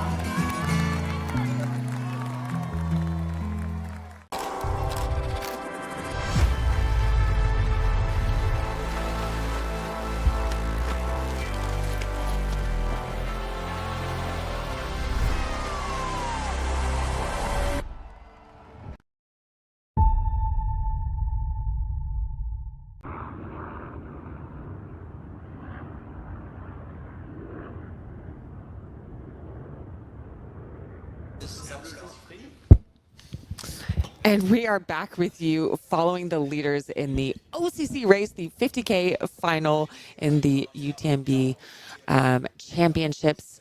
And now we've had an exciting race as we're following the top men. We're waiting for the top women to come through to get visuals on them. Frédéric Tranchant from France, absolutely flying with a pretty commanding lead, an 8-minute lead over Nashan Kiplimo, who just appeared. He worked his way up and is now running in second, going to Tête de Baume. So what I can tell you as well is incredibly, 14 runners already through this checkpoint. The gap between second and 14th is 3 minutes. Oof. So it's almost like now you need to be in the mix here at this part of the race, but the race is yet to begin. Absolutely. And we talked about this earlier in the broadcast. Different parts of this course will favor different runners. Frédéric Tranchant, strong downhill runner. He is now flying down towards the little climb that he does before Valersine. And Nashan still on that climb. Some names that we haven't dropped in the conversation this morning. Anton Gustafsson, Robbie Simpson, he's had a good race here before. Antonio Martinez Perez. Oh, yes. Where is he? He's 3 minutes behind second. Oh, yeah. Leonard Mitvika, Daniel Patisse. These are all outside the top 10. And the race is about to begin. Antonio Martinez Perez is the strongest Pac-Man player in this field, and his comebacks are legendaries. He can move up through the field in the last stages. So the original course suited him better because it was a climb and then a big descent. But yeah, let's not rule him out, even though he's not in the top 10. You have a point, Keith. And now we can see a flyover of the course. So after Col de Baume, they go up that new section to Tête de Baume before they make the descent, and then a little climb. We've been shortcutting by saying Valersine, but it's the Télécabine Valersine. They're not going into Valersine, the town. They don't reach the next town until they hit Argentière. So the Télécabine Valersine is at the bottom of the cable car or the top of the cable car? The Télécabine. That would be the top. Yeah, exactly. Okay, so that was, yeah. So on some you see TC Valersine, I'm like... Télécabine. So yeah. Yeah. So there we go. A French acronym for a Télécabine. They love the acronyms, the Frenchies, right? Yeah. UTMB, CCC, OCC, TDS. What someone was telling me is they love how it's UTMB Mont-Blanc because that's technically Ultra Trail du Mont-Blanc, Mont-Blanc. Yes, but for the old timers, like all of us, it used to be just UTMB. But now there's like 70 UTMBs, and so they had to be like, oh, okay, well, we need to make a distinction, and so now it's UTMB Mont Blanc. And for all of you, if you nailed it, but the C at the end is silent. And if you say Mont Blanc, he's like, oh, you're not from here. Mont Blanc. Mont Blanc. Mont Blanc. Mont Blanc. We saw Sylvain Cachard moving super well in third, and now Nathan Kiplimo climbing that steep section. He's almost at the top, and he's not tired yet. Look at him go. No. And this was the section that we saw Frederic Tranchard using his hands to climb up. I mean, wow. They both have a similar style in that they're kind of hunched over, really... leaning into it. Leaning into it. It makes it look like they're tired, but of course they are not. And that's more like a Remy Bonnet kind of stride, like still tiptoeing, still running.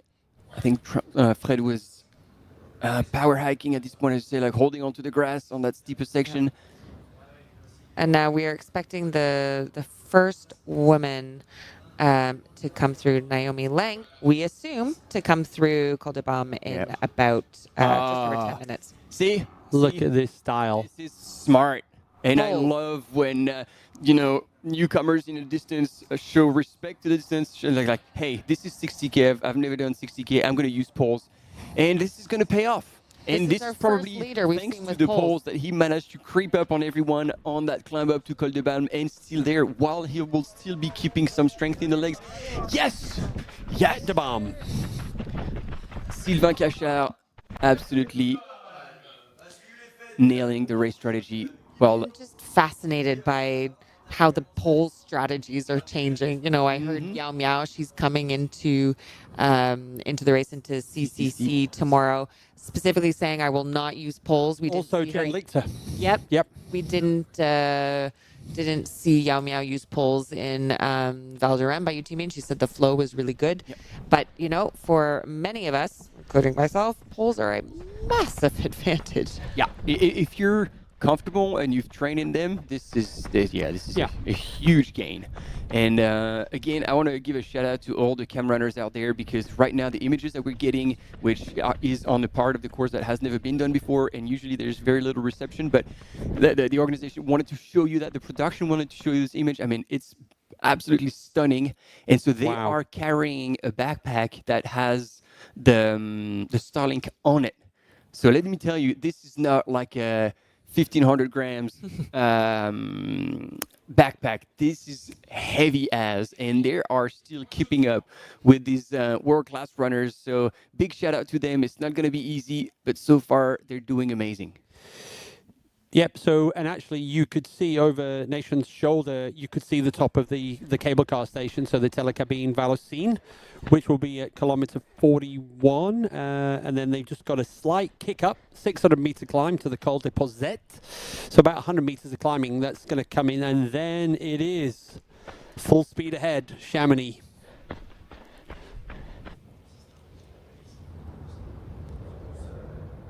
And there you go on your screen. Third place, also coming from France, Sylvain Cachard.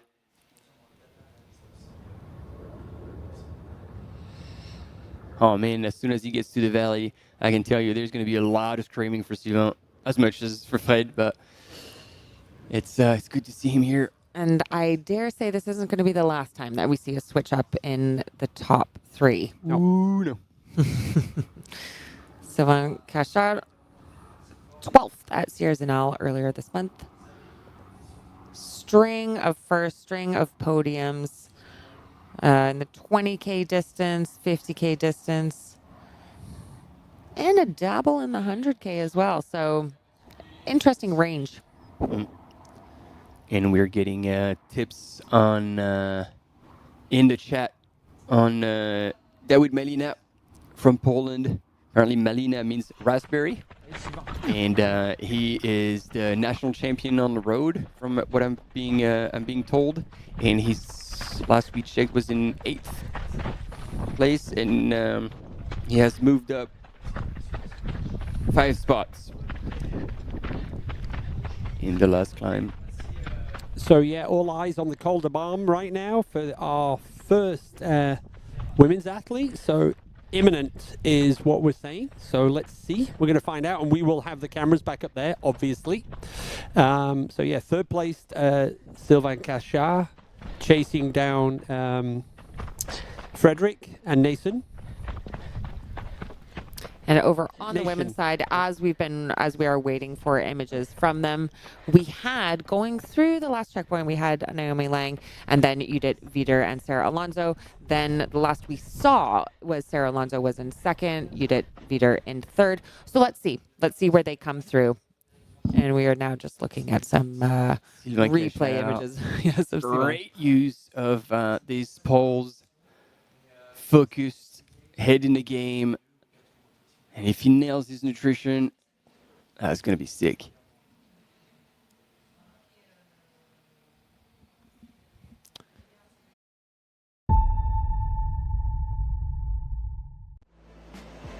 Absolutely beautiful out there. It's such a beautiful course. The trail running community, there's always a support for each other. Everyone in the whole crowd loves this race and loves our sport. I wanted to win. I wanted it so much. I was dreaming about it. That's the best feeling and the best result. That's why I do this sport. I'm really grateful to be at the start line surrounded by these amazing athletes. If you are a trail runner, you have to take part one time in your life.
We love stinky runners, but use the soap.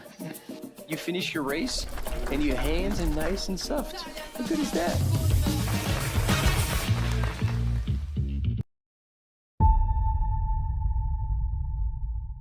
Pleasure of actually traveling to Oman and seeing the incredible trails out there. And when you think of Oman, when you think of the Middle East, you think it's hot, you think it's desert, but actually there's so much more variety to the terrain out in Oman. Why don't you tell us a little bit about the course and about the terrain that runners have out there? Certainly, yeah. There are actually a lot of mountains there, you know. For example, our 100 mile that's going to be this December, is the elevation gain is 8,000 plus. You know, so pretty much a lot of majestic mountains. Those mountains are no joke. I can remember coming, up one of the climbs, just stunning scenery. And one of the things I can say as a woman, that I was so comfortable running along the trails. I was treated so well.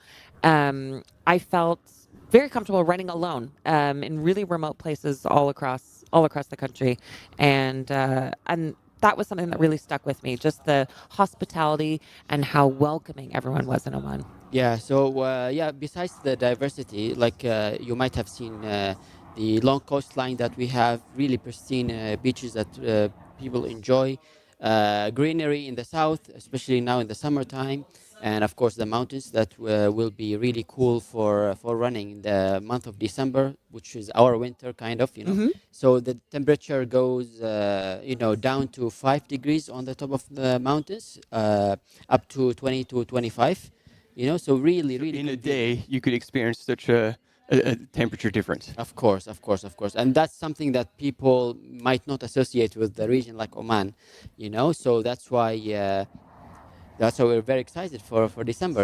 We hope a lot of friends can join us. We have right now around 1,500 signed ups from 84 nationalities, and the registration is open until maybe end of October. So people are welcome to join us. One of the really cool things we were chatting about offline was that if you're looking for a way to qualify to get some stones for the finals next year, December is one of the last chances that you have. True. So if you have not managed to secure your stones, to secure your spots, look to Oman. I promise you, you will not be disappointed. I really can't wait to go back.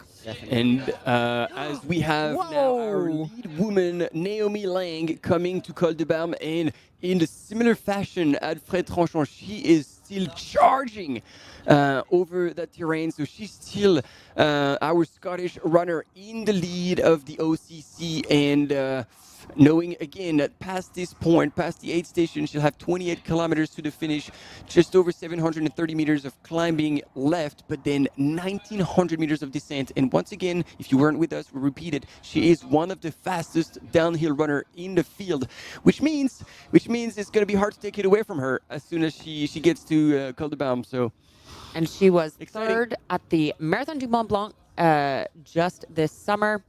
Again, on the women's side, a very good predictor of how you might do at OCC. Same trail, same valley. And third at Worlds last year, at the end of the last year. So she's had it in the legs. In the pre-race interviews, like she said, she had a really good training block, so she was confident coming into the race. And it shows the fitness is there.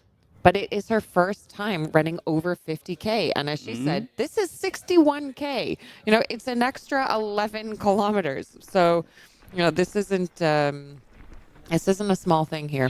So Fred Tranchant is like a little further down, and then he's going to have to climb back up on that dirt road. I don't know if they take the same single track to kind of cut through the ski field, but he's back to Col des Posettes.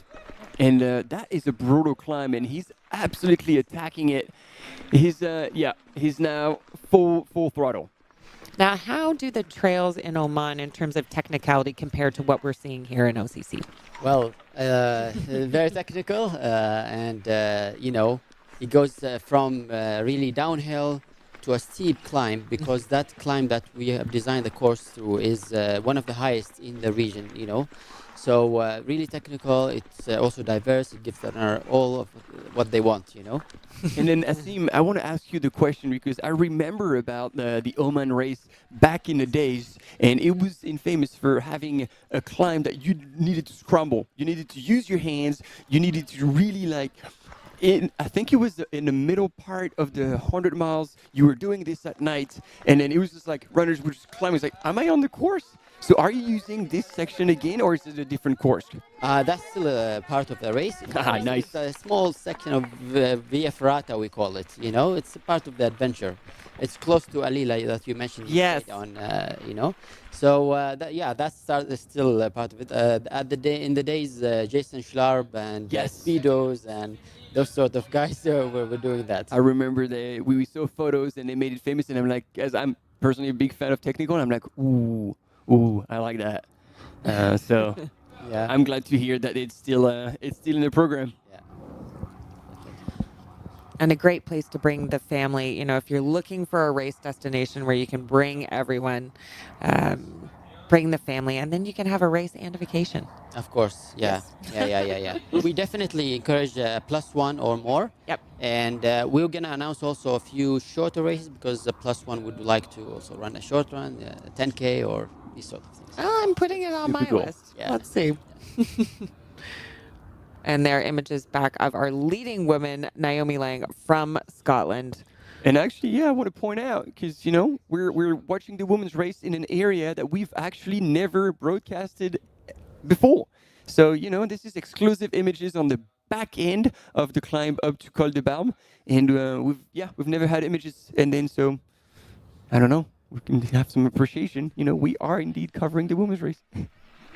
So see, this part right there is, Fred Tranchant is moving extremely well, hands on knees, power hiking, giving everything he's got. But someone with poles, like Sylvain Cachard, will be moving possibly just as fast, but working so much less and keeping all the strength in the legs. So again, if you've rekeyed the route, you're gonna have to make a call, because these sections really will favor runners with poles. And so again, doing the parallel with the women's race, Judith Wieder who has chosen the pole option, I think this is also going to really play to her advantage. And for Frederick Treshard, this is really the last big substantial climb, I would say. You know, I hesitated there because as a runner, you never want someone saying, that's the last climb, because you know there's always going to be more. So there are a few more slight uphills, I will say, but this is the last major climb for him before he will just cruise to the finish back with Naomi. Now let's do a refresh on the women's side.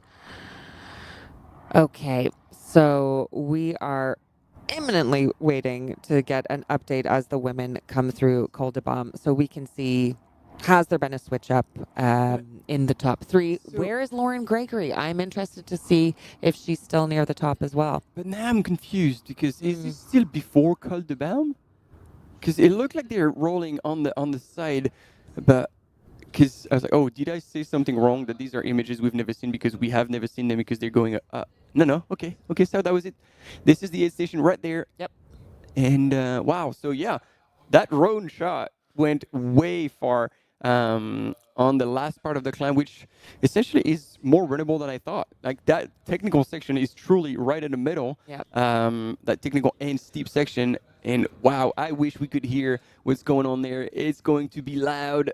And it's going to support Naomi. Man, she is strong. Look at her go. Look at her stride. It is such a long stride. Powerful. She's like a gazelle just going through the mountains here. So, yeah, she needs to go around and back into the aid station. Let's take a look at her strategy. Is she getting her bottles out and ready? No. She's not prepping anything yet. What's the strategy here? Okay, there's one. Because we saw her. She had 1.5 liters for that climb. She chose to take a little bit more time and climb with a little bit more weight. Is there going to be water on the face?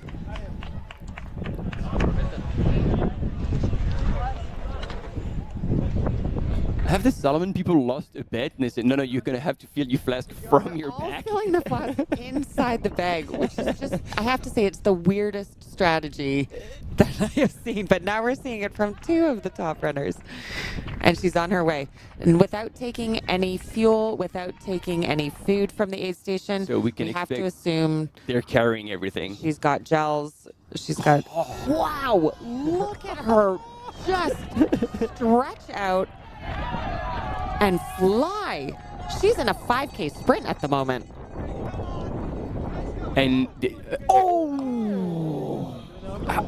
I was just gonna say, let's look at how she can descend on that section. She didn't even stop to check to see if she was bleeding. She ate dirt and she just got straight up and kept going. Spat it out and kept going. Wow. It was grass. It was soft trail, so hopefully no injury. But that's gonna be a bit of a shakeup to give you that. The adrenaline right now is pumping through Naomi's veins.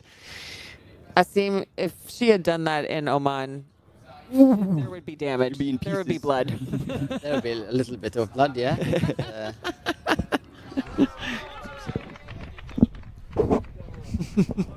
Okay. And here we have Sarah Alonso in second, coming into the aid station. Water is flowing. She's filling up her flask, putting a little bit of water on her head. Woo! She is running with fierce determination. Having been in fourth twice in this race, she is really gunning for this second place. Is she chasing first? Is she trying to hold on to second?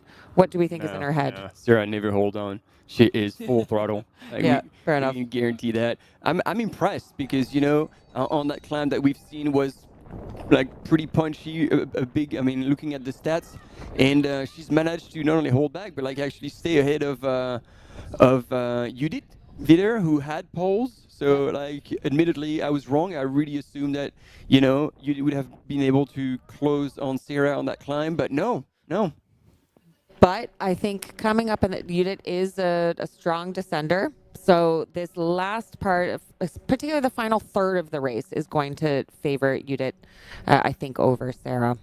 I love that, in the chat, proper British approach to that fall. Get on with it. And then Pete J was saying, noticing that soda stream bottles with Coke at the aid station, so we're not doing the full rail thing anymore.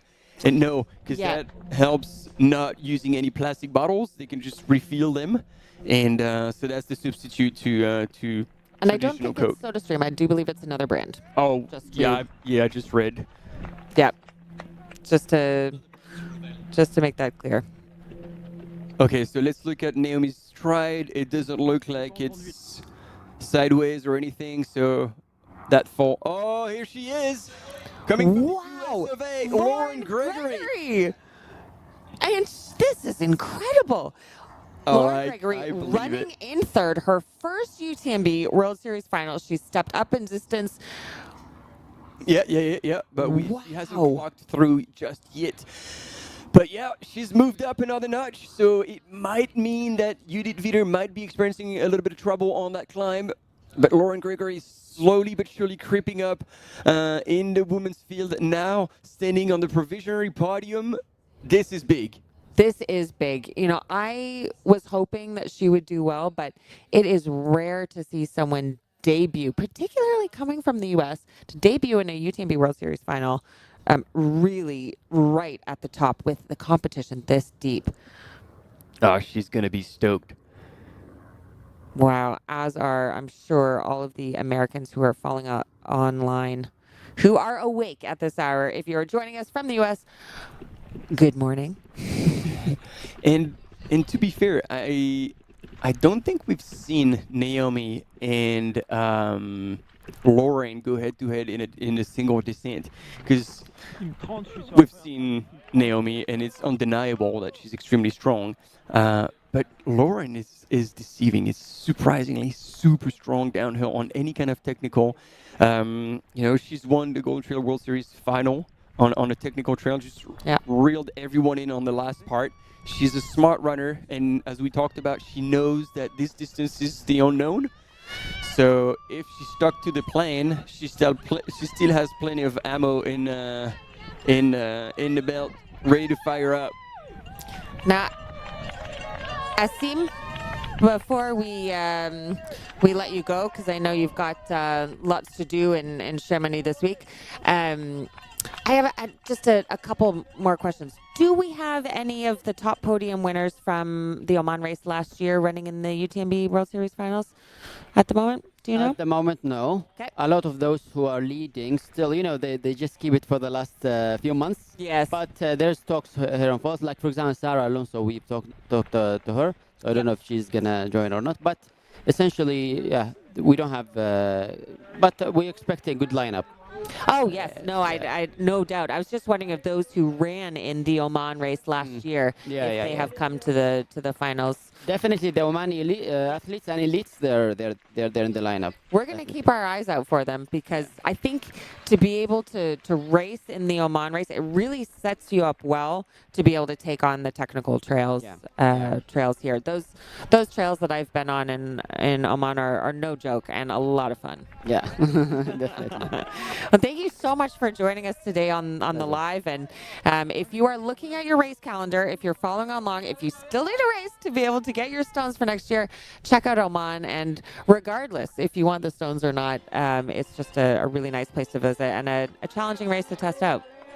Thank you very much for hosting me. Thank you so much for being here, Asim. Thank you. Oh, look at that. Playing the bagpipe on the climb. This is going to give extra strength to it. See you soon. And listen to all of the support that Frederick Tranchant has when he is coming up to the top of this climb. There we go. There we go. Frederick Tranchant absolutely nailing this race. He is just coming up on 42 kilometers, so just coming up on the marathon distance of this 61-kilometer course and flying. So if you are just joining us, in the top 5 on the OCC race, we have Frederick Tranchant, who has been leading for quite some time now from France. Then we have Nashan Kiplimo, who just jumped up into second, going through Col de Baume. Then Sylvain Cachard from France as well, Andreu Blanes from Spain, and then Miguel Benitez from Spain as well. Frederic Tranchard has gone through the Telecabine Valorsine already. And on the women's side, we've been following the top runners come through Col de Baume. We've had 3 so far come through. Naomi Lang from Scotland in first, followed by Sarah Alonso, just 2 minutes behind. So very close race between them. And then Lauren Gregory, 2 minutes behind her. So really exciting close race between the top 3 podium contenders and on the women's side. Judith has now made it to Col de Baume as well. So you did Vida 4th. Be interesting if Liam is still bouncing around to do some time splits from Trion to the top of the Col de Baume for our first 4 women's runners. We'll hopefully get that. Yeah. So I am really pleased to see Nashram breaking finally into a hike, because again, this is the most efficient way to tackle such a steep climb. And so as much as he tried to run it, it's like, okay, so now he needs to learn just to lean over and use his hands. But no, see, this is the comfort zone for Nation. And we see a lot of Kenyans as well, just always running. But we've seen a lot of Kenyans from Team Run Together who are more known on the shorter races. And they have learned. They have actually learned. They've spent a lot of time in Tyrol, Austria, just training over the season. And now you can see they absolutely nail every section. And they have learned to power hike and to make the best out of it. So Nation has still a lot to learn, which is exciting because he's already standing in second place at the UTMB World Final. And you can see that there's still room for progression. And you could see when he was going on that climb, he was staying on his toes. So he wasn't, fully extending down to his heels. So really pushing off of his toes going up that steep climb. Back on the women's side, we covered the top 4 in 5th. McKenna Morley from the U.S. came through Col de Baume in 5th, followed by Ida Amelie Robsam. Now we are back with our women's leader, Naomi Lang. And there we go. Naomi without the poles and right behind somebody else with the poles. So, yeah, but she's back into a running stride.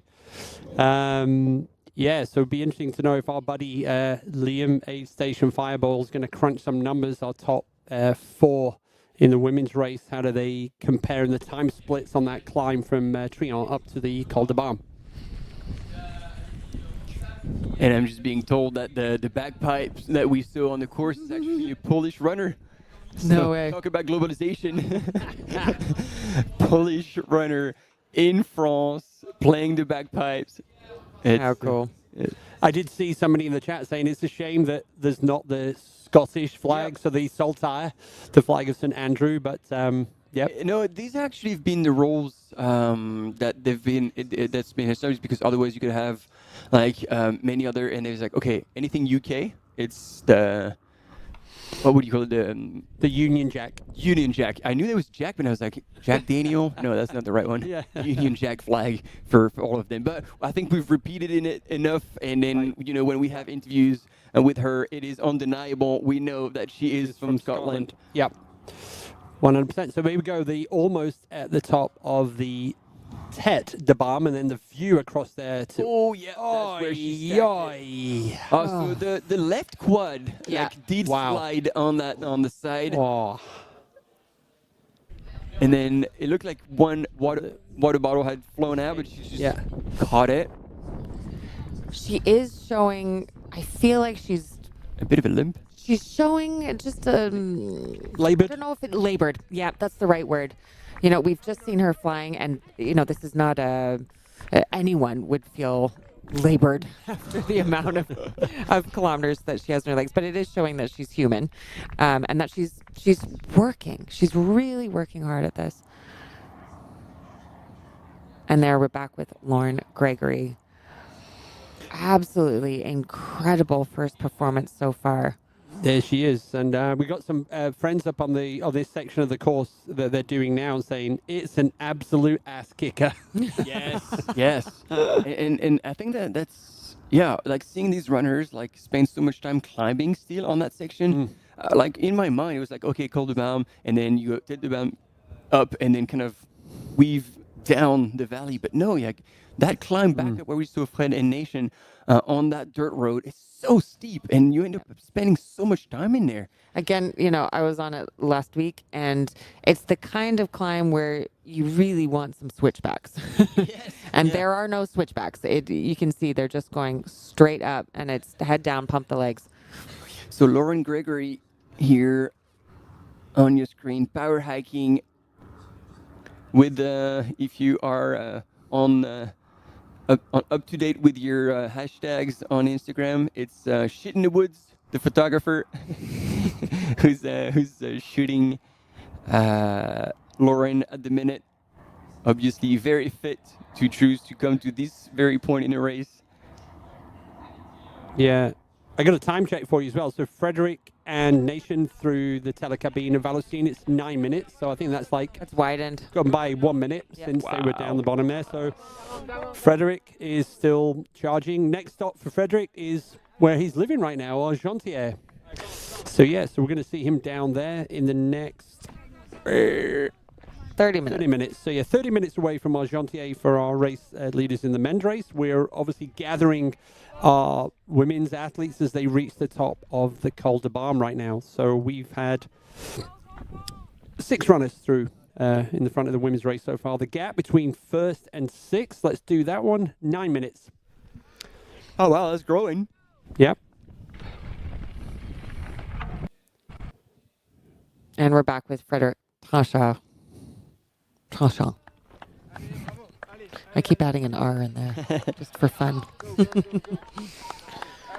And here we have Naomi. Yeah, she's starting to look a little tired now. Yeah, you're getting to a point. I mean,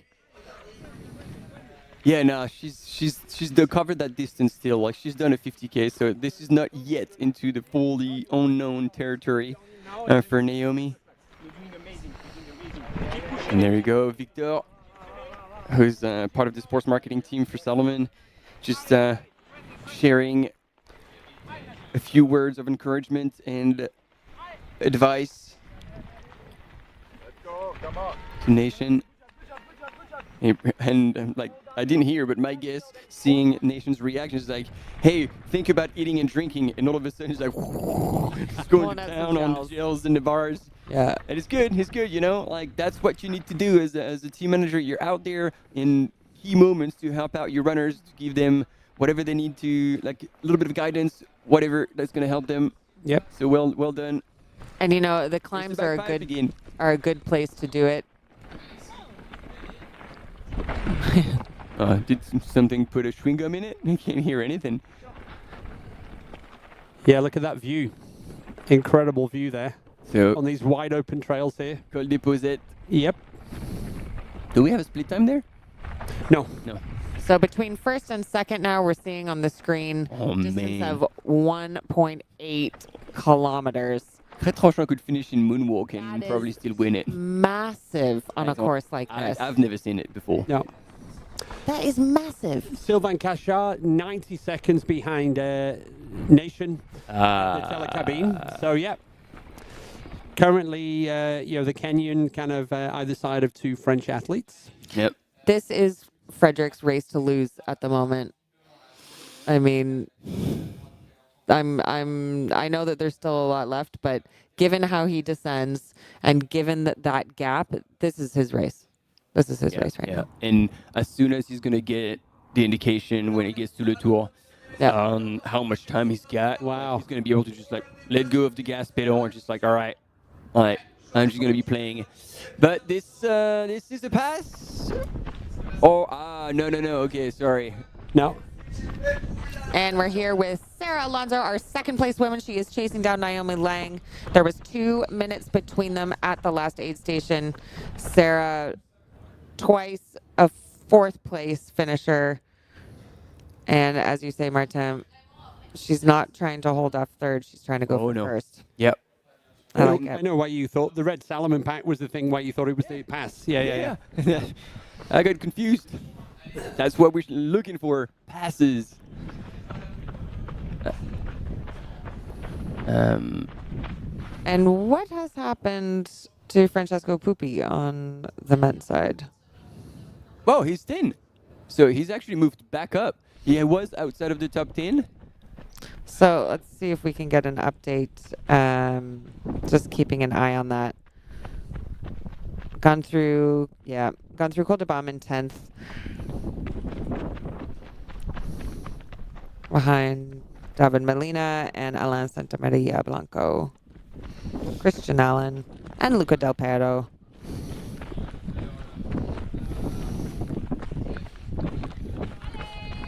And there we see Naomi still moving very easily on the descents. Yeah. That fall has not stopped her. She was looking more labored on the climb, but she is flying again on the descents. And you see that long stride. You feel like she's hitting the ground hard, but she's just leaning forward enough so it just keeps gaining momentum. There we go. Climbing back with Aiguille Deposit on their right-hand side. They're not going to go up to the top. They'll drop down after contouring around and into Le Tour. It's actually a pretty steep section, all these switchbacks into Le Tour. Yep. There we go. These are the ones we were talking about. And once again, our cam runner is getting dropped. And so we're going to have a few beautiful seconds of Fred Tranchant going down. And we have a quick commercial break coming up. We'll be right back. Yes.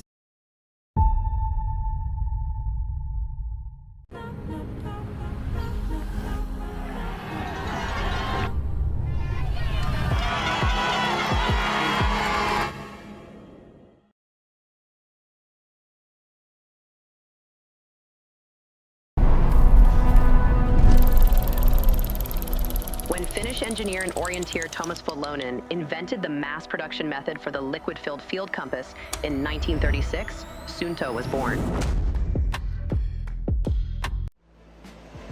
Absolutely beautiful out there. It's such a beautiful course. The trail running community, there's always a support for each other. Everyone in the whole crowd loves this race and loves our sport. I wanted to win. I wanted it so much. I was dreaming about it. That's the best feeling and the best result. That's why I do this sport. I'm really grateful to be at the start line surrounded by these amazing athletes. If you are a trail runner, you have to take part one time in your life.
Hey everybody, welcome back to live coverage of this year's OCC, one of our 3 races we're covering.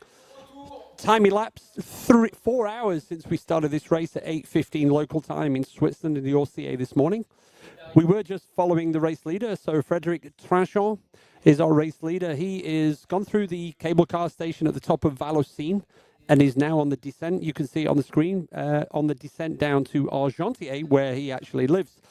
Second place, Nation Kiplimo from Kenya. What I can tell you is now we've had 7 athletes through the checkpoint of the Telecabine Vallaucine, and the gap between Nation and Luca Del Perro in 7th is about 7 minutes. Here's our race leader in the women's race, Naomi Lang from Scotland on the descent after a massive effort up to the Col de Baume and then on to the Tête de Baume.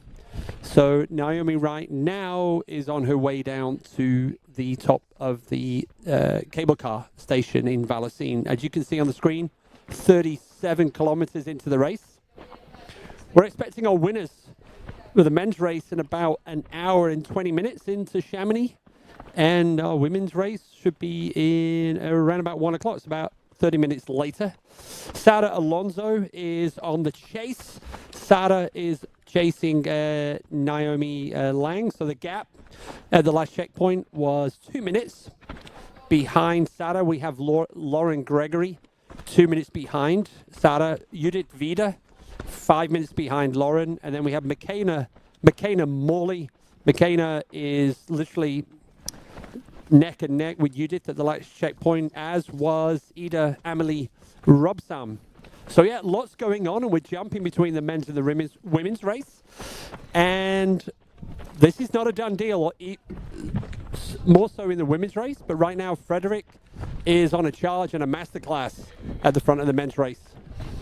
And I'm joined here with Martin Gafuri and Stephanie Case.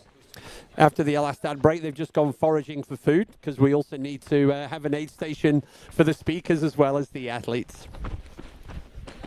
So there we go. Naomi on your left, Sara on your right. And we were seeing 1.8 kilometers gap between first and second in the men's. It was 700 meters between first and second in the women's. So a bit more likely to see a potential pass if anything happens, because these two are really going full gas.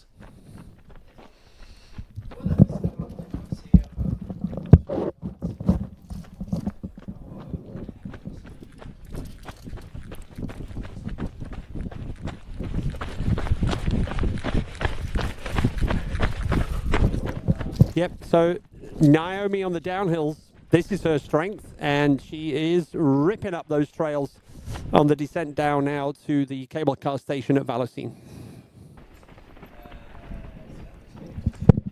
There we go, back with second place in the men's nation. Kiplimo on, yeah, he's done the climb at Aiguille Déposette. Now it's downhill. Wow.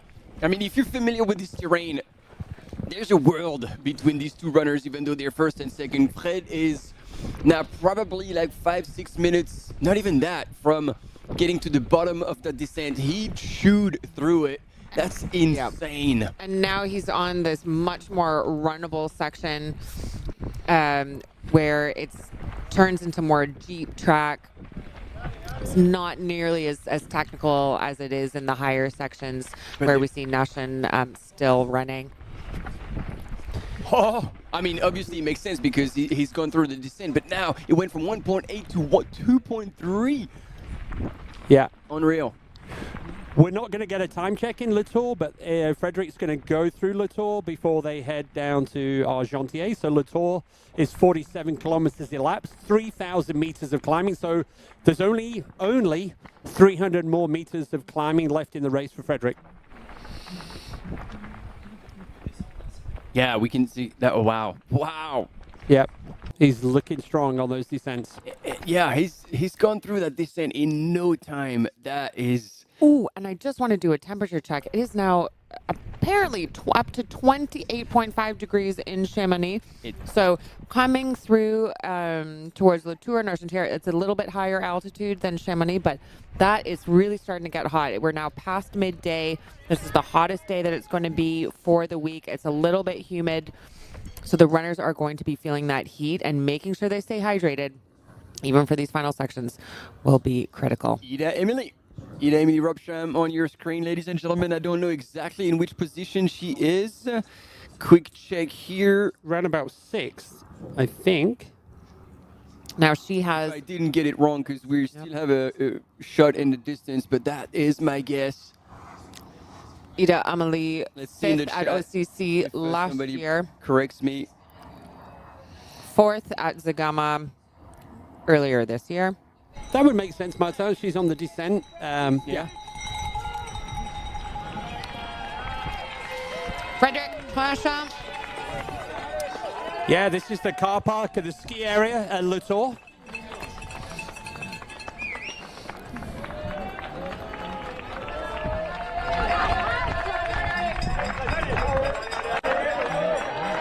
Hey.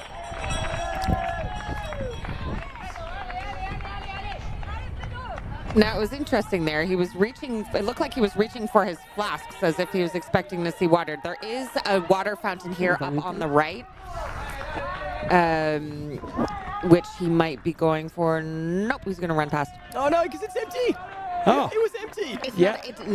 It's not empty. It's actually a turn it on. Turn on and off. Turn it on. Yeah, because usually you just dive into it. It's full. This one you can turn off and on. There is water at that aid station if you know and you want to take advantage. And I was wondering if he was, because he was touching his flasks. As if he was teasing. He was flirting with the idea. He's like, my people in Argentier, they've got me. So, Flirting with the idea of hydration. And that little spot where he was, that was where Katie Scheid was hiding last year. So Katie came out to cheer the runners. We remember seeing her last year. True. Or the year before. Yeah. And then confirmation that he was either Amélie Robchamp, because she had the exact same outfit as Sarah Alonso, both running for Asics. So, yeah. Glad I wasn't wrong on this one. Incroyable ce que tu fais, Fredo, c'est incroyable. Allez, mon gars, allez, allez, allez, allez, allez. Okay. And again, I wonder if anyone is telling him how far ahead he is. You know, he's going to get an indication. I know, like someone I know is there for him in Le Tour. His manager actually, Benjamin, and so he's going to be there to give him the split. And I don't know, like when Fred will learn that he's got 9 minutes on his competition. I don't know if they looked at the live broadcast to say that he had over 2Ks. Imagine 2Ks. It's massive. It's absolutely massive. Yep. That's big. So yeah, so 47 kilometers elapsed into Le Tour, 3,000 meters of climbing. So arguably, it's 14 kilometers now to the finish line, and most of it, if you're feeling good, is runnable. Yeah. We are 4 hours and 10 minutes into the OCC race, the 50K UTMB World Series final, following our men's and women's leaders. Frédéric Tranchant absolutely powering through, commanding lead, his race to lose, or his race to win, shall we say? Yeah. His race to win. And then, Look at the split even there on the screen. You can see the visual, the difference. I mean, we're not used to seeing this in OCC. No. I think Nation now, instead of racing Frédéric, he's just gonna. There's a tide of humans behind Nation, and they're all hunting him. And I'll do the countdown from 10. So into 10th place now, moved up to 10th. We have Anton Gustafsson from Sweden, David Malina from Poland in 9th, Leonard Matrika from Romania, Luca Del Pero 7th, Andreu Blanes 6th, Alain Santamaria Blanco 5th, Miguel Benitez 4th. And then we've seen a lot of the three already in the last few hours. Sylvain Cachard, Nation Kiplimo, and at the top of the tree, Frédéric Tranchant. And then on the women's side for the top 10, in 10th, Alicia Vargo from the U.S. In 9th, Daniela Omas from Germany. Then Laura Hottenrott, she's still in the mix in 8th, so she has dropped back. Bailey Kowalczyk, nice to see her up at 7th from the U.S. Really cool to see her up there. Ida Amelie Urabsam from Norway in 6th, who we were speaking about earlier. And then McKenna Morley in 5th. Judith Wieder in 4th. Lauren Gregory, absolutely standout race so far in her UTMB World Series final premiere. In 3rd, Sarah Alonso in 2nd, and Naomi Lang from Scotland running in 1st still. So if you're near Argentier, you've got 10 minutes to get down there to cheer Frédéric. He's going to be down there in the next 10 minutes, and then he has got about 11 kilometers to the finish line. 10.6 to the finish line. So, that is our race leader.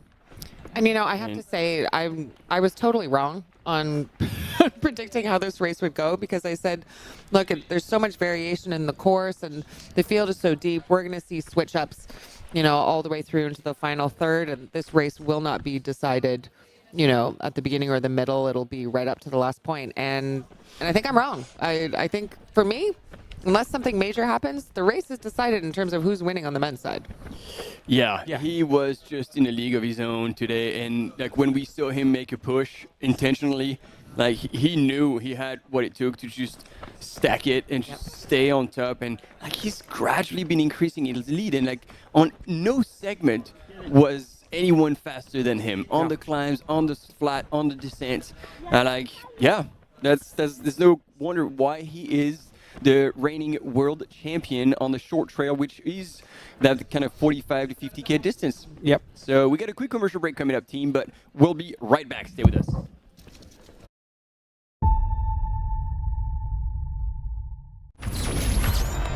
Via, c'è tanta gente.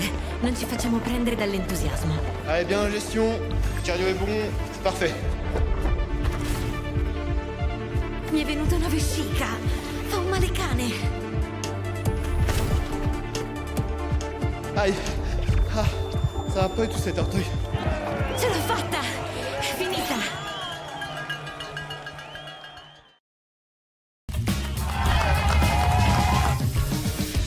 We love stinky runners, but use the soap. You finish your race, and your hands are nice and soft. How good is that?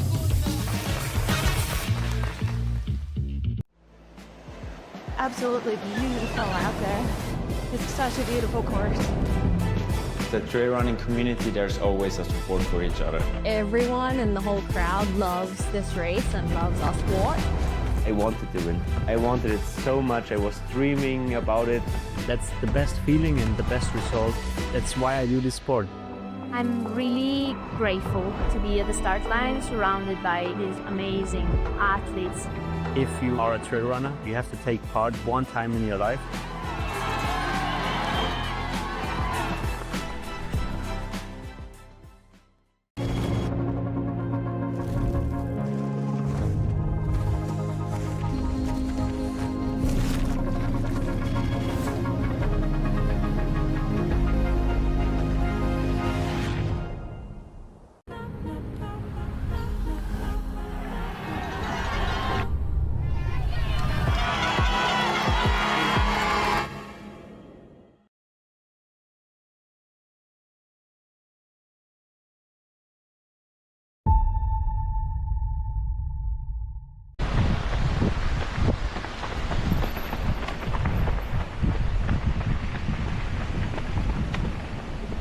All right. We're back on. No.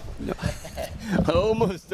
We're going to get this right by the end of the weekend. But yes, we are back on with a Nation Kiplimo here, getting to Le Tour in second place. And on the right side of your screen is Sarah Alonso charging, looking over her shoulder just to kind of gauge if anybody is coming back. But she is all eyes forward. She wants that win. Naomi Lang has about 700 meters on her, which is a substantial gap. But, this is going to be unknown territory for Naomi Lang. While my understanding is that Sarah is, I don't know if she's done that kind of distance, but I feel like what she does in training is big volume. Yeah. So there we go. We're switching up between all runners. Now it's Frédéric Tranchant, the French runner, who's, look at this, he's just jumping sideways on the track and slowly but surely dropping our cam runner on that technical section. That is impressive. See how smooth he is? Because that terrain is brutal. Yeah, horrid. Yeah. So when you think about it, like we had time to talk about a bunch of different things, go through an ad break when Fred went through Le Tour, and now Nation is only going through it now. Yep. Like the trough is going to be on the right-hand side. Man, there's the gap he's opened up is absolutely unreal. Here we go. This is the outskirts of Argentière, the home of Frédéric as well. So I think there's going to be a good crowd, good cheering him when he gets into Argentière right now. You can see that real kind of cloud, kind of heavy, kind of hanging. And it's 28 degrees in the valley right now. And you can see, like, again, how the sky is milky. Yeah. That's that's not going to be the best scenario. But again, it was forecasted. The runners knew about it. And so then it's up to all of them to do their homework and plan for it, plan to drink a little more, take every opportunity to put water over themselves. These seconds are well spent because once you overheat, if you cooked, that's game over. But I mean, look at that side shot. Fred Tranchant is not cooked. He is still flying. Smooth as silk. Yeah. I mean, you could just cover up his legs and look at his upper body, and it's just not. It's not moving. It's just. It's the duck move. It's just pedaling underwater, but just like. Exactly. So there's one little sneaky surprise climb between Argentier and the finish line at Le Lavanchère. Yep. It's about 100 meters, and then it's literally go, go, go all the way to the finish line in Chamonix. And Chamonix does like a French winner. Oh, and Ludo is going to be on that finish line, and he's going to be setting Chamonix on fire. First Frenchman to come at the top in 10 years since Xavier Thévenard. That is special. Yep. And it's not like it's a stolen win. Like, it's a domination from Fred Tranchant. There we go. All right. Ooh, that was the first time that we've seen Naomi Lang look behind her. The first time. So giving us a bit of indication that she knows that she's not super safe here. Yep. She knows that climb is brutal. Yep. And then she's going through like that part of the course where, this is the last few big climbs before dropping back down. But it's got to gel out. Yeah, she's like fueling. Back running. She was power hacking, and then now she's back and running. We see one, if not both knees. Ooh, they are close. It's close, and that kind of terrain is definitely suiting Sarah's strength. Less than 200 meters. 500 meters. Wow. Apart. Wow. Yeah. But the thing is, it was right on that climb. Now, if we look for this indication, by the time Sarah gets to the top of the climb, it will be probably 400 meters because now Sarah is still in the thick of that steep climb while Naomi is now. But still, once you get sight, once Sarah actually is able to get Naomi in her sights, that gives so much mental energy. Again, talking about that elastic, she just needs to kind of latch on and hold on tight to see if she can reel her in. We have a race on our hands for the top of the women's field.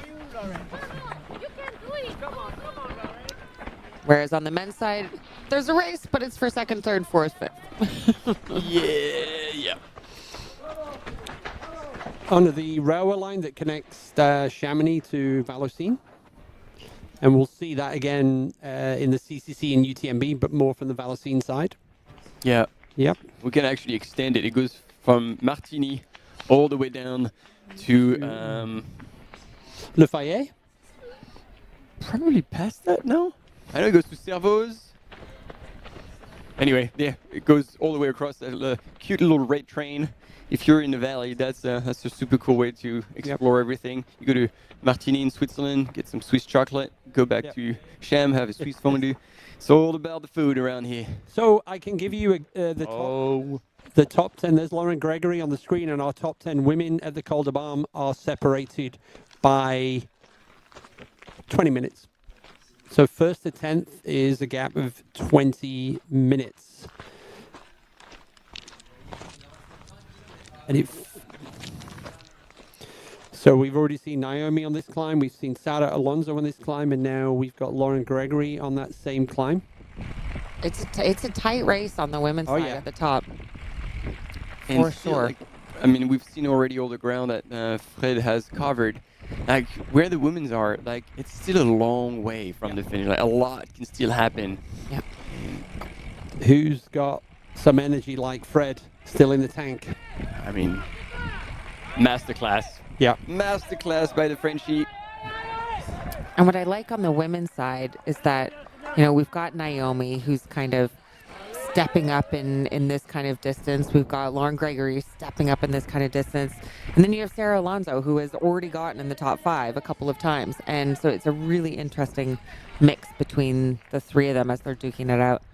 Here we go now into Argentier. The gap's gone down slightly, but it's still 2 kilometers.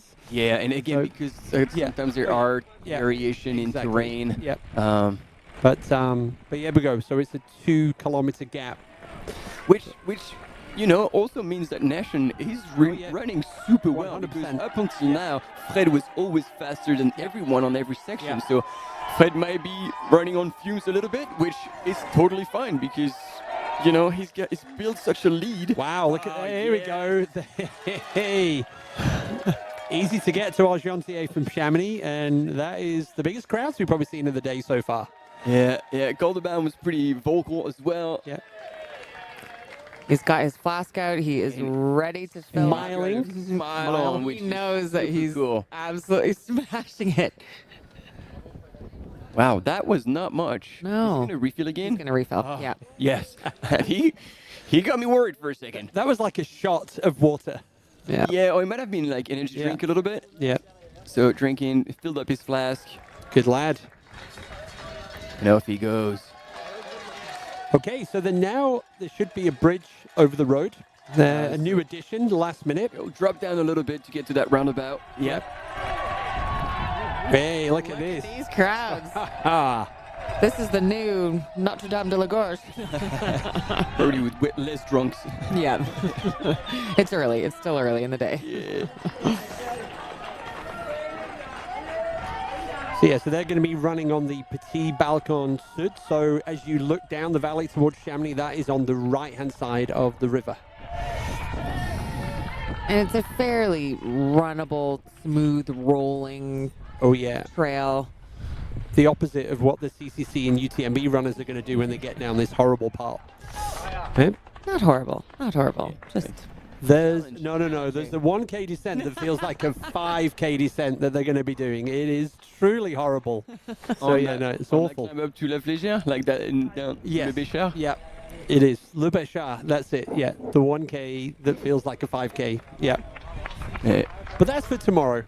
Yeah, plenty of fun left to be had in this live broadcast. 4 hours and 25 minutes into the OCC race. Wow, look at Nation glide. Yep, he's still doing it. That looks like marathon running speed. I'd love to see a split on what his speed is right now in that flat section. I'm also going to be curious to see the gap between him and Sylvain, because maybe Sylvain burnt a lot of his matches trying to close that gap. We'll find out. But the gap when they were at the telecabine at Falacine was 90 seconds. Ooh, yeah. So Sylvain, and then Sylvain's like, going big trying to catch, but then he's got a lot of folks behind him. So, the jostling now for top 10. Yeah, we'll see how he can handle that, but I know he's smart, so he'll make sure he doesn't overreach too much. This is going to be a lot of unknown for him in a distance. Nation's looking great. He might have, seeing how Nation Kiplimo right now is running, he might have lost a bit of ground on him, but we'll see. Well, Sylvain in a good day is hard to rule out. So we'll see how that pans out. And a question in the chat: how long has Lauren Gregory been trail running for? Says Lauren's legs appeared super heavy. I think this is no, I don't think her legs were heavy. They will get heavy because, as we said, this is her first attempt at the 60K distance. She's coming from the track, and actually, if you want to know more about her, she's got a vlog that is super successful, that she's doing everything herself, filming, editing, and she loves it. She's like, I'm probably doing it wrong. There's many mistakes that I make, but I'm having so much fun. I have no idea, but I'm sharing it raw, and everything she does, the process, the training, the everyday life. And yeah, she's been gradually transitioning towards trail. And man, the past 2 seasons, she's been outstanding. Yeah, I mean that's it. She comes from a background in track, D1 collegiate athlete. But if you look at her background, while she does have some races a few years back, it's really kind of 2024, 2025 that she really started to make a name for herself in the trail running world, and really focus specifically on trying to up her game this year. Yeah, and like also going up in distance in a very smart way. Like for a couple of years, she was just doing the 25K races where she was super strong. Once again, like she won a race in Mexico in the Golden Trail Series. She won the Golden Trail Series final ahead of like all the world's best in the discipline. And only this year she stepped up to the 50K distance. So she's just taking it step by step, which is very smart. And there we go. We were talking about him, Sylvain Cachard on your screen. Yeah, looking good as well. So, wow. And by the way, if you're thinking, should we go down to Chamonix to celebrate Frederick at the finish line? Predicted finish time is around about 20, in about 40 minutes, 20 past 1. There's still 40 minutes to go? Yeah. Wow. That would deliver him a time of 5 hours and 5 minutes. That UTMB index. Yes. No, I can't, guys. So, yeah. Okay, back with Lauren Gregory. We were just speaking about her, our track to trail star, making her debut in the UTMB World Series Finals. And you doing, I mean, with the field here, I did not expect her to be in front of someone like Judith Wieder. Yep. With the history that Judith has, not just on this trail, in the Alps in general, her experience on the course, her experience in trail running. Lauren is just really having an outstanding performance. If she can hold on, and that's the question, can she hold on for the final third of the race? Then, wow, it will really be something to write home about. Yeah. And there, we're back with Judith using her poles. The only one in the top of the women who's using poles at the moment. Yes. Naomi Lang not using poles. Sarah Alonso not using poles. Lauren Gregory not using poles. McKinnon Morley most likely not. Yep. Ida Amelie probably not. Bailey not. Laura no. Daniela was perhaps. So that climb, that's the Posette that they're doing there, that little punch, or is it after that? So up to Col des Posettes, and then they keep contouring around almost up to Aiguille des Posettes, that they keep on the right-hand side and then drop down. Yeah. It's just like that. There we go. Yeah, yeah. Easy little climb. Yeah. Oh, yeah. It's only 100 meters, but it's a punch in the face. But they all know it backwards because Mont Blanc Marathon comes down this way. Yeah. And yeah, I guarantee you, like, you'd rather want to be running down where Lauren Gregory is than up. But I like what she's doing. You know, she's power hiking, hands on knees, just not murdering herself, just moving at a good pace, sustained. Now, here's my question for you guys. Now, we have Judith in fourth, running behind Lauren Gregory, running behind Sarah Alonso, running behind Naomi Lang. Judith is a downhill closer. We know this. We have the next part of the course, the last third, downhill and flat. Do we think that Judith is going to be able to make up that time? Something's up. She's not looking as energetic as normal. No, I feel like she's kind of either running on empty or there's something, because usually she's far more aggressive. Yeah, she's like I agree. composed and strong, and I feel like something's happening. I agree. Okay, Nashan doing his signature move of filling up the bottles while they're still attached to him. Memes. Somebody sewed the bottles at the bottom of his pack. He's like, can't get them. Oh my goodness. Yeah. He wants to take a little shower at the same time as filling up his bottles. The way he's squatting, that could trigger so much energy. Cramps on the hip flexors or psoases. Yeah. But maybe they can get that fixed for tomorrow. But what I hope is that he's not thinking that I've filled both, so I have 500 and 500, because the way they're compressed, if he's lucky, he's got maybe half of the capacity in there. Yeah. And that's their last aid now. Yeah. So next pickup of food and drink is after the finish line. So we can give you a time check through that. And it's probably gone out. No, it's come back in. Impressive. Just under 8 minutes. All right. So he's still, Nation is absolutely still rocking. It's going to be interesting to see Sylvain in third. Yes. And Nation, what's the time gap there as we try and create some suspense for our audience? I mean, because Frederic's kind of killed it. Frederic killed it early. He made his move. See, the distance is shrinking a little bit. But again, he's opened such a gap that if he's truly not like having the biggest blowout, like he can finish looking after himself, keeping one gear, and in case he can feel somebody like breathing down his neck, he just can switch it and go for it. But I think he's made the move at the right time, and then like they haven't seen him in like 2 hours. Yeah. So Nation, according to Martin, in uphill notes. Oh, here we go. Yep. Yeah. Closed the gap by 1:23 in those last we're 90 seconds. Yeah. What do we got here with Sylvain? Sylvain Cassar.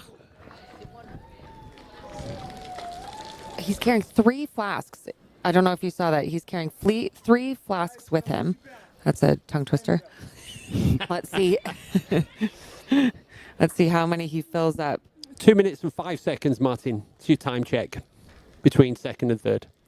Into Argentier. 2:05. Okay, so he's lost a bit of time, Nation, which means he's probably running Fred's pace, and it's Nation who's increased a little more the pace on that segment. But he's looking good. Sylvain is smart because he filled up 1.5 liters. It's not often that you see the top runners actually use the third flask, but it is getting close to 30 degrees in Chamonix. They are descending. It is only going to get hotter from here, and he is making sure that, you know, if he has the best chance to be able to chase the top leaders, well, at least Nation, then he needs to stay hydrated and he needs to keep moving. That's the thing, like maybe one of these 3 is just to pour water over himself and also cool down the jets. Possible. But like in all cases, like you're absolutely right. And it's good to see that because usually a lot of runners, so this is the new, this was the new way above the road, so for runners to cross safely. But like if you'd ask the runners, I think they would prefer not being safe and not have to climb up these stairs and back down on the other side. Yeah. So we're jumping between. So wow. Look at that. Is that Miguel? A6. Benitez. Oh, no messing about there. In and out. In and out. So in front of the women's race, we've got some excitement in front of the women's race. They've got to the Telecabine of Vallocine. Naomi Lang first. Sarah Alonso second by less than a minute. Less than a minute. Ooh. Lauren Gregory behind Sarah Alonso by exactly 2 minutes. Yeah. So I'm not looking at the chat right now, but I know the chat going, it's great that you're sharing the statistics, but don't worry. We're about to get visuals for all of you wonderful people on our race leaders, and as if by magic. There we go. There we go, people. This is what I was going to comment on. This is what I was going to comment on the women's side, because they went through the Telecabine about 20 minutes ago. So there is approximately a 2-minute gap between first, second, and third. But Judith Wieder has not gone through the Telecabine, so she has dropped back quite a bit. It is now 20 minutes, over 20 minutes since Naomi Lang went through in first. They went through at 12:43. So look in the distance here. I think yeah, you are right. Apologies. Right. Sorry, it wasn't. Thank you for that. I was looking at the wrong time. They did go through. Almost 10 minutes, not 20. Yeah. Very much correct. But the fact that Judith Wieder has not come through, I do think we've been seeing her on the screen. It looks like she is struggling a bit more than we would expect to see. And while you were looking at the rankings and the stats, this is what happened. Sarah Alonso has caught a glimpse of Naomi Lang, and look at Naomi now clearly hitting a bit of a hole. There's less than 100 meters in between them. Sarah has seen it, and she is chasing hard. 1 minute, 20 seconds between them. 1 minute, 20 seconds between Naomi Lang and Sarah Alonso at the last checkpoint. Yeah. Which was Less than 10 minutes, not 20 minutes. Hey, It's lawyers. We can't do math. Well, you've been awesome all day. Martin and I have been making all the gaffs. So Martin gaff, Uri, and so I'm in a calorie deficit, you guys. I'm still. no, you're incredible. And still rolling. It's still rolling from TDS. So it is. I did. You had half of that rep. Okay, so that was a I think we can definitely not bank on a pass or at least a big battle between them two. Yeah. Interesting now to see Sarah gauge what's happening behind. Because Lauren Gregory's not that far behind as well. And Gregory, like Lauren has wheels not only on that whole descent into Le Tour, but then even on the flat. So I don't know how much she dug in this first part of the race. And this is also going to be the unknown for Lauren on that distance. But man, if she still has that card and she's holding on to it to play it in the last 10Ks, watch out. The good news is we're going to have incredible signal from our bikes on that in the valley. So if there are any passes, there we go. There's our fourth woman, Judith Vida. Okay, now she's coming in. It's going to be about 7-8 minutes behind Lauren Gregory. Yeah. So a pretty big gap. Right. Although, as we've been saying, she is a descending closer. She is. Back with Naomi Lang, our first place women's leader from Scotland. She had a fall earlier in the race, but it does not seem to have affected her one bit. Hey, and let's go back to last year's women's CCC race where they got to the top of La Flagère, first and second. There was a pass, but that was not the final pass of the race. How many passes were there? It's like 3, 4, 5? Yeah. So even if there is a catch, that does not mean it's a deal.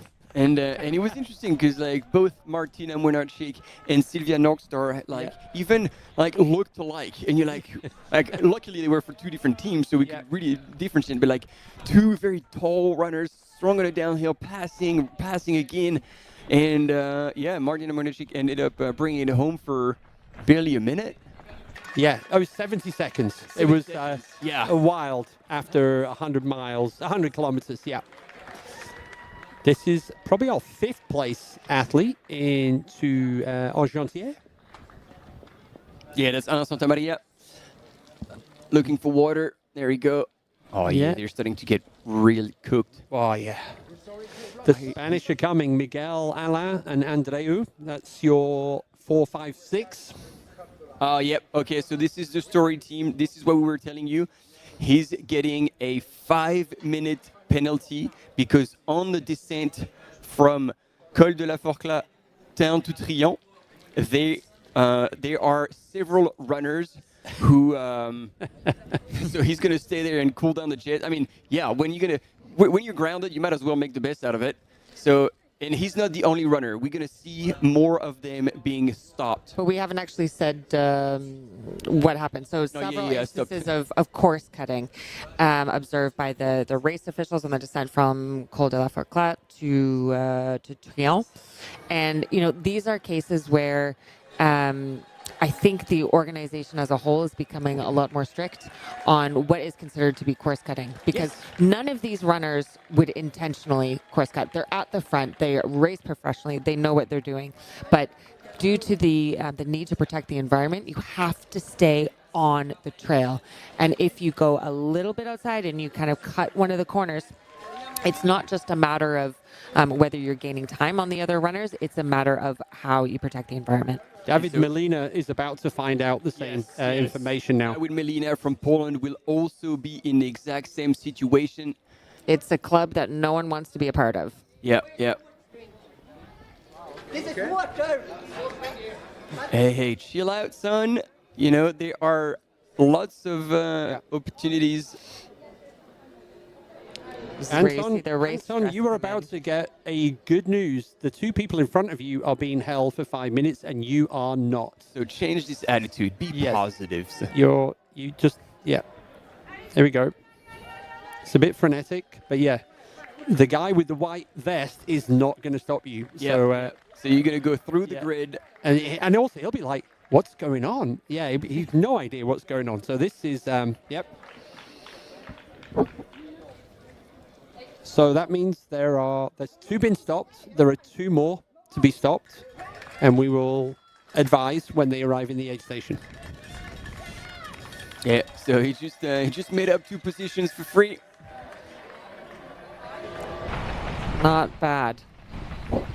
Oh, look at Nation. He is sending it. I think it's safe to say by the finish line, he's probably going to reduce the gap, but it won't be enough. It will probably be less than 5 minutes, yeah. But still, 5 minutes lead is plenty. In all my research before the race, I think Nation was the only Kenyan elite athlete I came across. So relatively light this year, but quality rather than quantity. Almost 53 kilometers into this course, the 50K course, which is 61K.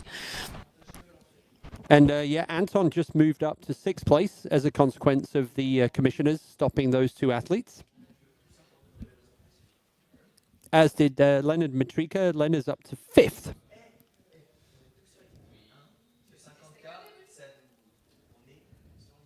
Now, the question is going to be, as we saw Alain Santamaria Blanco, he was using his 5 minutes to cool himself down. There are things they can do, but 5 minutes is going to feel like a long time on a short course like OCC. And we're just getting images here, a course flyover, where we can see the runners along the course. We are just going to a short commercial break, and stay tuned with us. We have lots more coverage coming to you from the UTMB.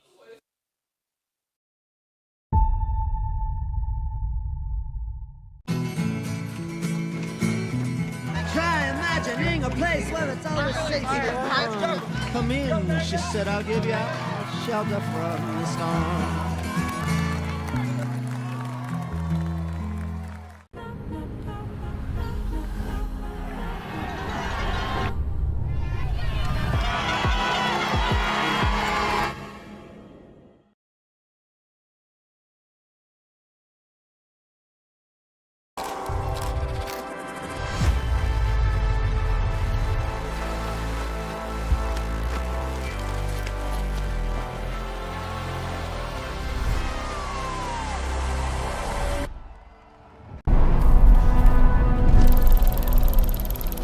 When Finnish engineer and orienteer Thomas Volonen invented the mass production method for the liquid-filled field compass in 1936, Suunto was born. Absolutely beautiful out there. It's such a beautiful course. The trail running community, there's always a support for each other. Everyone in the whole crowd loves this race and loves our sport. I wanted to win. I wanted it so much. I was dreaming about it. That's the best feeling and the best result. That's why I do this sport. I'm really grateful to be at the start line surrounded by these amazing athletes. If you are a trail runner, you have to take part one time in your life.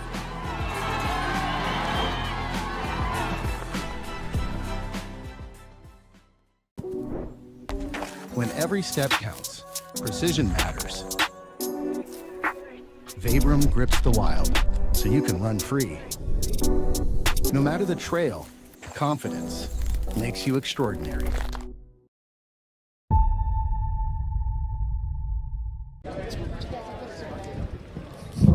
And we are back with the coverage of the OCC UTMB World Series final. Francesco Pupi has come to the aid station and just learned that he is also receiving a penalty for course cutting.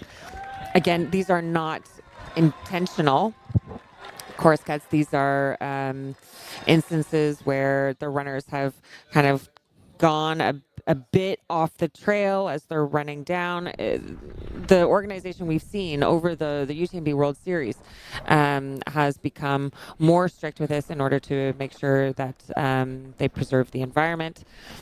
As we were hearing earlier, I myself, when I was going through race registration for TDS, got a full briefing on the need to protect the environment before I left the area where I was picking up my bib. So they really are taking it seriously. So it was 5-minute penalties that have been doled out.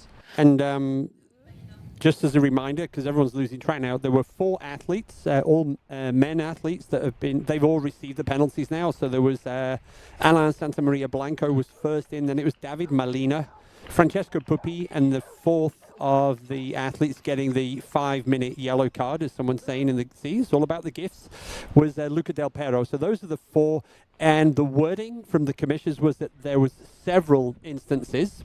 Sometimes once could be seen as a slightly overcooked a corner or something. So yeah, so that's a tough thing to deal with, but they've all dealt with it, and now it's full speed ahead. And we are about 20 minutes away from celebrating our champion of 2026 in the men's race. And then on the women's side, we still have Naomi Lang in the lead, but Sarah Alonso is hot on her tails, as we can see here with the split screen, followed by Lauren Gregory in third. We have an update on the splits with Judith Wieder. We have about 7 minutes in between Lauren and Judith. And then in fifth, McKenna Morley, who is about 1 minute and 15 seconds behind Judith. Yep, so the crowd down in Argentière is pretty significant. And our first 2 leaders in the women's race, they are less than 30 minutes away. So if you're close to Argentière, you want to go and cheer women's athletes, then you've got less than 20 minutes to get down there. Yeah, some great spots to kind of sit out in the sun in Argentière.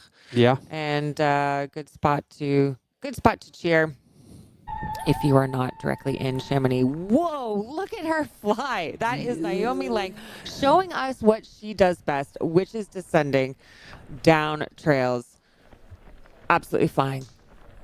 And she is not willing to let this first place go to Sarah Alonso. Sarah twice has come in 4th place. I'm sure she will be ecstatic with a second, but she wants that first. So the race is still on. Yeah, so before they get to Argentière, they're going to go through Le Tour, and then we can do a quick time check, because we won't get an official time check. And then Le Tour is 47 kilometers into the race, so for both of these athletes is getting close to the longest distance they've raced. And then there's the little 14 kilometers from Le Tour to the finish line. This, I think, is l'Avanchère, the last little cheeky climb before the finish. So 4.5 kilometers to go now for Frederick. Could be Les Bois. Yeah, between l'Avanchère and Les Bois. Last little climb. He's up to almost 3,300 meters of climbing today. And we're expecting Frederick in the next 20 minutes. Less than 20 minutes in Chamonix.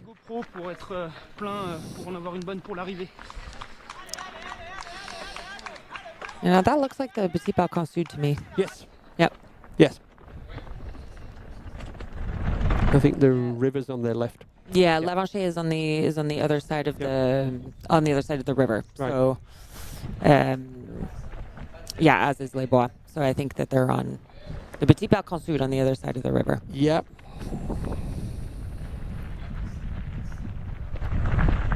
Naomi's looking great, and those working so hard on the climbs, trying to hold enough energy for the last 14K from Le Tour to the finish in Chamonix.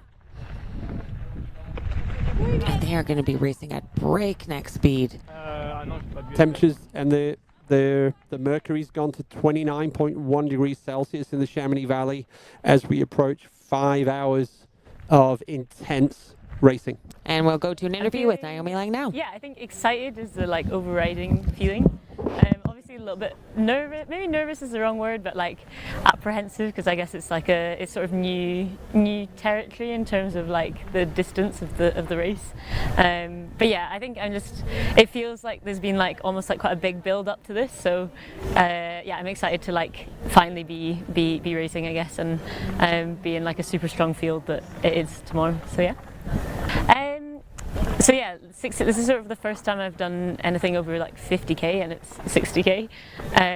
I think I'm trying to like look at like sort of break it down in terms of like the time and like the race profile and stuff, trying not really to think of the distance as a whole. And I think when I see who else is racing and stuff, a lot of people are probably coming from the shorter end of things. I think a lot of us, like, this is a new distance for us. So yeah, I think it'll be interesting to see how it goes. I think it's not too, like, it's different obviously from like a marathon type race, but I think there's going to be a lot of overlap.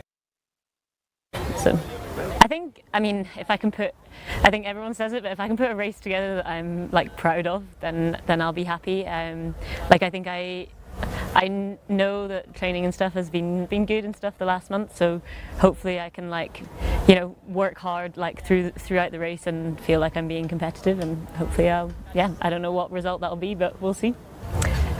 I guess OCC for me is like, it sort of brings loads of people together in the same race. Like, I think a lot of races through the year will have really strong fields, but it's not necessarily everybody at the same one. Whereas I feel like the races this week kind of managed to do that. So I think it's like, it's the competitive of the race, and I guess it's a good field and course to test yourself on. So we'll see.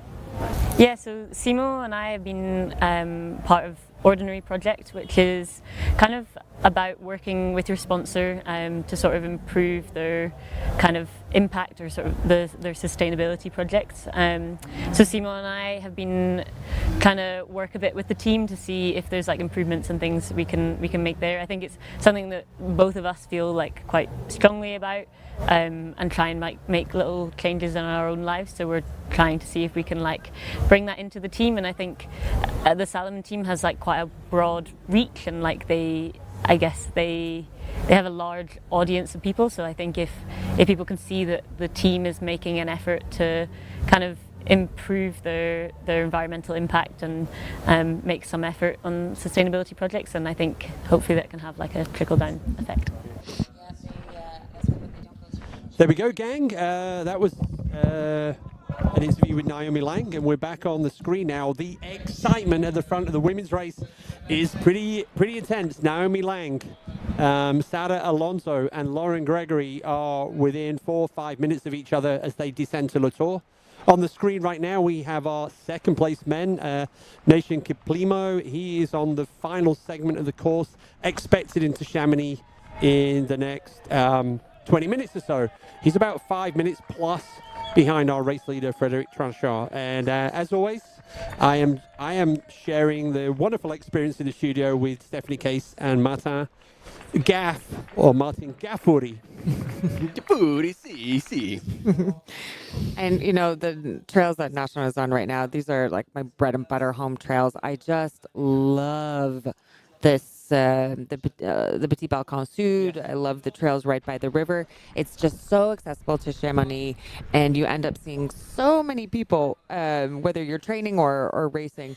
It's such a great way to end this course. Last year we did have a flat, fast finish, but it was on the other side of the river. This is definitely the prettier side of the river. And I'm just so excited that this is how the OCC course is finishing up. And the good news as well is you get a little bit of cool air from the river. Yeah. And you'll take anything right now. There's also some good shade as well. But you see how this is a bit of a roller coaster? Like, you feel like it's a bit of a climbing and down, but like it's up, down, up, and constant grind when you get rolling. Yeah, it's not flat. Like last year we saw that the finish was flat. And so it was a sprint. Here it is relatively flat, but you will still get rolling up, down, up, down, up, down. Meaning that, again, whoever still has some in the tank to just really attack and push a little more on those climbs, a lot of differences are going to be made. And to your point, like the women's race is getting close, within 4 minutes, the podium, a lot could still happen. Come on, Sarah. She's in second. She's got to really open up a little bit more on these descents if she hopes to catch up to Naomi Lang. Oh yeah, like she would have lost ground on Naomi on this one. Yeah, and in a way now it's Sarah's on the descent. Naomi's kind of opening up on those descents, so we'll see the gap has probably gone out a little bit. Yeah. And let's see what Lauren Gregory's got in the tank as well. So let's not forget, we've seen Sarah and Naomi mainly on the screen, but Lauren is in the background. And I think she's got a 412, like 1500. So she can certainly kick. I think in the women's, there's a lot of sub 2:30 marathon runners in this race today from the women's side. So yeah. There we go, people. There is your view of where our race leaders are in the men's races that you get. So Laflégère is probably there, right? Is that over the shoulder of our second place athlete? So, yeah, less than 5 kilometers to go now for Nation. And that's Chamonix just out of sight down to the left. Nation might even be able to hear the crowds in Chamonix at this point. I don't know. He's looking at the watch. He's moving up that climb faster than Fred. He is absolutely, this is amazing. He is not messing about. I would also predict that the gap between him and Sylvain has probably gone out as well. Yeah, I think I would agree with that. To the point that on the screen right now, and I don't know if they know something that we don't know, but the screen has Miguel Benitez in third place. Ooh. Well, they weren't too far apart. No. At the aid station. Yep. They went through, it's the timing point from La Joux. So Frederic Tranchant came through. Wow. Yeah, what is that? 6 minutes ahead of Nation Kiplimo. And then there was a 3-minute gap with Miguel Benitez. Yeah, that would make sense. So Lavonchère and Les Bois was on the north other side. side, So yeah, now they don't go through La those. Joux is now the checkpoint because they moved the race to the south side of the river. Exactly.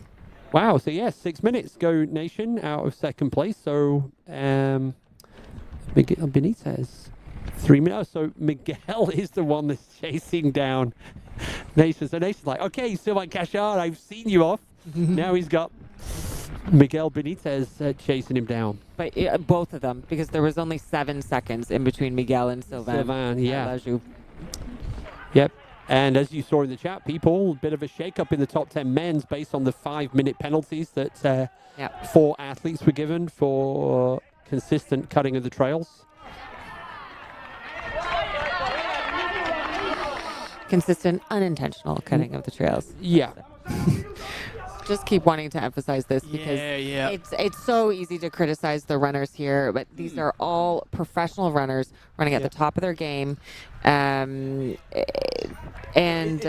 not intentional, but it's still a mistake. It is. And then, you do your homework, you make sure that you read and understand all the rules because you would know. You would know. And it's not like it hasn't happened before with Christian Minoggio. He got a penalty, so everybody now should be well aware of that. Here we go, in second place, Sarah Alonso. Before the commercial break, we'll keep an eye out on her. We'll see you soon.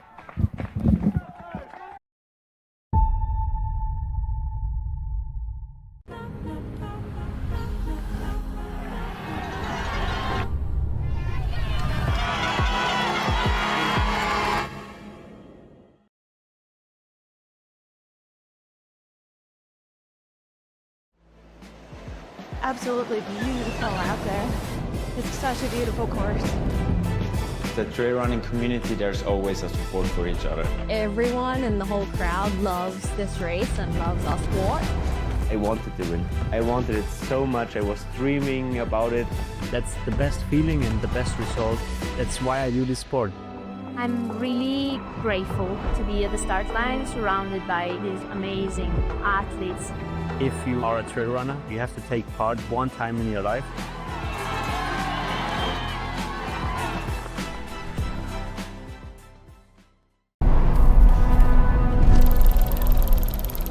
When Finnish engineer and orienteer Thomas Volonen invented the mass production method for the liquid-filled field compass in 1936, Suunto was born.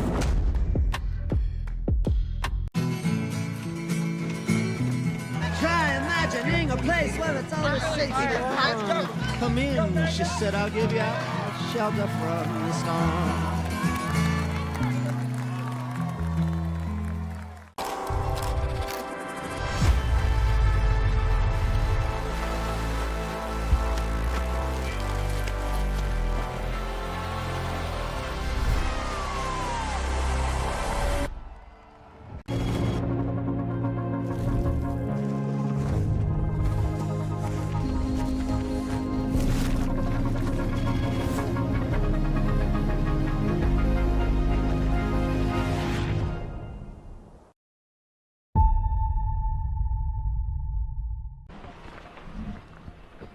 Welcome back to the live coverage of the OCC, the UTMB 50K finals. We are following our top men and women. This is Sarah Alonso on your screen in second, trying to chase down our women's leader, Naomi Lang from Scotland.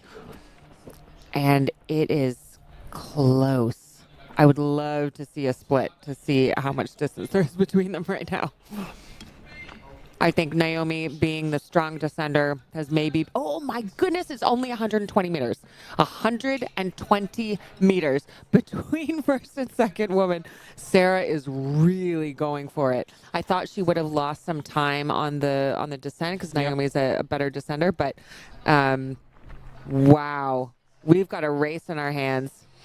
Yeah, it's the industrious climbing of Sarah Alonso, and then the long stride on the descents from Naomi. So it's almost like they're almost cancelling each other out. It's going to be who from Le Tour to the finish line is about 14K, most of it downhill and runnable.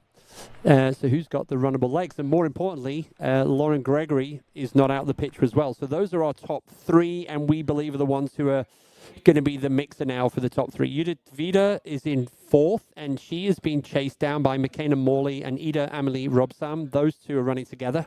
Yep. So yeah, the women's race is a lot closer and a lot tighter than at the front of the men's race, where Frederick now is within about 10 minutes or less of the finish line. And you know what? That was exactly the opposite of what I predicted a week ago before we had Tove Alexanderson drop, before we had some others drop. I said, look, this is Tove's race to win or to lose, and it's more of a toss-up on the men's side. Whereas here, now we've got a toss-up on the women's side, and it is Frederick Trancha's race to win or lose.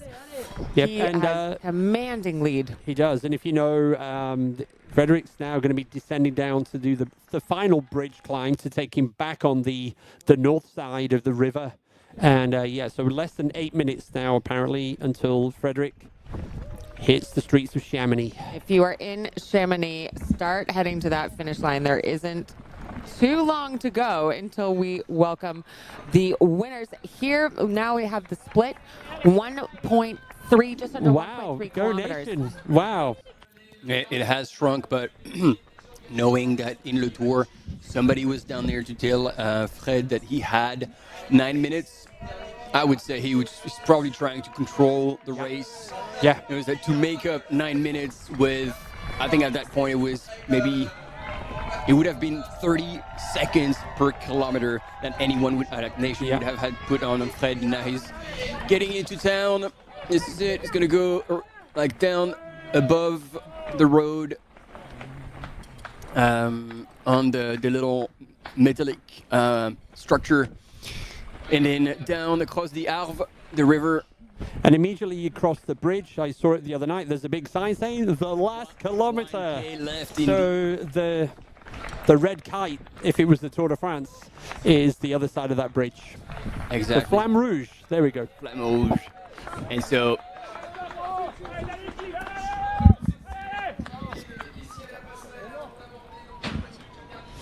there we go. The little obstacle course that is now part and parcel of OCC, CCC, and UTMB. There we go. Over the other side. And there's Nation closing the gap. It's just going to run out of course to actually bring back Frederick. But this is first place France, second place Kenya, and currently up into third place now from Spain. We've got Miguel Benitez after a little bit of a shake-up and some time penalties for 4 runners in Argentier. There we go. He's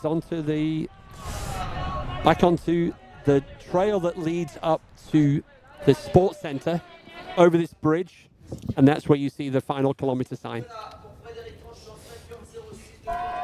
And what a feeling he must have. He knows he's on the final stretch. What's the cause? And look at the time. 5:06 to run 60K and over 3,000 meters of vert. That's crazy. This is unreal. That's crazy. He's going sub 5 hours. They're gonna have to rethink the algorithm. He's gonna go above 1,000. Oof. Yeah, this is insane. Yeah. There's no other term for it. And then again, it had been 10 years since a Frenchie managed to be on the highest spot of the podium. Oh, there's a stitch. There's a stitch for Fredo. He's gasping for air. I'd seen him a couple of times do that as well, yeah. I mean, the thing is, when you go so hard, so long. Yeah. Just grin and bear it. You've got only a few hundred meters left to go. Push through the pain and start to realize that you are going to be the winner of OCC. Wow. Yep. 29.8 degrees Celsius here in Chamonix right now. There's the view of the Mont Blanc there on the left side, or kind of the view of the Mont Blanc is a little bit kind of we can guess kind of shrouded now. The river, the Lave to your right hand side, the Alpina Hotel over your shoulder. And yeah, so it's going to be around about 5 hours, 10, 12 minutes. Incredible. I hope he's taking it in as much as he's clearly suffering on the last one. It's like, what he's achieved today is freaking history. Massive. And Steph, you had the statistic about French male athletes at OCC. Yes, this is the first time we will have a French winner of the OCC since Xavier Tavenard in 2014. Wow. 14. So then it's way more than 10. 12. Did I say No. Which was, because this is the 12th edition. It was 10. It was 10 years. So it was Xavier Tavenard in 2016. Wow. There we go. Yeah, that's Well, and Chamonix out now. This is awesome. Brilliant. Ladies and gentlemen, he was French national champion, European champion, world champion last year in Confront, and he's going to add one big title to his trophy room. We haven't even had a Frenchman come on the podium since 2018. So this is huge. And finishing in first place in Chamonix, now, you know, his new home. He lives in Chamonix Valley. This is massive. Brilliant. And he's finally breaking into a smile, celebration. He knows it's in the bag. We were also saying, Team Merrill, this, we don't know, we believe this is your biggest victory here in the UTMB. Oh yeah, slightly different finish for these guys. That's just straight through. Straight through. Well, I think after Jim Walmsley... That's the way to go. Oh, that's the revenge he wanted. I can feel his joy crossing the finish line. Frédéric Franchon, the winner of OCC, the new champion, and first Frenchman to win in 10 years. Wow, there are going to be tears on the sidelines, starting with his coach, Adrien Séguret. Martin, are they sending you to the start line, to the finish line, to do an interview? So I got no business down there. Ludo will do probably the job. Okay. I don't want to take it away from him. I just saw your armband going on. I will go for second place. Okay. Not second place, but for the women. Yeah. Depending on who finishes there. Amazing.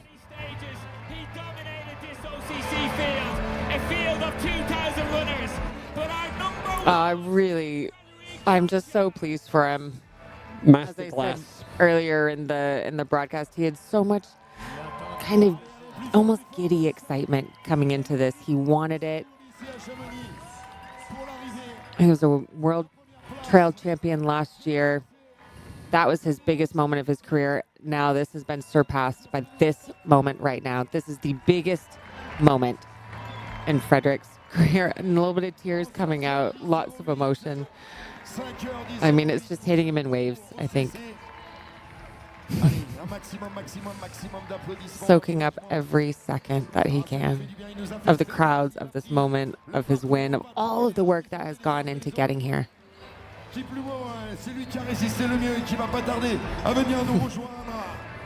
Yeah, that is outstanding. That's why he's the world champion. That's why he's the OCC champion. What a supreme trail runner. And as we are watching these images, we are waiting for our second place, Nashin Kiplimo. We're going to be waiting for a while. Commanding lead by Frédéric Franchon. There he is in the last kilometer. Just past the tennis courts. Wow.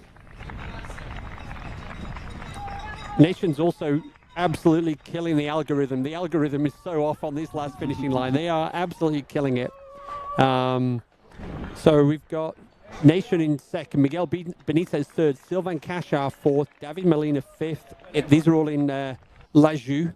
Alain Santamaria Blanco sixth, Anton Gustafsson. They've already caught him up. He's Sweden. He's seventh now. Leonard Matrika from Romania in eighth. Robbie Simpson ninth, and Francesco Puppi. That's your top 10 men. They are literally within about 15 minutes of the finish line in Chamonix. And just to recap, we did have a bit of a switch up earlier because time penalties were handed out to Francesco Puppi, Luca Del Pero, Alain Santamaria Blanco, and David Molina. 5 minutes that they had to spend in Argentière due to repeated course cutting. So this was...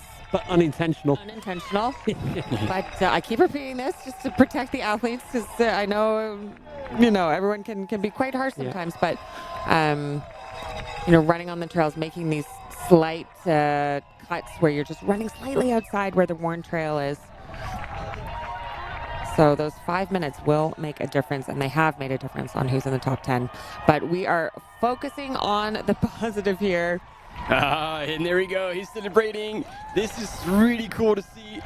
Wow, yeah. Well done, Nation. So good. Yes. And Love it. So nice to see a Kenyan back on the podium. We spoke earlier about Jolene Chepaniengo, who last year had won OCC, but unfortunately was later disqualified due to a drug test. Oh, and Hugo here on the camera is going to have to run extremely hard because Nation is coming in hot. He's flying. Not letting up for a single second. And again, we've seen him, struggle a little bit with the bottle. So there's still room for further development for Nation, which is super exciting. And there you go, coming into the finishing chute to take second place at this 2026 OCC. And it looks like he could have gone another 10Ks. Yeah, so strong. Congratulations. Still checking his watch.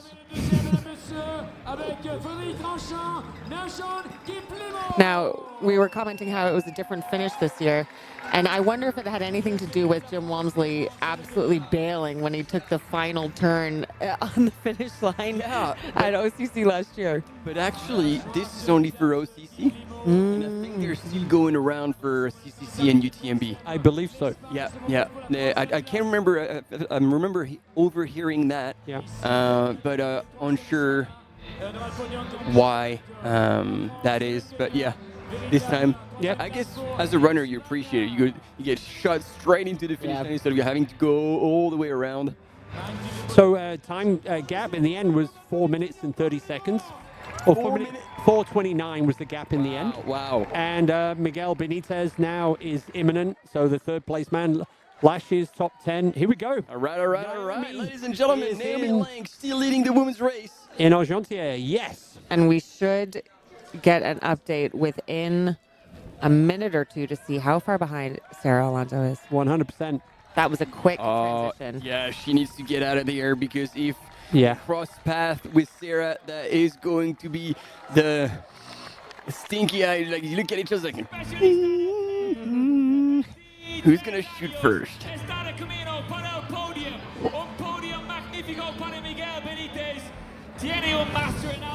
Yeah, so we can hear from... it's Owen. Owen, I can hear Owen telling us that Miguel Benitez is about to land into... Whoa. Just like at the bar, straight into the... Amazing. Wow. The algorithm had still predicted her to be 4 minutes behind, but they are only a minute apart. Less than a minute. 50 seconds. I'm a bit worried because she drank a bit, but she barely filled her flask. Yeah. And, I know you want to be quick, but you don't want to be rushed. Yeah.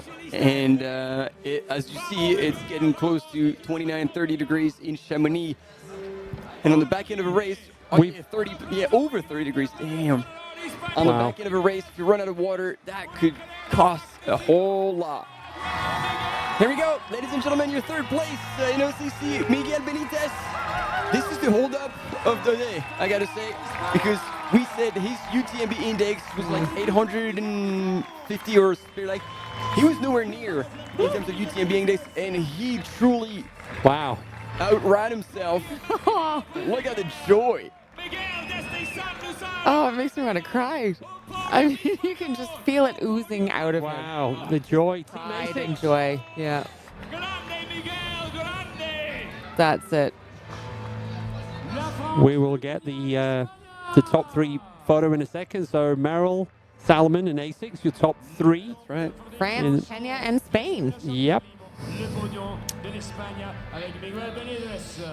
So. Okay, and we've had now Lauren Gregory through Argentina.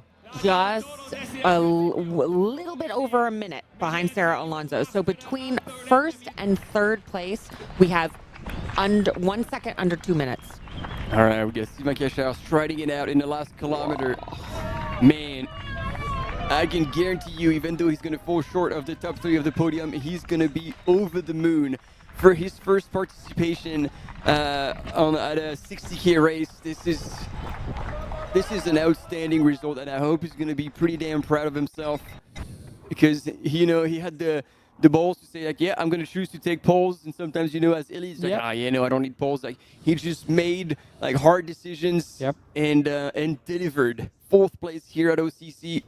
Wow.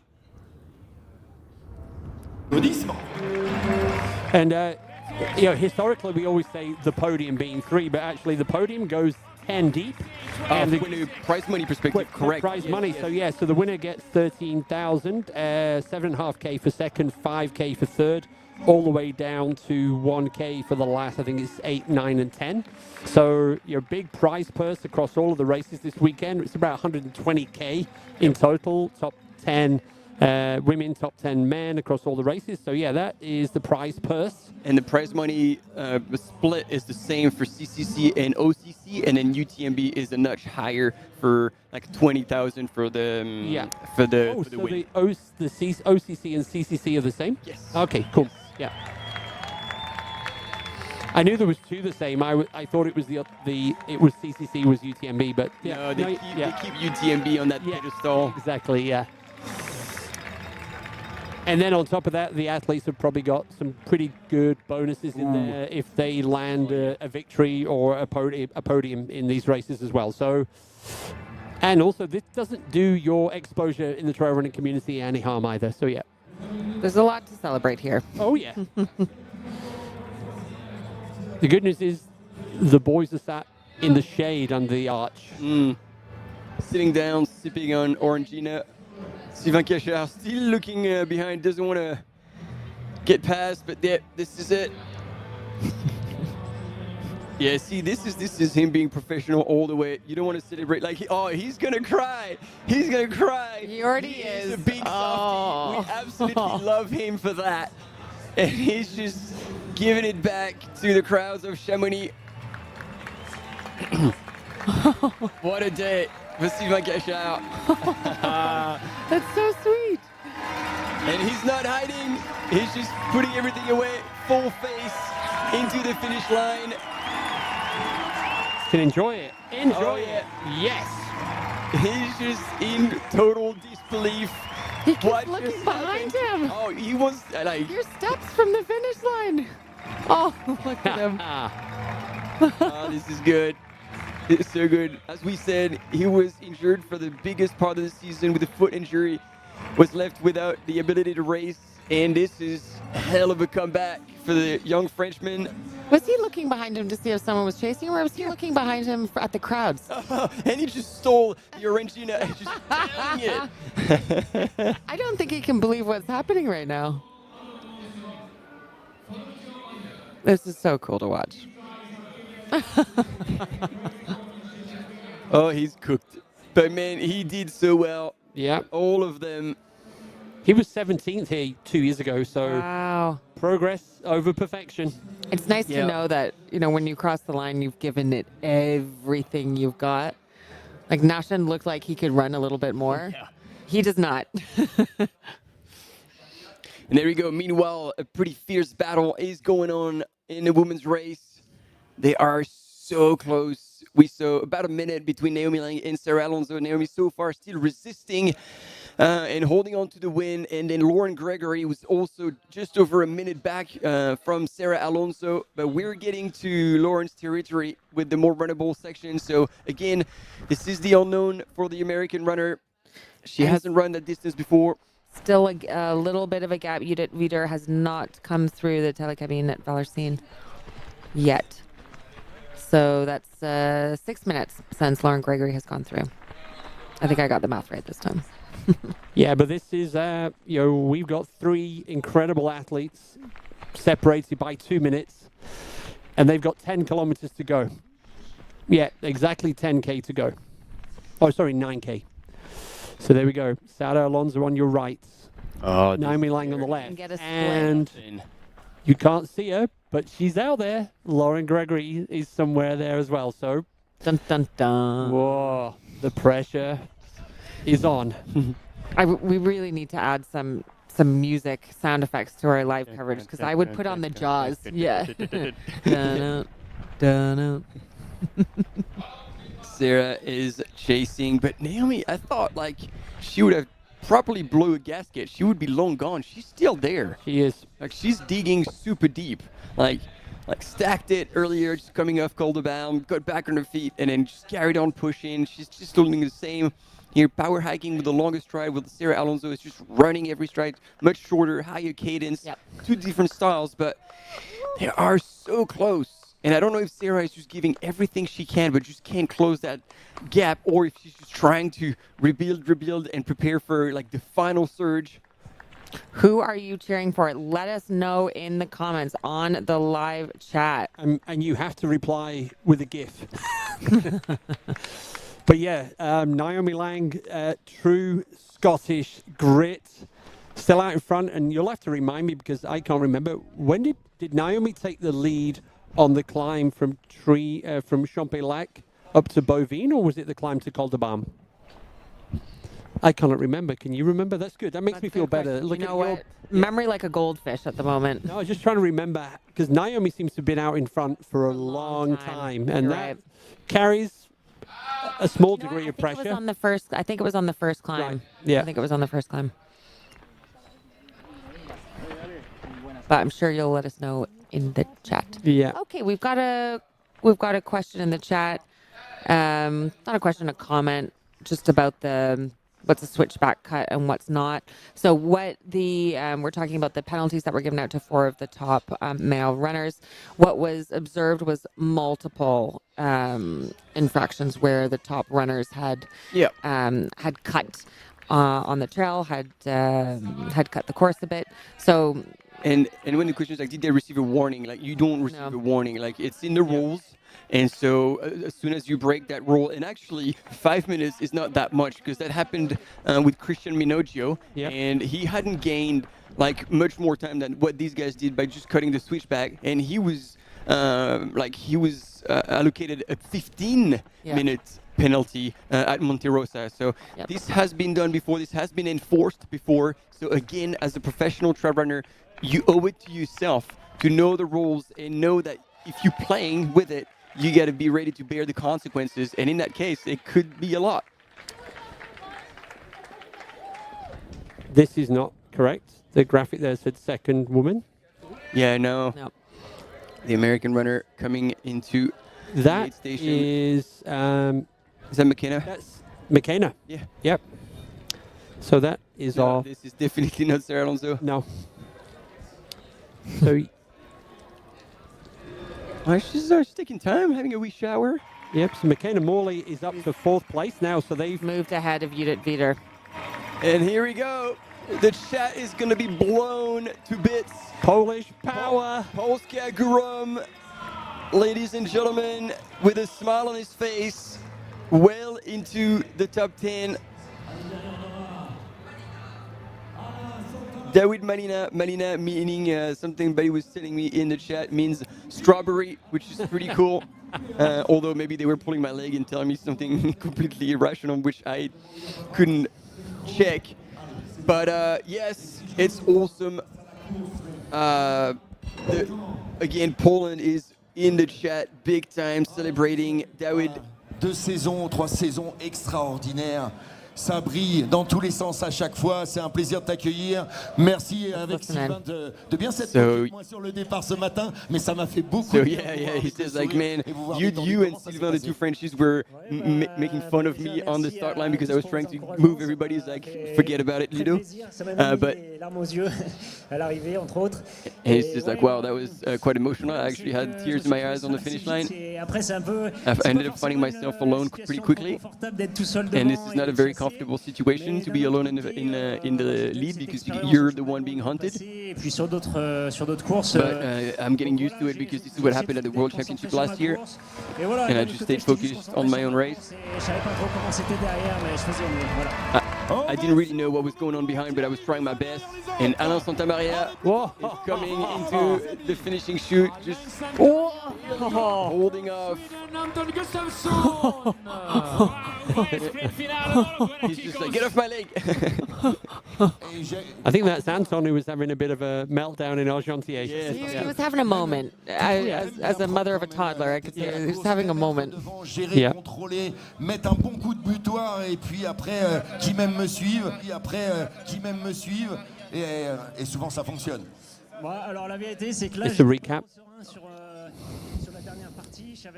So I wasn't super confident on the last part because I knew there were other runners faster than me on that lap. So I did actually play my cards on the sections where I knew I was stronger. Popinho coming into what position? Eighth. Pour tous, pour le public, pour tout le monde. Merci à tous, franchement, tout le long du parcours. Thank you, everyone. I really appreciated all the cheering throughout the entire course. And like finishing here in Chamonix again is a unique experience. It's unreal. I've never had this in my life before. So thank you, everyone, for putting on such a show.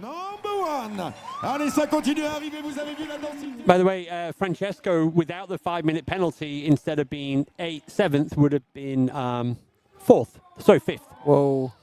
So yeah, so those 5 minutes penalties cost a few people at the end. Yeah. And there we go. Robbie Simpson coming in 9th. Leonard Mitrika here on your screen, finishing as well, collecting high fives. And this is wrapping up our top 10. There we go.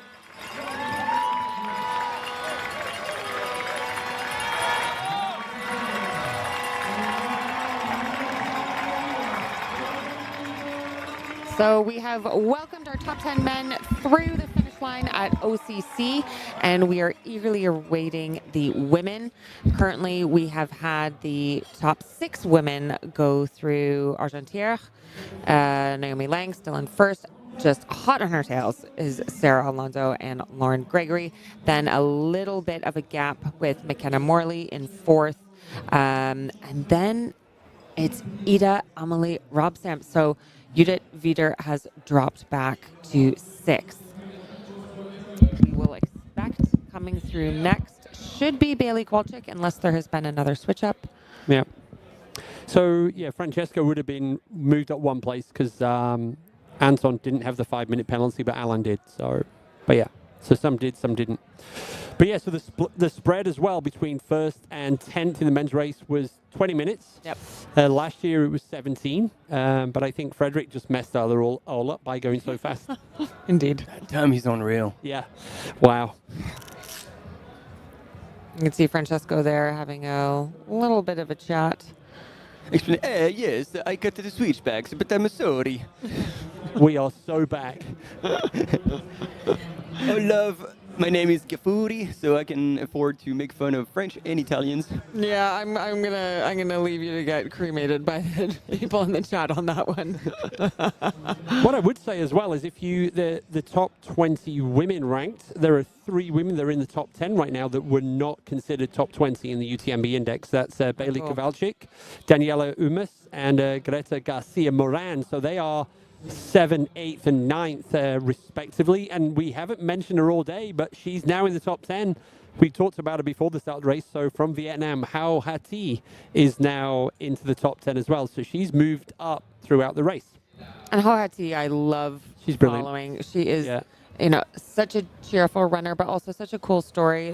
She kind of picked up running after her divorce. She comes from Sapa, where I had my first ultra trail race ever in Vietnam. In the north of Vietnam, up in the mountains there, is it? In the mountains, Yeah. exactly. Wow. Yeah. And she's doing incredibly well at this race, particularly because this isn't necessarily her specialty, this short of a course, particularly because she just came off of Western States. So here we go. She looks great. Still holding on to the win. Man, if she keeps it all the way through to the finish line, this would have been the biggest fight we've ever seen in a long time, being so close to one another, but never seen quite a pass. She's been able to respond before Sarah Alonso could close on her. I don't know if it's the caffeine gum that I took this morning or if it's the race coverage, but my heart is beating quite quickly right now. I am so excited for Naomi. I was going to say something else, but no, maybe not. Yeah, don't, Martin. I think UTMB HR are on standby. It looks like my contract. Well, we don't have a contract, so. No, there we go. You don't have a contract, you can't get fired. Hey, the good news is we do have one more time check between the front of the women's race. So coming up at La Joux any minute now. So we will get one more time check between Naomi Lang, Sarah Alonso, and Lauren Gregory. They were 2 minutes apart, the 3 of them in Argentière. So yeah, they are imminent into this final checkpoint before they arrive into Chamonix. So Naomi is keeping them all at bay so far. She is. I'm impressed how she managed to hold on to that position, because we know that Sarah is chasing with everything she has. She would have caught a glimpse of Naomi at times, and so she knows that she's really not that far, and yet she hasn't been able to close the gap. If anything, that's going to motivate her to just keep running hard and making it harder for Lauren Gregory to possibly close the gap and make another pass after creeping up all the way to 3rd place. This is the section here by the golf course, I think. And we're being told, yes, 100 meters. Wow, they are so close together. Oh, yeah, they're almost together. This is incredible. That is... And Sarah's looking over her shoulder as well, so there's the train. All right. Yeah. This is not good for my blood pressure, guys. The good news is, Steph, we've just got to bring home these 10 wonderful women, and then you can go and lie down for a little bit until tomorrow. I am just eating, drinking, and breathing UTMB this week, whether I'm racing or I'm commentating. So I'm here for it. Dedicated. And again, from La Joux, there's still 6.5 kilometers. There's still a lot of ground to cover left until they can get it to the Place de Triangle de l'Amitié. So, man. There's one more sneaky little heartbreak hill. Oh, let's hear it from Nation. For me, I'm happy for today. It was an amazing day for me. And I want to thank my company Solomon and teammates. I spent with them 1 month ago in Europe. They helped me so much. I was not expecting I will be in position 2. I'm proud of my team. Luca Belpeio, Italia. Italia. In 4th place, said you were a gentleman out on the course, encouraging everybody. Tell us about the competition between you and the other guys. In the end, there was only 4 minutes between you and the winner. At one stage, it was 8 minutes, but you worked very, very hard to close that gap. What was the race like? A difficult race. What was the race like? Runners. It was they were so strong. Although also me, I'm also strong, but I maintain being a discipline.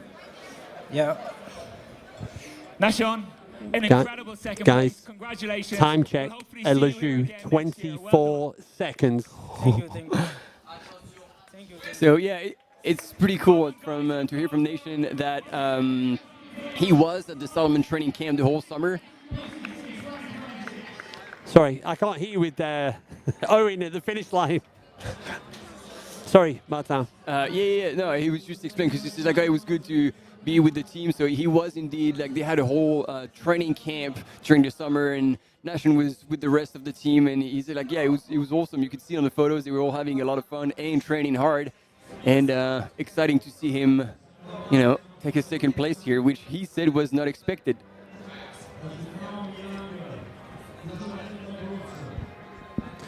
Yeah, we want to hear you, Martin. But there we go. Oh. So yeah, time check.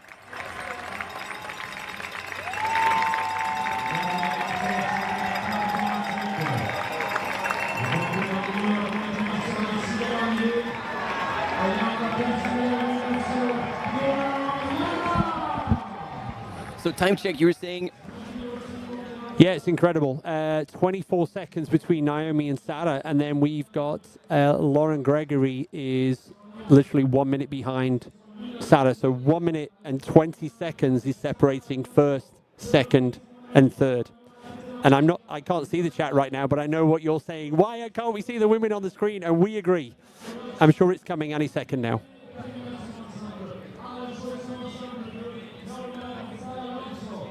Yes, we're definitely. Oh, here we go. Okay.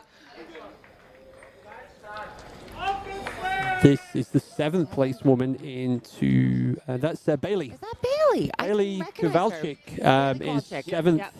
into Good for her. Argentia. She's had a hard period the last couple of years. Right. Last couple of years with injury, health issues, that kind of stuff. Sure. But now coming back so strong. It is great to see her up so high in the OCC rankings right now. Okay, you lovely people. I think this is it now, all the way to the finish line. We have our race leader, Naomi Lang, and right behind her, Sarah Alonso, Lauren Gregory. How's the heart rate, Stephanie Case? Yeah, they're going wild. Going wild here. Here for the women's race, and yeah, just about to keel over. 1 minute and 28 seconds between first and third. Come on! Take it. Wild. There we go. Another Frenchie across the line. How exciting. And I have to say, I would much prefer to be in Sarah Alonso's place. There's my teammate. I got to give a shout out to Johnny Luna Lima. All right. So we almost had a back-to-back couple shot because Bailey. All right. Here we go, Ho Hati from Vietnam. Yeah, I was saying I would much rather actually be in Sarah Alonso's place and be chasing down Naomi Lang for so long, because if, it's a personality thing, whether you want to be the hunter or the hunted. Yep. But if you were Naomi and you knew that Sarah was like slowly picking you down Tripping up for, a couple of hours now, that would be very stressful. 100%, but let's not forget, Sarah Alonso is also being hunted by Lauren Gregory, so this is amazing. Does she know? Because, Sarah would be all eyes in front. She would have a glimpse of, see, Naomi is pushing back. There's a like food she's chain climbing strong right now. here. Like this is a different Naomi from like 30 minutes ago. Yep. Yeah, the stride length is still impressive. And the movement is at the top of the food chain. Who is going to wind up in first here? And the thing is, if she can push on these climbs, like on the descent, she can move really well without spending too much energy. Oh. Come on, Sarah. Come on. I'm not cheering for any one particular person to win. I'm just cheering one for drummer. each of them to give it everything they got. Come on, Naomi. You're wanting another CCC finish last year, the pass and then the repass. Oh, So it's yeah, unreal. So yeah, I want both of them to be in camera shot on the finish line. But it looks like the. But you know, that's See the way that Naomi's running down. It looks like she's either hurting a little bit, and you know when the wheels fall off because you've blasted your quads and the descents become painful, and try to limit, but she's had such a long stride at each step. It's like dunk, dunk, and it looks like it's hurting. She's such different styles between them. Oh, yeah. And they're close to the finish, but long enough that there can still be a switch up, for sure. well, there you go. There's a long look back, and we don't see Sara, so that's good news for the Naomi Lang fans. But yeah, Oh no, they're super close. Yeah. Oh. Oh, this is incredible. Let's see if Naomi starts to look behind her. Oh. So, Martin, I know that, there's maybe the folks from Scotland would like to see the Saltire flag on the screen, but they can use it as a GIF. Oh, hell yeah. Yes. So yeah, you can always... There's only solutions. We've got Scotland, we have Spain, we have the United States. That's your top three, with Chamonix within touching distance now. Did I get banned from the chat? I just don't think I can't put a message anymore. I think Kemi's be like, all right, we've had enough of this guy. Okay, 55.8 kilometers, 55.9 kilometers in this 61-kilometer race. 4.5K to go. Who's got that little? Who's got the little turbo drive? Is Sarah waiting to the last couple of kilometers? Is she all full gas right now? That's what's bouncing around in my head. Yeah, this is like aching go, around. Sarah. Can I see her? You know that I need that extra. Yeah. The extra shot. Can I see her? Can I not? Sara's been fourth here twice, so already the progress is improvement. Incredible. But yes. Well, like she said, 2 years ago she had pneumonia. Last year she was attacked by a cow before the race. So this year there were no major animal incidents. There were no health issues. Running at her 100%, this is what she can achieve. Hey, the good news, Claire Rhodes, who was recently attacked by a brown bear on her home trains in Alaska, Claire Rhodes will take the start line of the race tomorrow. We convinced Claire there are no bears here on the course. No. But fair play There are for incredible dinosaurs, but no bears. Yeah. Oh, this is tough. Both these women would have pushed the limits of what I believe is possible. And Sarah is still running on that climb. This is seconds. Oh, they're right there. They are right there, literally. And let's just take a step back and think about this for a minute. They have been running for 5 hours, 45 minutes in a 61-kilometer race, and we are really less than a minute apart between them. I mean, again, the margin of error at every checkpoint, the way you descend, how you push on climbs, when you take a sip of water, all of these micro decisions add up to minutes, add up to seconds, and can add up to a win or a second. Wow, Lauren still digging in, still able to run this climb. Incredible. This is probably one of the biggest battles we've seen. Like we've been on our toes for 2 hours. You're like, is there going to be a pass? And then Naomi is resisting. Sarah Alonso keeps attacking. I do feel sorry for the Lauren Gregory fans, because they're like, hey, Lauren's been near the front for the whole race, but we've hardly seen her. And I guess we've only got 2 cameras that we can cover this part of the race. So yeah, but Lauren is still there, and she's in the mix. Wow.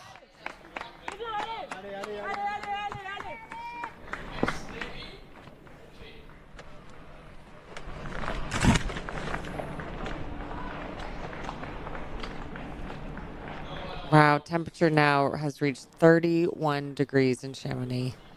And in the studio, it's about 45. Yes. But and that's partly because of the excitement we have right now on the front of the trails. Yeah, It's all hot air over here. Yeah. Yeah, well, just either side of you, probably. We're gonna make it through these 3 days. We're gonna make it through these 3 days. We are. And last year, we retreated to the top two women in the CCC, finishing within 70 seconds of each other after 100 Ks of racing. Right now, with 60 kilometers of racing, we're in a similar situation once more. But this is what you want. You know, you want a battle to the finish. I was. And look at her. She knows she's about to crest, so she just keeps pushing, giving everything she's got before tipping over.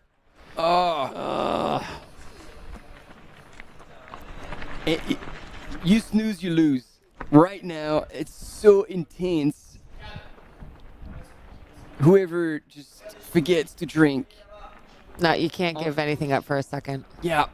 Like. No time to pee, nothing. No, the pressure is so on right now. We're making diamonds. Now, speaking of like the finish line battle, I was on a panel last night with Josh Wade, who came third in UTMB last year, and someone in the crowd asked him a question about the competition between his teammate, our teammate, John Albin. John Albin and Josh Wade are teammates, but they also compete against one another. And he gave a very diplomatic answer saying, you know, we're teammates. But then he said, but what you actually want is a battle. You want to fight to the end. You know?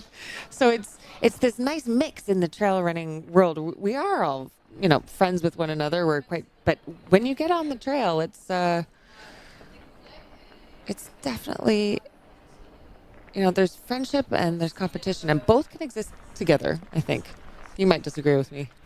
No. Because if you've watched the movie Sufferfest, it's like a 3-episode movie available on YouTube. You'll see, and you don't even need to read between the lines. Yeah. You can see like yeah, okay, well, there's acknowledgement and respect, but you're like, if I can beat you, bro, like I'm going Throw for down. it. Yeah. No, yeah. Exactly. Gloves are off. Yeah, it's gonna. Well, we even saw that with Jim last year when he passed Christian Minoggio. He's like, a little tap on the shoulder as he passed him. He's like, nice effort. Nice try. And I'll see you at the finish line. But yeah. But also, in all fairness, and actually Jim admitted it, he's like, well, that win on what was a shorter distance for Jim, he was like, that's one of my biggest wins because I never had to fight so hard to get it, because Christian really scared me, and I was like, until the last minute, I was like, I didn't know if I would actually going to be able to pick him up, and when he did, then he falls in that second to last turn, so he's like still under pressure. It's like, whoa. Martin, for the chat, can you remind them what movie you were just referencing? Sufferfest. Yes. Right, okay. I think they were just Sufferfest. On the North Face YouTube channel. Yeah. There's 3 films. So 3 episodes, 20 minutes each. So if you want a good treadmill session, you just play them one after the next, ding, ding, ding, an hour. And that will give you a big dose of inspiration. Yeah. Boom, boom, boom. Yep, and thanks to the chat. So Hao Hati now up to 8th place. So Hao Hati after Western States. She's also got a 100K race coming up back at home, and she really wants to show up for that, so that's why she stepped down in distance today, but she's still not messing about, and she's into the top 10. So great effort from all of our athletes, including Hao Hati. There you go. We're still with that split screen. Yeah, it'd be great if they dropped in a little distance now on there to give us a gap, but it was oscillating. Yeah. Around the 100, 120 meters. Oh, what? No, they are close, because you can see Sarah is just coming up until she hits that third road. Yeah, that Naomi just left. Oh la la. Yeah. Again, I ran these trails kind of back and forth during COVID when we were on 1 kilometer, 1 hour restrictions. So the trails we're on right now was my COVID sanctuary. So I know these ones very well, like the back of my head. And we are shortly going into a break as we are looking at the images of our top women. So close. This is an exciting race. So do not go anywhere because we are on the edge of our seats as we follow the women's field, the top runners coming in to the finish of the UTMB World Series Finals 50K. Stay tuned.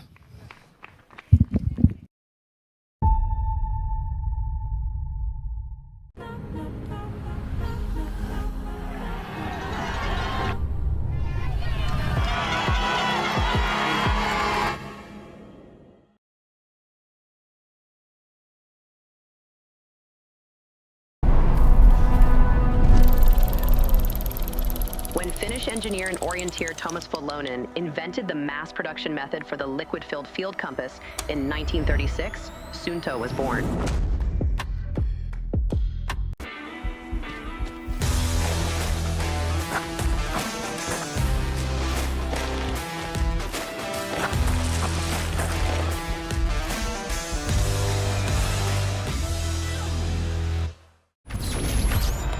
Via, c'è tanta gente. Non ci facciamo prendere dall'entusiasmo. Allez, bien en gestion, le cardio est bon, c'est parfait. Mi è venuta una vescica. Fa un male cane. Aïe. Ah, ça va pas du tout cet orteil. Ce l'ho fatta! È finita!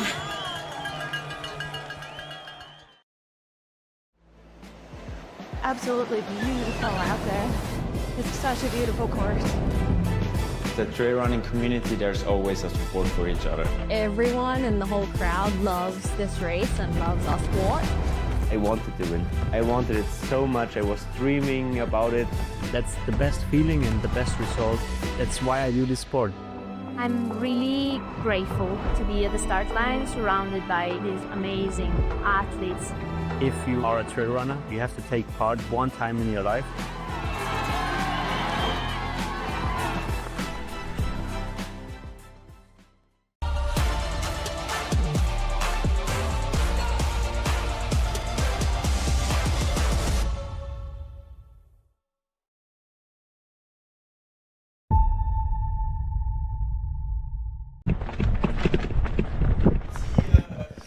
Hey everybody, welcome back to this incredible and exciting finish to the women's OCC race. You can see on the screen now, we are 3 kilometers from the finish line. We are with our race leader, Naomi Lang, who's been chased down by Sarah Alonso on the left-hand side, on the right-hand side of your screen, and also Lauren Gregory, who's right behind these two as well. So our last time check, our front 3 women were 1.5 minutes behind.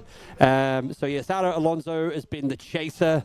Lauren Gregory has been, true Scottish grit out in front. And yeah, 3K. There we go. Lauren Gregory is on the screen right now. The American Rocket is coming in hot, ladies and gentlemen. Oh, and there's a bike in front with a camera, so Lauren Gregory is about to catch Sarah Alonso. Before, earlier this year at Broken Arrow, Lauren Gregory had the fastest closing time, and she can run downhill like not many, and she had played her cards right. She knew she needed to wait because 60K was the unknown, so she played it safe, she played it smart, and there she is. And just quickly in the chat, because a lot of people are wondering about our Polish runner, Molina. He is indeed 5th place, so don't freak out. There's a problem in the rankings. We'll get back to it because we're all eyes on a women's race. This is the pass that we were not expecting to see, but look at Lauren Gregory coming in and absolutely flying past Sarah Alonso. Is this a 3, 2, 1? Oh, she's giving a bit of time. She's waiting for the right moment to strike. I did not expect this. I have to say, I expected Sarah Alonso to keep hunting down Naomi Lang. I did not expect Lauren Gregory to make respond. Will respond? Will she be able to hold on? Let's go. Will these two push themselves closer to Naomi? That's the next question.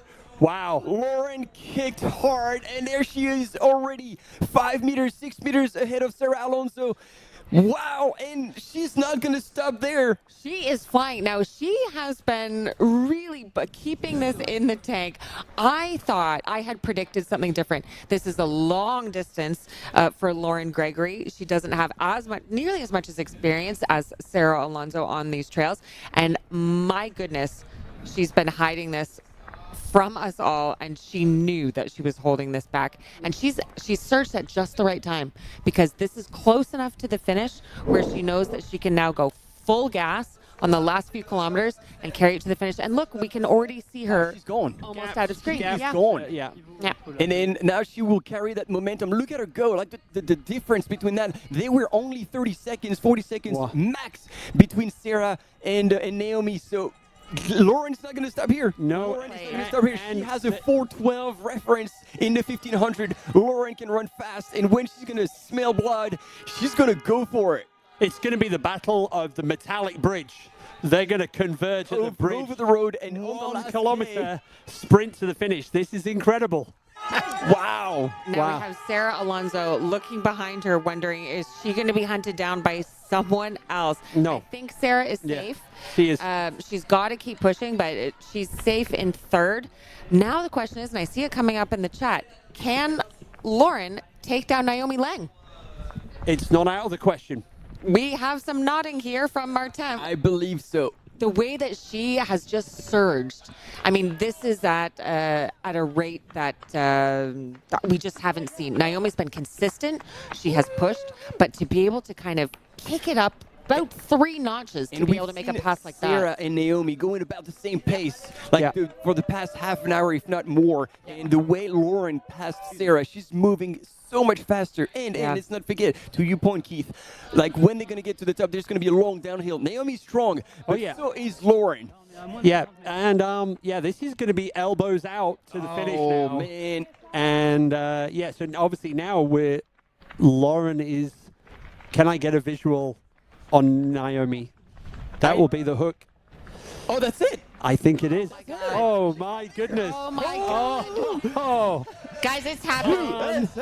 USA. Unbelievable, but no. Hang on, guys. Scotland, don't give up easily. No, Let's This is see. the win of the century. Unbelievable. Lauren Gregory, look at this. She's seeing, she's drinking, she's getting ready to strike. This is going to be insane. Wow. I really feel like I am watching like a nature documentary where we have like the lion going after its prey. Lioness is And coming. the lion is Lauren. And unfortunately, Naomi Lang is the one that's the prey today. She is on the table. Yeah. About to be served up to Lauren Gregory, making her debut at the UTMB World Series Finals and going for the win. I just got goosebumps, and it is about 40 degrees Celsius in here. And this is what we were hoping to see, but I could not believe we would. Both these runners are some of the best downhiller in the circuit, and finally they're going head-to-head on this long and runnable downhill on the way to Chamonix. This is going to be insane finish. We are just over the 6-hour mark. This is uncharted territory for Lauren Gregory, but once again, she played it so smart, and she's creeping up now on Naomi Lang. She took a sip. She is in full control and waiting to make the pass. But Naomi's a competitor. Naomi is fast on the downhill. This is elbows out. The ponytail come on to her. Oh my Lord! We are literally, they are going to be fighting over the metal bridge.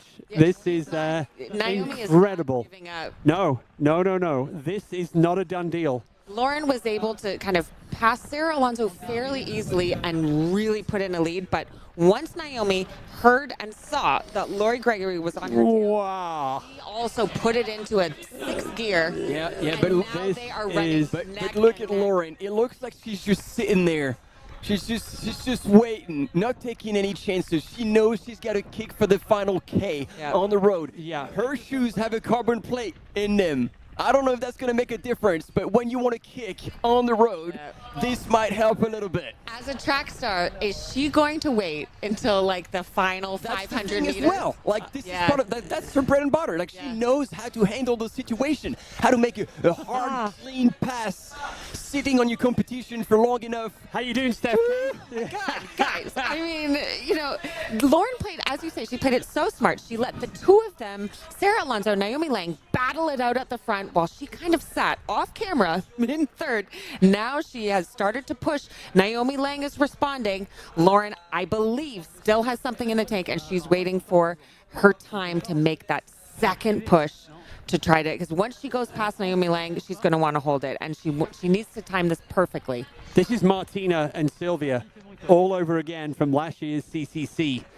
This is where tactics come into play. You don't really think about an ultra marathon as being so tactical, but my goodness, it is going to matter so much here as to when Lauren makes a move. Yeah, this is wild. And we've got, you know, lots of opinions in the chat. You know, how Lauren knows how to suffer. She's going to push. Naomi will fight to the end. I mean, with both of these women. No doubt about it. From what we're seeing right now, neither one of them are willing to give up. They're not willing to give a single inch to the other one. And they are just going to be burning every single cylinder that they have in order to get a win here. That's the thing, like, for both of them, like, if I'm not mistaken, this is the longest race they've done, and now they have to push beyond the limit. Like, if a cramp shows up, what happens? Like, they're putting everything on the line right now for our entertainment. It couldn't have been a more amazing race, and once again, the women's race delivers extremely high. 100%. Over 6 hours of pushing themselves. They are about to hit the bridge. There's the road. Left, yeah, left. There you go. The bridge, they are going to be looking in each other's eyes as they switch up on the stairs. This is unbelievable. Just do not go to the bathroom. Oh. Pass go. Do not collect $200. Stay here. Stay with us. We are in for an exciting few minutes to the finish. Witty hands. Witty hands. We've done a 60K race, and now we're going to have a 1 kilometer drag race. Unreal. Ladies and gentlemen, this is why you come and watch the UTMB World Series final. This is the show of the season. And they're going to be able to see each other. Oh, yeah. They are looking at each other. Oh, Lauren's going for it on the bridge. She's going big on the bridge. Oh. Are we going to have a pass on the stairs? I can't stand this. And it's now time for an ad break. Just joking. Joking. Cancelled. Oh, my goodness. This is almost like the gap is still there, though. The gap is still there. Kind of horror movie, you know, when you're just being chased down in an alleyway with a clown with a knife. Oh yeah, Tom and Jerry. It is kind of like Tom and Jerry. Yeah. Oh, this is wild. Oh my God. It really looks like Lauren is just sitting there, just waiting. She is. Just waiting and she's getting closer. She's waiting for the knockout blow. On that final stretch. No. No. Can you believe it? She's gonna go for it. I don't think Lauren can hold back any longer. No, we have never ever seen this. And that's gonna have to be a clean one. What's happening? No, look at this. This is a track move. She's just staying there. Drafting. Lauren Gregory is drafting off of Naomi Lang. But Naomi's responding. She's still there. She's still pushing. Oh, she's passing. It's a slow-mo. Oh, no. Gregory leading the OCC. There she is. That's it. This is the kick. She's opened up a little bit of a gap. Naomi. No, Lauren's not giving up. No. Come on. She's going to pass again. Oh, no. This is insane. I don't know who I want to win, but I just want them to keep going. No, there's no overtaking here. They're going to sit. They're going to turn in front of the Alpina. Make way. These two ladies need to have a massive runway into the finishing line. This is going to be a sprint into the finishing line right now. Lauren Gregory, for the very first time, has taken the lead in the OCC. We're having the drone shot. We're standing to see if the gap increases. Oh, there. Got a gap. Naomi still fighting. Come on, Naomi. Get in there now. Chase it down. This is incredible for both Lauren and Naomi. Lauren Gregory has thrown it down. Naomi Lang is responding. This never, ever seen at the UTMB World Series final. This is new territory. This is history, team. Response. Let's go. I got to say, I'm calling it for Lauren Gregory. I think Lauren's got it in the bag right now. It looks like it, but no. When they get in front of that road and take one of the last turn in front of the Alpina, crossing the road, no mistake. He's still striding here. This is not never ever give up. This is going to the wire. This is going to the wire. I'm calling it. I'm calling it for Lauren Gregory. Look at this. Lauren has got this. This is her UTMB finals debut. She is being chased down in the last finals. No. This is not done. No. Come on. Naomi's. We know Lauren is coming from the track. She has a 1500-meter racing background. If she needs to, she needs to do it now to keep it in the bag. What a finish, ladies and gentlemen, for this 2026 OCC. This is unreal. This is nuts. Unbelievable. If I were Naomi Lang, I would be saying to myself, like, legs, go! But Lauren Gregory has it. I'm telling you, Lauren Gregory has got it. Legacy, legs go. She has got it. And we are. Here we go, round the final bend. It's the home straight in the 400 meters. Lauren Gregory. Oh my God. No. Unbelievable. Wow. Unbelievable. Wow. These ladies are absolute legends. Oh my God. No. We're done. We're stopping the left coverage. We got nothing left. It's not going to get any better. Mic drop. Boom. All right. I'm going to get to the line. The smile. 3 seconds. The smile on Naomi Lang's face, even though she just got her ass kicked. That was a competition for the century. Wow. Okay, well, at least we've got all afternoon to recover from this, Steph. Okay, are you not entertained, people? Woohoo! Holy goodness. These two women should be so proud of YouTube. themselves and what they put out there. And no way! Lonzo coming in third. Yes. What an incredible women's competition. Oh, wow. I'm getting actually quite emotional. This is just... Me too. You can't not. Yeah. This is just a beautiful thing to see these women just put it all out there. I really am getting choked up. The gap. Alonso, fourth twice in this race. She was running in second. She finished a hard fight for third. Wow. 1 minute and 4 seconds separating first and third. I need tissues. Wow. Okay, I'm a bit sleep deprived, but this was just a beautiful race. This is why we're here for the women's race, because my God, this is where the excitement is. Blown away. Wow. Wow. This was just the most beautiful form of competition, of sportswomanship, of professionalism. They should all be so proud. Yeah, I think they pushed each other in a way that all of them got the best performance out of themselves. They got the best performances out of each other.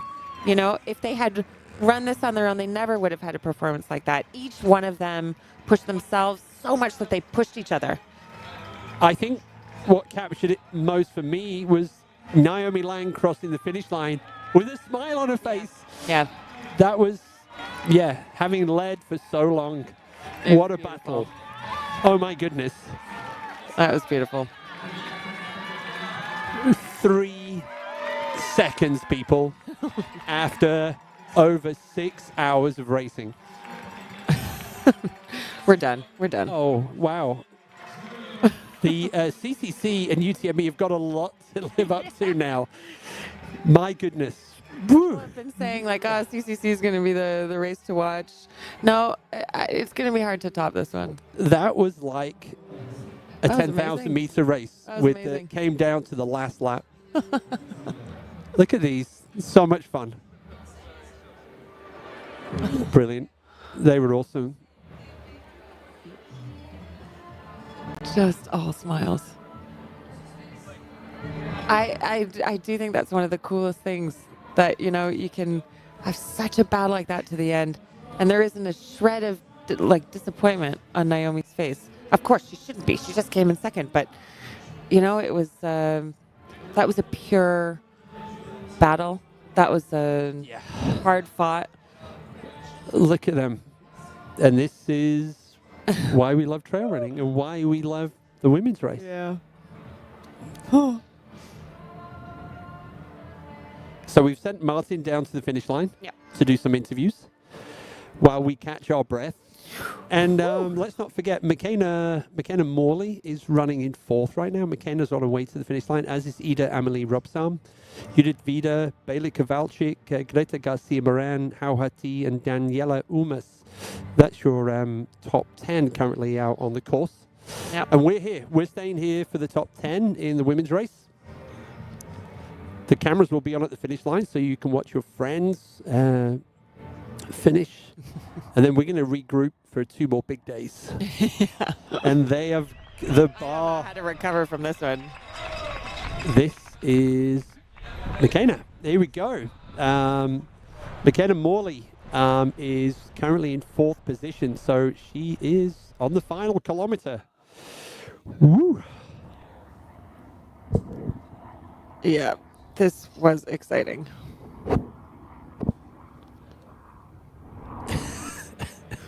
Yeah, we're gonna. I've just booked a dark room around the back, Steph. We can all lie on the floor in there and just kind of regroup after this monumental. How to effort. top this? Wow, that was truly incredible. How to top this?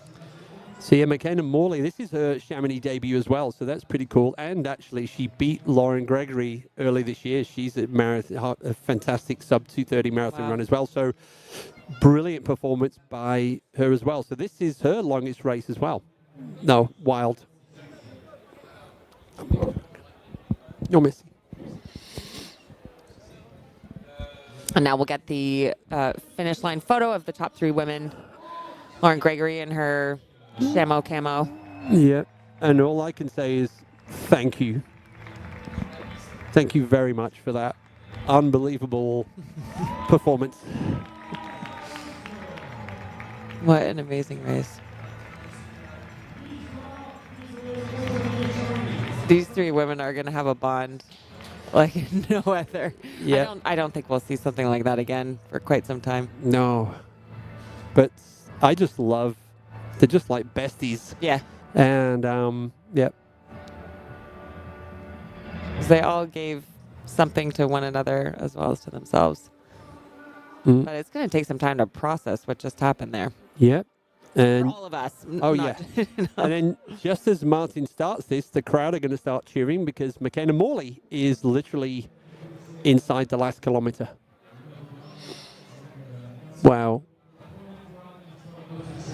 Well, if you're looking for inspiration to get outside this afternoon or this morning, depending where you are, or this evening, hopefully that has hit the spot. That was magical. And we will be with you covering through to the whole top 10 women with our live coverage.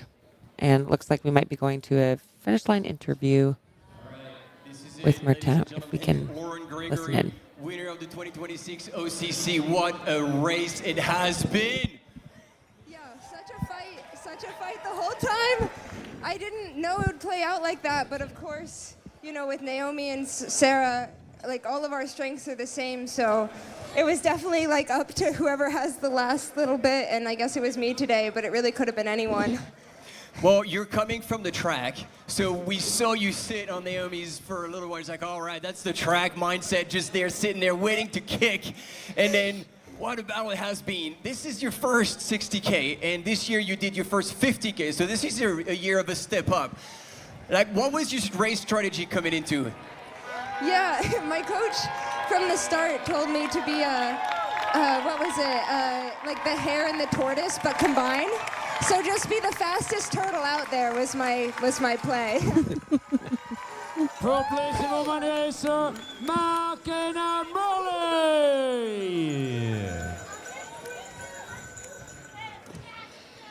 So you started conservatively, you were a little further back. Coming up Col de Balme, you were in 4th. What goes through your mind?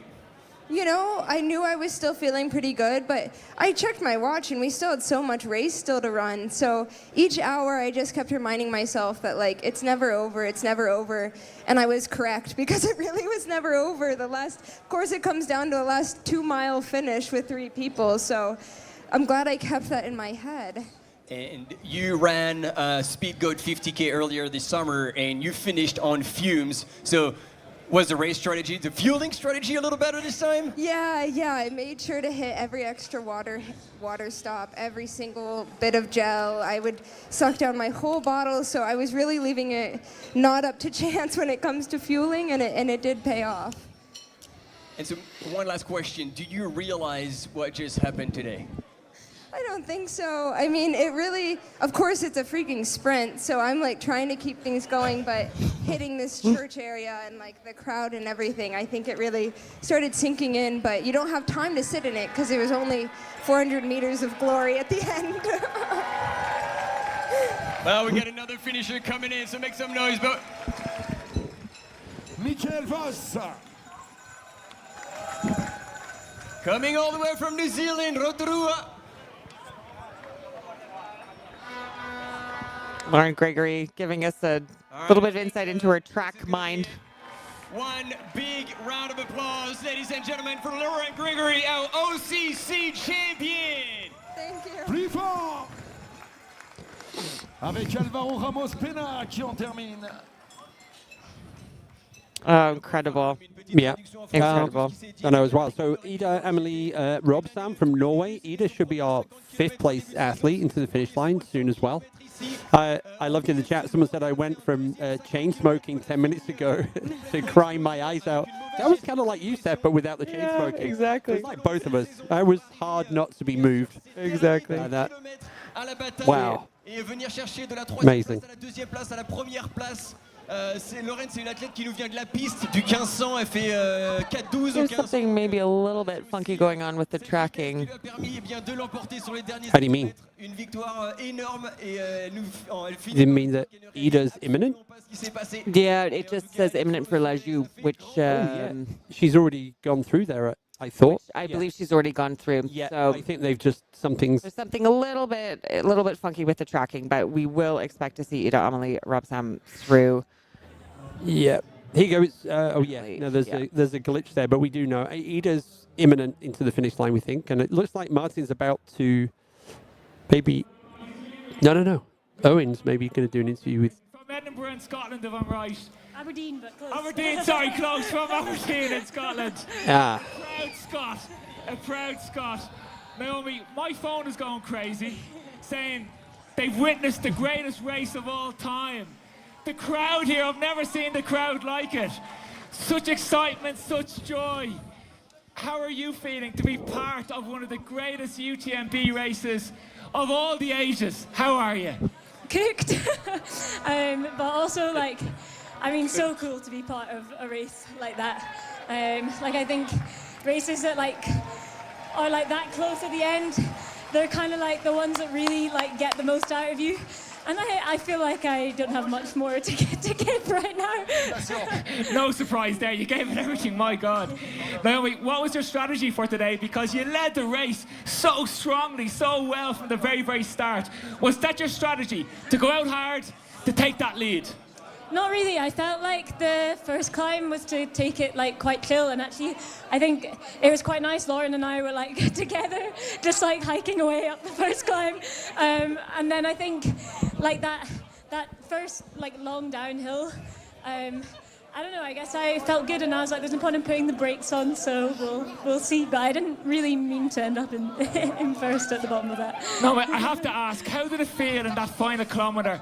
Leading the race for so long, we were watching it, millions at home, thousands, hundreds of thousands at home were watching it. It will go to millions after that sprint finish. I was asked yesterday who the last person you wanted to see in the last kilometre would be. The track and it took me about 2 seconds to say Lauren's name. So yeah, I guess I wasn't that happy to see her behind me. But at the same time, it's racing, and I'm so crushed for her. Yeah, listen, I can see your knee has a bit of a cut there. Was there a nasty fall along the way? I got a bit excited at Col de Bam because I think I feel like I was looking forward to that bit like all race because I knew that there would be a lot of people I knew up there, and I think I got a bit excited and then just like fell over. Well, are you still studying medicine, or are you a professional trail runner at this stage? And if not, I'm sure you will be after today. I'm still studying, but I have taken a year out, which started about a month ago, so I guess it's worked out. So there's more to come. Naomi Lang, what a wonderful race again. On behalf of all of Chamonix, thank you to the two of you for providing us with one of the greatest races of all time. Naomi Lang from Aberdeen in Scotland, a proud Scot. What a wonderful second place at the OCC 2026. Thank you. Thanks.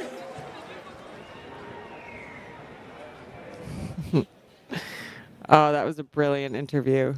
You know, hearing her say, you know, who's the last person you'd want to see near the end? Yeah, it's going to be Lauren Gregory because, you know, if anyone can throw down like a track star, it is a track star like Lauren Gregory. Yeah, but how are you feeling? Cooked. Yeah. As that's yep. There we go. Wow. And so gracious. You know, saying she wasn't stoked to see her, but I mean that's the race, that's the competition, and it pushed her to give everything she had, and leave it out there on the race course. And you know, I'm excited to see what she does next. Naomi Lang, you know, now just 1 month into her sabbatical from medical school, if she's been able to do this. Just with having a month focusing on running full time, what will she do next year? You know, there's lots in store for her. And you know, that was a big fall. We saw her take on her left thigh, and we were like, wow. So didn't use that as an excuse. There was no pity party. But yeah, great 3 great talents. So we've had the top 4 women come through. Lauren Gregory, Naomi Lang, Sarah Alonso, McKenna Morley. 2 Americans in the top 4 so far. Dylan Bowman's going to be going nuts. Debo's going to be happy in the on the free trail, and I'm sure Lauren did the pre-race interview, so I'm fairly confident there's going to be a post-race interview. Sara. This will be in Spanish. España está muy orgullosa de ti, como siempre. Cuéntanos cómo estás. Pues ahora mismo estoy reventada, pero súper contenta. Venía de 2 años seguidas siendo cuarta. Mi objetivo era el podium, pero también he ido a por la victoria desde el principio. He estado en contacto visual con Naomi en todo momento. A falta de 4 kilómetros venía Lauren, que es una especialista en asfalto, y he dicho, me pasa seguro. Y a falta de 1 kilómetro me dicen, la cuarta 30 segundos, y yo, como vuelva a quedar cuarta, me retiro.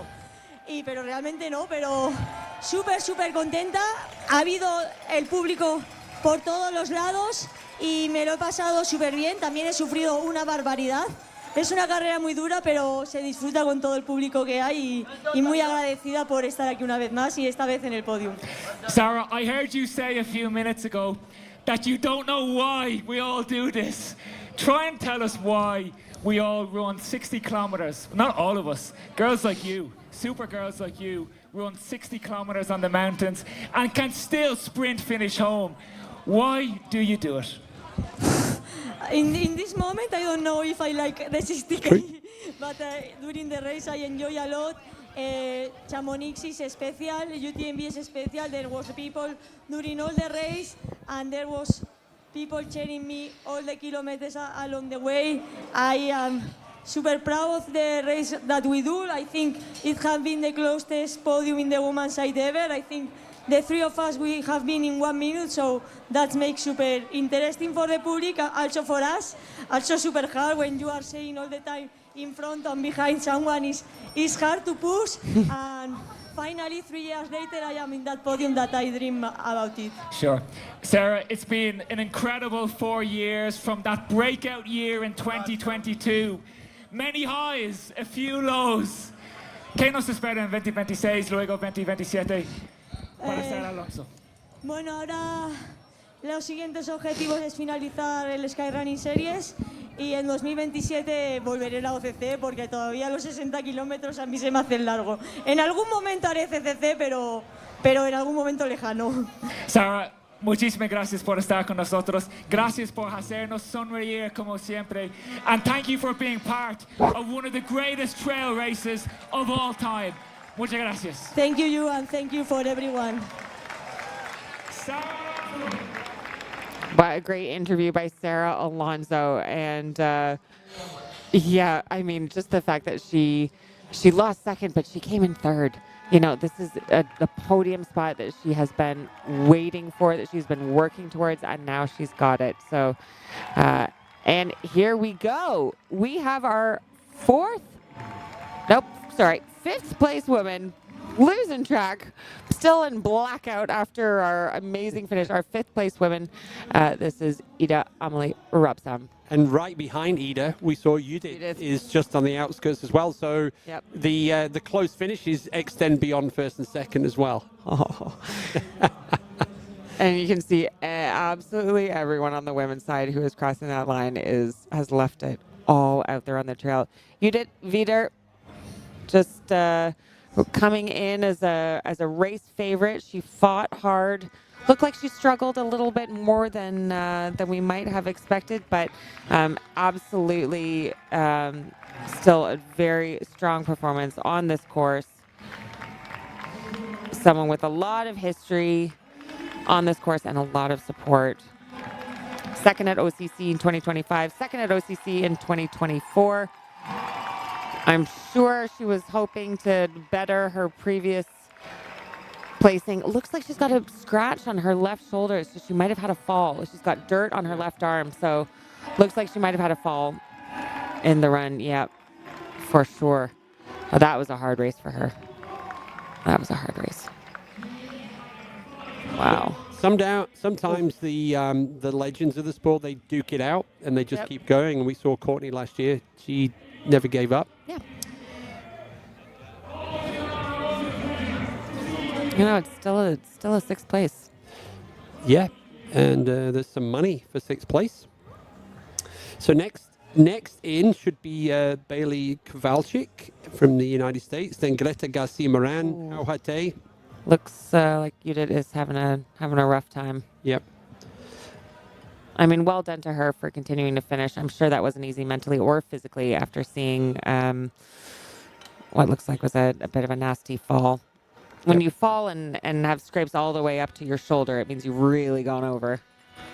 This gentleman has been around since the very early days. He's normally walking around with a mega cowbell as well.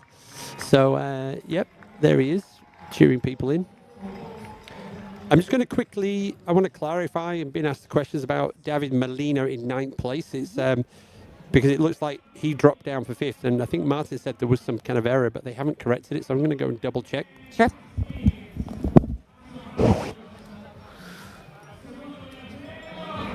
So we have now welcomed through our top 6.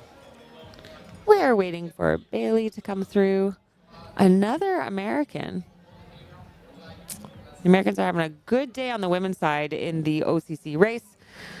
We are 6 hours and 30 minutes into our coverage. This is the first race out of 3 in the UTMB live coverage. Tomorrow morning, we will be back with you for the start of CCC and also the start of UTMB in the evening, and then continuing through with the UTMB coverage through Saturday. There is Ida Amelie Robsam, I think, still trying to figure out What just happened over the last 61 kilometers? I wonder if she has any idea of the battle that went on up ahead. What an exciting race. And just to recap, if you're just joining us, on the men's side, we had Frédéric Tranchant from France come in first in a commanding lead. First Frenchman to win OCC since Xavier Savanard in 2016. So it's been 10 years. And then followed by Nashan Kiplimo from Kenya and Miguel Benitez from Spain. Savan Cachard, also from France. And fourth, and Alain Santa Maria Blanco in fifth. We had 4 penalties given out, 5-minute penalties given out to 4 runners earlier in the course, where they had to stick it out for those 5 minutes at Argentière due to unintentional course cutting. There's Jan Fredeno. Oh yeah, there he goes. That's a pretty good showing. So this is someone who was a professional triathlete. That's right. And recently retired, but has now moved over to the trail running scene to see what he can do here. He said he's not great on the climbs, not great on the descents. He can do the flats, but quite cool to bring that professional athlete mindset from one sport over into another. Yeah, he's a gold medal winner at the Olympics, as well as a 3-time Ironman world champion, something like that. So yeah. It was a good effort from him. Qualified for OCC last year. Thought that he was qualifying for the race last year. So he's had to wait a whole extra year. Right. So the latest on the David Malina situation is he's got an additional 3-minute penalty that nobody knows why. So there's a conversation going on right now. So those 3 minutes would move him up from 9th to 5th. So it's showing as a 3-minute penalty. So we don't have an answer, but they are reaching out to the live trail people to find out. Got it. This 3-minute, because all the other penalties were 5 minutes and they were served on the course. So we don't know. We don't have an answer. So, yeah. Stay tuned.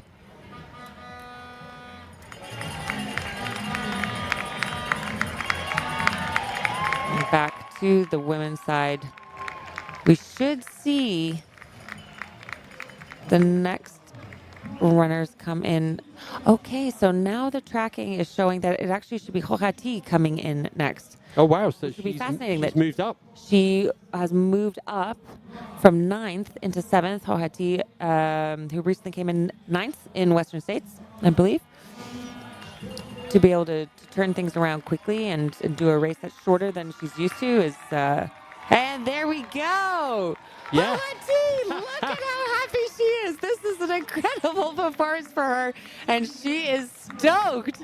Horati from Vietnam, yes. She's brilliant. Followed behind. That must be, is that Greta Garcia Moran? Yeah. What a battle. Wow. Team A6 have had a great day in the women's race. They have overtaken Bailey Kowalczyk from the U.S., who we expect to come in next, followed by Daniela Omas from Germany. Oh. So, yeah, last year's spread in the women's race, first to 10 was about 30 minutes. Okay. It's pretty much going to be the same again. So, yeah. You know, what I love, the story that I love about Horati is that she was turned away from physical education college for being 2 centimeters too short. Well, she's showing them now. And what a joyful runner, too. She really has put Vietnamese trail running on the map. And to have all that energy left to be able to dance on the finish line. I've got someone channeling Francesco Pupi with the man bun.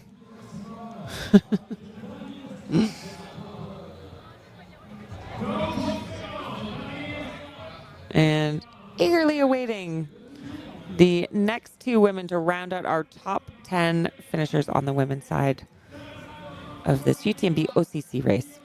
That was another one of our Polish athletes. So that was Dawid Lesniak from Poland with the man bun. Man bun. So, yep. Our next runner coming in, this is Bailey. There we go. Another Nike ACG athlete. Oh, this one's going to mean a lot for Bailey. You can see it on her face. Very strong performance. Well done to Bailey. Yep. Bailey's our 9th finisher in the women's race. So we've just got... the emotions all coming out now. Huge. Looks like she either had a fall or took a little sit down somewhere on the trail. You know, if you're not willing to risk falling at some point, you're just not fast enough on the downhills. And I know this because I'm a very conservative downhill runner. I fear the falls that these women take. Yep. Well done to our next runner coming in from China. So Wu Er King, Team A6, and followed by probably a French athlete, so Paul Caballé. And these guys are like top 60 in the men's race. And big day out, 6 hours 37. This race has got a 14.5 hour cutoff time. So our last runners will be coming in this evening at 11 o'clock. So we are now half an hour past Lauren Gregory's win. Incredible win in this course. Wow. Wild. Half an hour and 3 seconds behind Naomi Lang's second. And we should be welcoming Daniela Olmos from Germany as our final women's top 10 runner imminently. Yep. And for all you lovely people, if you're just joining in or you just came in at the back end and you're like, what did I miss all day? We will be doing a recap shortly. Once we've celebrated our top 10. So we'll do a race recap. And then, we're going to be wrapping everything up. And we're back live again tomorrow morning, 8:30 for the CCC over in Courmayeur. And then all the way on Sunday in the morning, there's going to be Lauren and Fred are going to be on the Champions Walk with Martin. Yep. Martin's going to be doing an interview with those.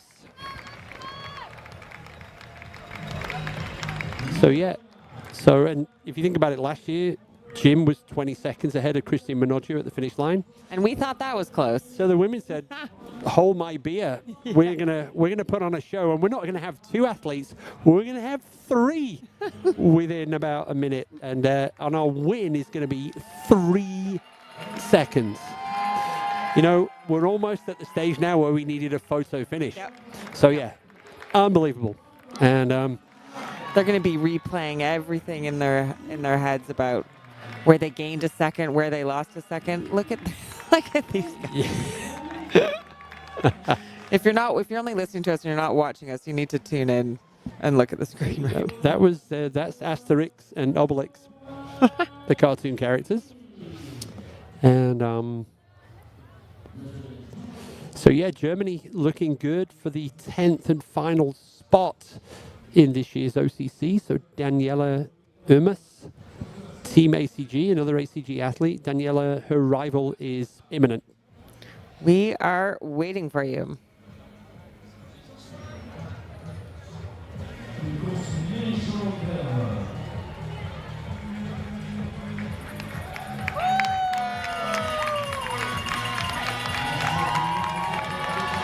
Okay. Here we go.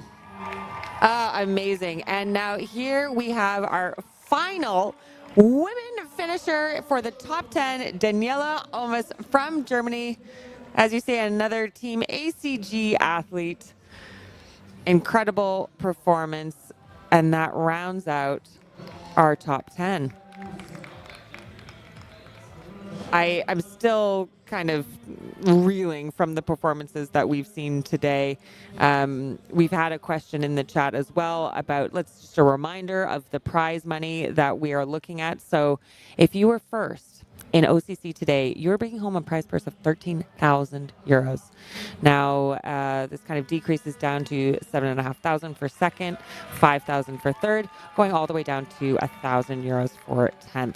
So when we think about that pass, when Naomi Lang was passed, that was a let's do the math quickly. €5,500 euro pass. Yeah. Those 3 seconds were worth 5,500. Whoa. Yeah. Welcome back, Martin. Ooh. So, Martin, we just had the 10th woman, so Daniela just crossed the finish line. So we are just about to we're going to do a summary of the top 10 men and women, and then we're going to probably show a quick recap of today. Sweet. And then we're all going to lie down in a dark room and regroup and get ready for Friday, which has a very high bar to try and reach. Yep, true. Although, we'll be jealous if you go in a dark room and get some sleep, because that's not going to be the plan for me. Got another live show going on this afternoon. But I just bumped into Fred Tranchant, so just to add a little bit of intel.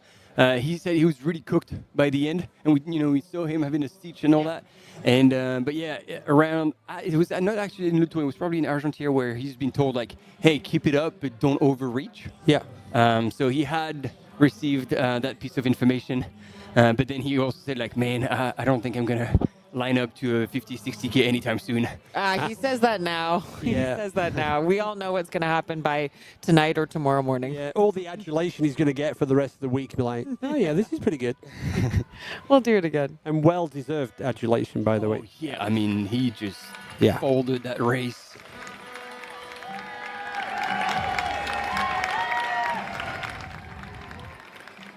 So amongst the people I've seen, Robbie Rorick, who came in without a shirt on. Oh, yeah, we saw him. You guys know him? No, but we saw him. We saw the guy without a shirt on. Yeah, super nice guy. Did he run the whole race like that? Oh, I wouldn't be surprised. Yeah.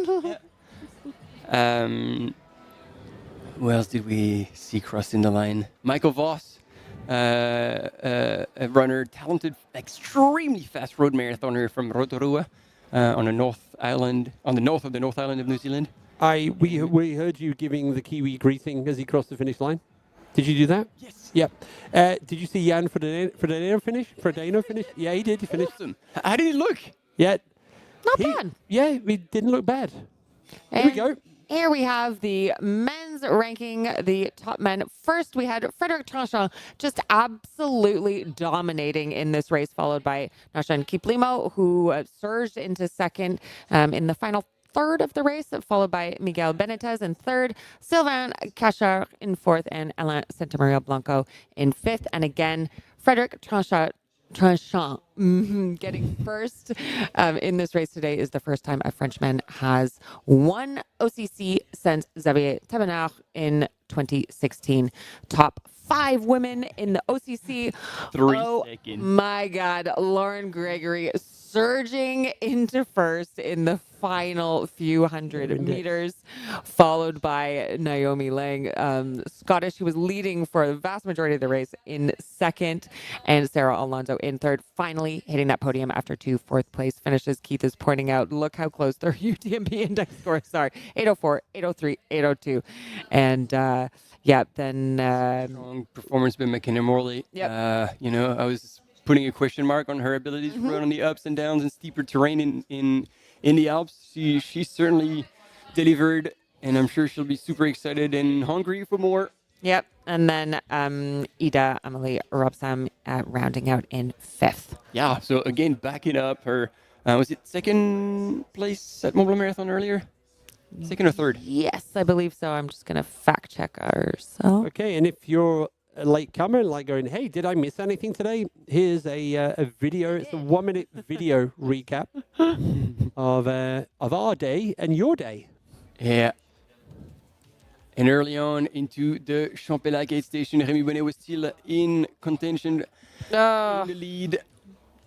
And then closely followed by Fred Tranchant already. Didn't want to leave anyone up ahead. Andreu Blanes was also there. Yeah, Lauren Hottenrott out hot from the beginning, really trying to put a commanding lead on, and she looked like really strong, like she was doing quite well. Quite a bit of miles on her legs, racing legs already this month with Sierra Zinal and the European Athletic Championships. That reminds me. So where is Lauren now? Okay, without that. And so here, Maximilien Drion popped up in Trion just ahead of Andreu Blanes. And we were warning you, that climb out of Trion is one that reshuffled the cards.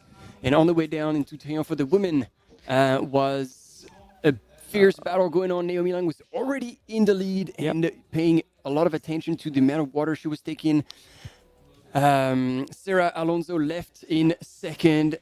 And Judith Wider was in third, I believe, at that point still. I was just looking up. Laura Hottenrott did end up withdrawing from the race. Oh, no. Yeah. And here, that was the big surprise. National Kiplemon coming in second place out of Col de Balme and still on his way to Tête de la Balme.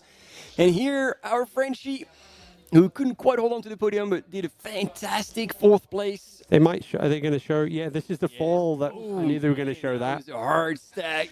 But you know, she took it on like on the thigh rather than on the knee, and you know, if you can choose, that's the better place to get to fall. And there we go. It was Fred Tranchon's festival. He absolutely mastered this race, and pretty much left no option for anyone to claim the win on this race. Even though he finished a little bit on fumes, he was still miles ahead. National Kiplemon, however, was showing a very strong finish, while Sylvain Cachard at this point was in third, lost a spot by the finish. Naomi Lang here pushing hard. I think she's like WVP because the way she's worked to hold on so hard to that first place that she had for 3-4 hours. It was a hell of a fight. And then, did you hear that? Like Fred Tranchon said, like he had tears in his eyes. Yeah. On the line. National Kiplemon absolutely stoked. And look at him, he's just cruising. I think he still had energy left in 100%. him. If it had been a 70K race, he would have won. Yep. Oh, yep. But so that's 100%. interesting. And Miguel Benitez also, like, I apologize. Like I said, we had a UTMB index of like 800. No, it was 900 flat. Yep. So still a little bit under. So this performance today was outstanding. But yeah, it's a good sign for National Kiplemon because he means that he has his nutrition dialed, and that's exciting. And the unforgiving comeback. The response. I mean, it just never ended. This is going to be repeated over and over and over again as a bit of trail running kind of like memorabilia. And look at that smile. Yeah, you're pointing it out. Yes, she's just so happy. Like the two of them just worked so hard. And the Basque Country flying in the hands of Sarah Alonso for third place. Wow, look at them. What a day. And there we have it. Right, you lot. I don't know how we're going to top this tomorrow, but you know what? I'm sure the runners will come up with something. Yep. So we'll start with the shower. We will be here at 8:30 in the morning. Race starts at 9 o'clock, and we go through the day. Not only do we're going to start with the CCC, we're going to roll into the UTMB, and we're also going to have this year, we're going to continue the live coverage through the night. So there's going to be multilingual coverage from about 2 o'clock in Courmayeur, and then we'll pick you up on Saturday morning again around about the Grand Col Ferret. Yeah, because and we'll have cam runners from Arnuva all the way up to Grand Col Ferret. Yes, also for both the CCC and the UTMB. Yeah.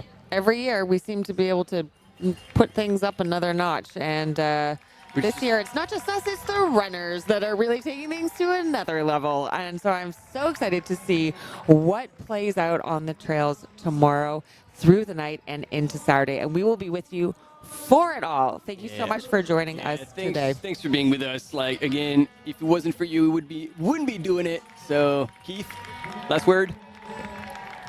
See you tomorrow. Ciao.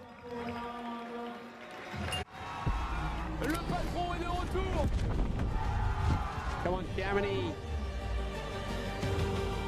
The world is just not ready for it.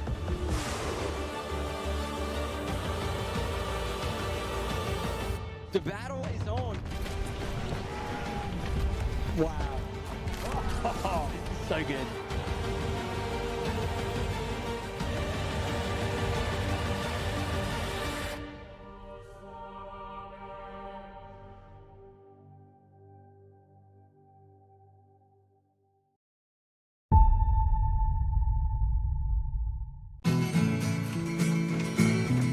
Try imagining a place where it's always safe. Come in, she said, I'll give you shelter from the storm.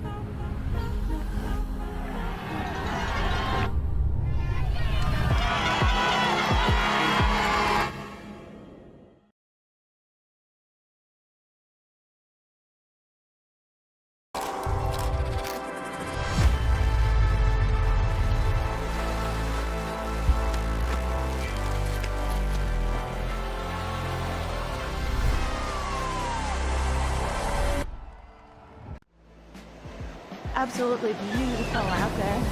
It's such a beautiful course. The trail running community, there's always a support for each other. Everyone in the whole crowd loves this race and loves our sport. I wanted to win. I wanted it so much. I was dreaming about it. That's the best feeling and the best result. That's why I do this sport. I'm really grateful to be at the start line surrounded by these amazing athletes. If you are a trail runner, you have to take part one time in your life.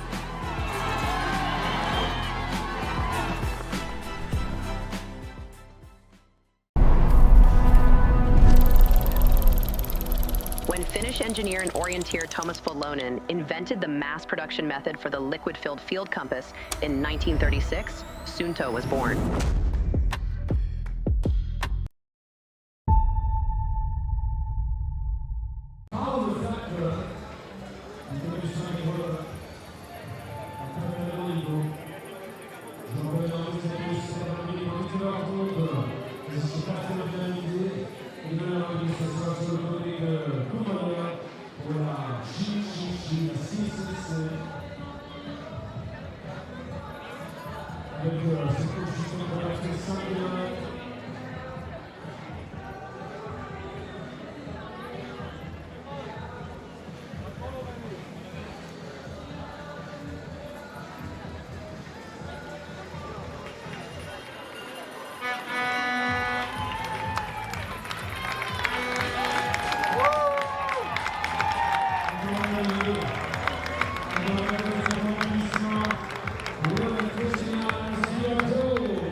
Nous sommes sur les 100 premières arrivées dans cette édition rayonnante et magnifique de la OCC avec Maximo Mercader, 100° posto, 5e place maintenant. Bienvenido. Un niveau juste incroyable sur la course d'aujourd'hui sur la OCC. C'était dans l'air, mais c'était une course superlative jusqu'au bout en ce qui concerne l'épreuve féminine, avec la France qui triomphe au masculin après 10 ans, après Thévenard, Tranchant qui gagne.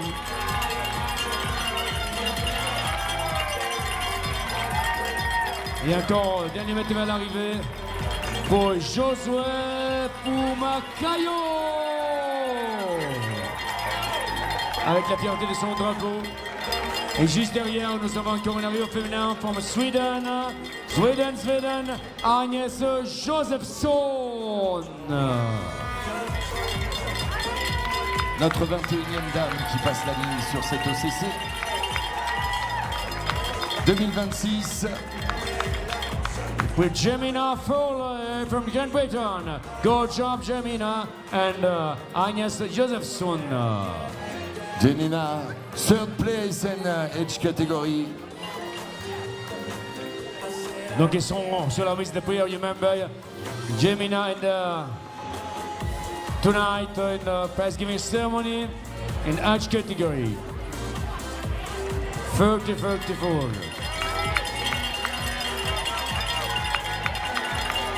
Encore des nivellages vers le bonheur. La 5e arrivée au féminin pour Charlotte Boucher. Allez Charlotte. L'Italia, Margherita Vitali. Bellissima gara Margherita, complimenti. Bravo Charlotte. Margherita è la terza italiana al traguardo dietro Desco e Cumeglato. Ottima la gara di Margherita Vitali, che è 23esima assoluta tra le donne nella OCC.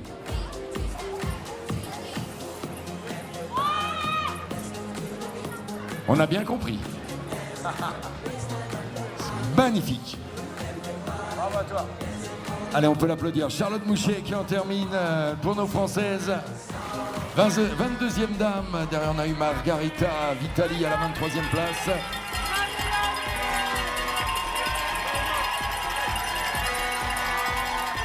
Encore une arrivée au féminin avec Sophia Lynn, Giorgio Welcome Finish Line in Italy, Gabriele Barile, Copa Athletic Team. Allez, suffit de Gabriele Barile. Perfetto. Gabriele Barile, bella gara di italiano, chiude tra i migliori, direi il quinto, sesto italiano. Gabriele chiude 7 ore 00, 51, 107esima piazza per l'ottima gara di Gabriele Barile. Appena prima di Gabriele anche al traguardo è arrivata l'altra italiana Margherita Vitali.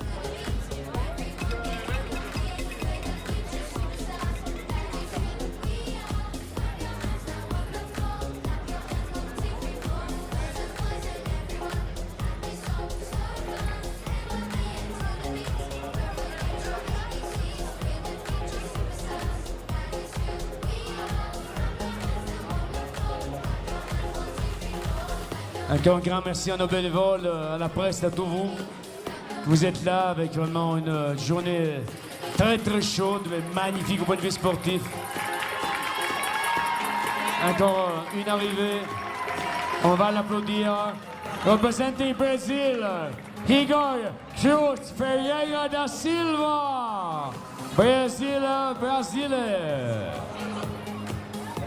Et c'est un pays qui est en train de devenir important dans le domaine du trail running, le Brésil, avec Ferreira da Silva, Igor Cruz.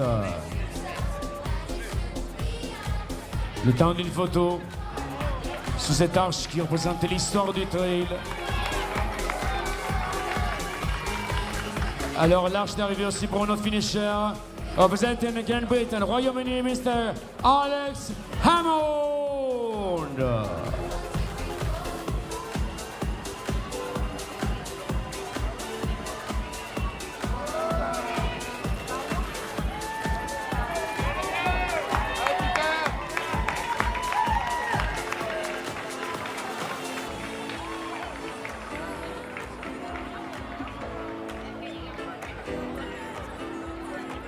Et là, vers l'île d'arrivée, Monsieur Peter Egdahl. Déjà vainqueur de l'OCC, de la CEST, journée compliquée pour lui, mais il est là, le grand champion. Là, mesdames, Monsieur Chamonix, je vous demande vraiment, c'est une journée compliquée pour lui. Lui seul, légende du trail running. Mesdames, Monsieur Chamonix pour Monsieur Peter Egdahl.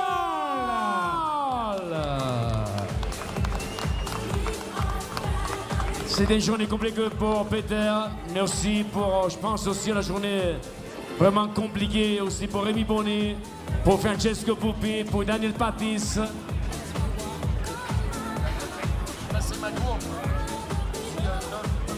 DJ à la fenêtre, tout se passe bien.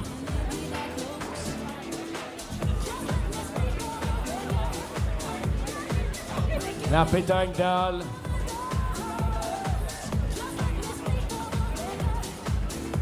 L'un des plus grands champions de l'histoire du trail running, Peter Egdahl. Il a gagné 2 fois à la Valserberg, ici la CCC. Peter Egdahl, journée compliquée pour lui. Merci Peter.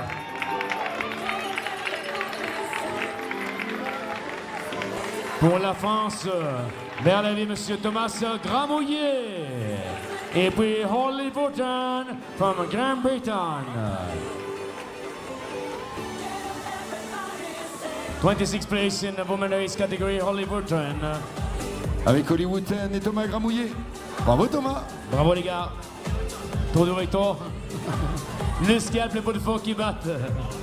Et le trail running. Thomas Gramouillet. Il est content. Ça c'est beau. Hein? C'est juste état d'âme l'esprit pour vivre ça. 5e place pour Thomas dans la catégorie 40-44.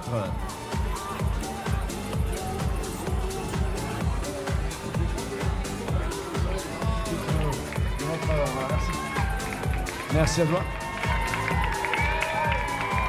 Merci à toi. Hein. Encore un cadre de famille. Representing Grande-Bretagne, Royaume-Uni, Bernard Thompson and family. Et juste derrière pour le Japon, Japanese people, Shunsuke Okiunomiya. Le Japon, il est là sur la OCC avec le Japonais qui termine pour Adidas Starex, Okonomiya Shunsuke.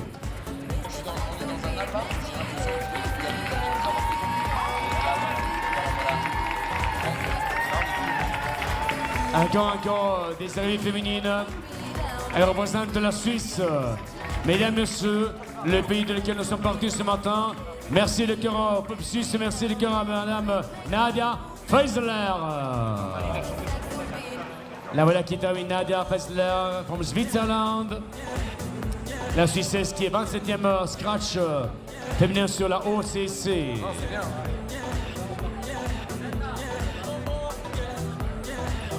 Déjà 27 les filles à l'arrivée.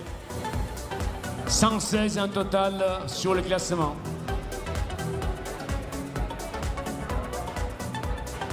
On espère retenir de plus en plus de niveau sur féminin. Hein.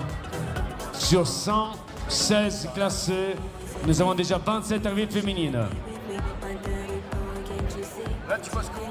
Donc environ le 26%, 27% des arrivées, c'est des arrivées féminines. Donc un niveau vraiment énorme sur l'OCC. Le voilà, Luke Wilson, le Britannique. Luke Wilson.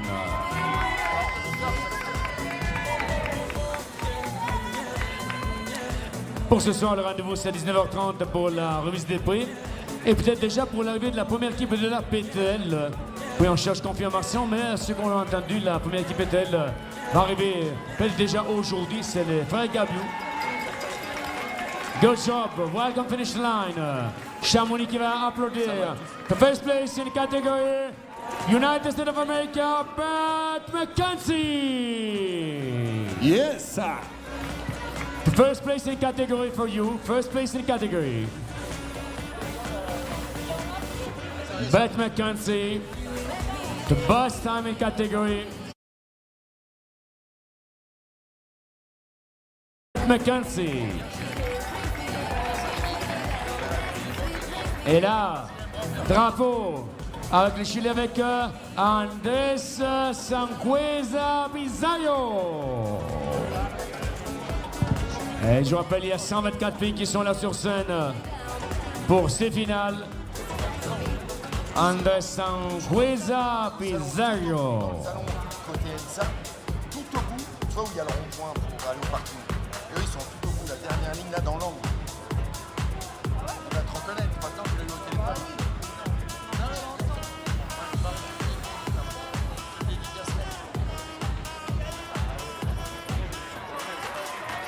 Une course juste de légende de l'OCC. Avec aussi l'arrivée, là nous sommes en Argentina. Argentina. Marcelo del Collado. Magnifique arrivée. Bravo, Marcelo. Et là donc il y a aussi l'Amérique du Sud avant, avec le Chili, avec l'Argentina.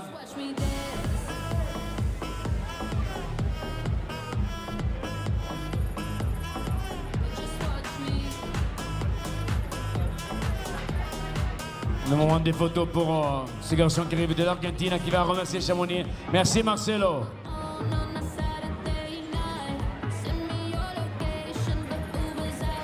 Je rappelle pour la remise des prix, la top 10 hommes et femmes, et la top 3 sur le podium. Prenez votre temps pour les photos. La joie de ce garçon de l'Argentine. Et là pour le Suisse, monsieur Maverick Frossard. Bravo Maverick Frossard.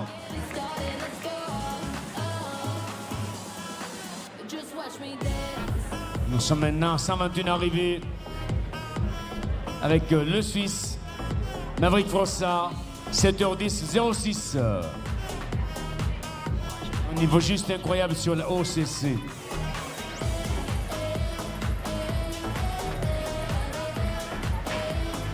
Voilà les images de ces années, de Strive, de ces courses. Et là encore une arrivée au féminin. Representing China. 29 place in women's race today in OCC from China, Kylie Fan. La Chine est là. Avec Kylie Fan.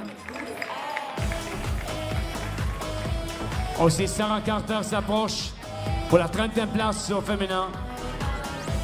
USA, good job for Sarah Carter. Welcome finish line, Sarah Carter in Chamonix City.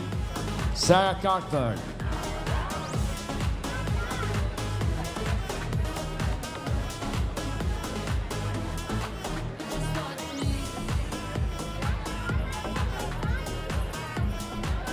Une longue journée donc, un après-midi d'arrivée avec la remise de prix pour 19h30. Et le rendez-vous sera pour demain sur le côté Val d'Auvergne des Alpes. On vous attend nombreux à Courmayeur pour lancer le défi la finale des 5K, les 5 km entre Courmayeur, Champelac-Chamonix pour la CEST. Nous sommes à la 20e édition, la première en 2006. Alors avec la première édition, avec la victoire scratch de Corinne Fabre, qui a emporté la course, c'était presque une autre monde du trail. Mais bon, là, c'est une course juste magnifique. Départ du Courmayeur, puis encore le côté de Berton et de Bonatti, le Grand Col Ferré, la Peule, la Folie, puis encore les passages dans le col de Champelac, et puis encore le côté de Trian, devant l'Orsine, la Flégère, avant de rejoindre l'arrivée. Donc demain, le vendredi, c'est pour toujours, depuis toujours, le grand jour du départ, la CC et des arrivées. Merci la Potos demain à 6h moins quart, le départ, mythe légende de l'UTMB 2026.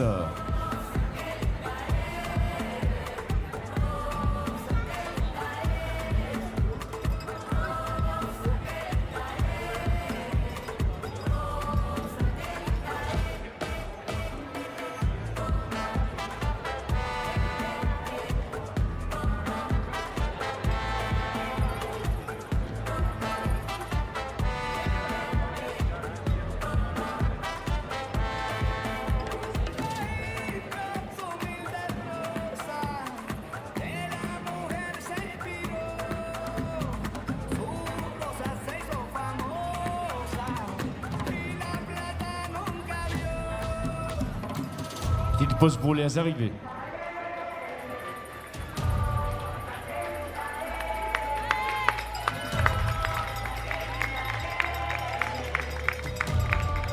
Et encore une arrivée au féminin, là voilà. United States of America, Ian Moyer. Go job. 21 place in women race today. Go job on Black Canyon. And George Waterfalls and the big halter in Moyer.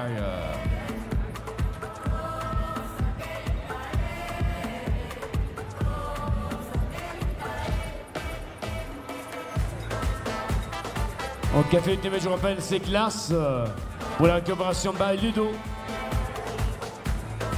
Al Café UTMB al traguardo. Ludo, la voce mitica del trail mondiale con questa sua iniziativa con queste classi post recupero. Alto arrivo, une autre arrivée pour Antoine Marietta. Là voilà Antoine Marietta, toujours fidèle, toujours avec un sourire, toujours à haut niveau. Que ce soit dans la peau de phoque, que ce soit dans le trail, toujours avec les meilleurs, bravo. Antoine Marietta, Alena à l'arrivée, qui termine avec un timing de 7h14:38.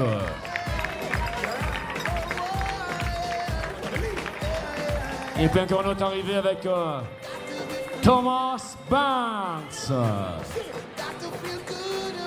Thomas Banks, 7 hours in today's OCC. 7 hours, 35 minutes and 2 seconds.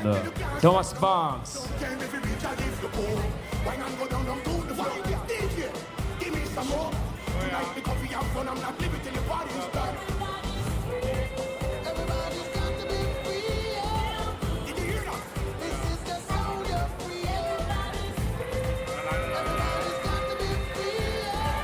Siamo a 125 classé, 125 al traguardo. Ecco un autre arrivé qui s'approche. L'Italia, Donatello Iota. Gambe la gara per Donatello Iota dello Sky Running al Trail Running. Ciao Donatello, benvenuto a Chamonix, ben arrivato alla fine di questo viaggio lungo 60 km. Il était premier ultra continuation Macron Tour sur les 50K 2026. Benvenuto Donatello, grazie a te. Alexandru Sola Moreno, l'un de nos grands favoris.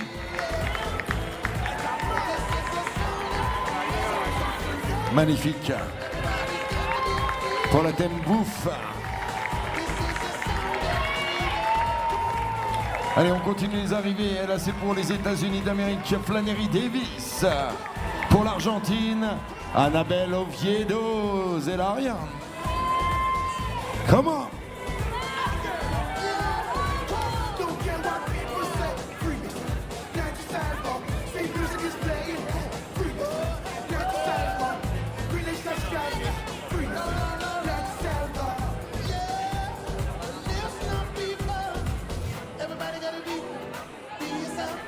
Et là, elle court encore. Hein. N'hésitez pas à l'applaudir. Annabelle Oviedo Zelagayana. Elle a encore de la force, encore de la vigueur ici à Chamonix. Là voilà, 3, 2, 1, elle court très très fort avec un grand sourire. Argentina. Annabelle. Allez, on vous attend du côté de l'UTMB Café, des hot dogs, du café, il y a tout ce qu'il faut, des boissons fraîches, et vous avez trop chaud, il y a de la glace. Il y a Les la meilleures glace glaces aux du bulles. monde, il paraît. La première glace de récupération musculaire, profitez-en.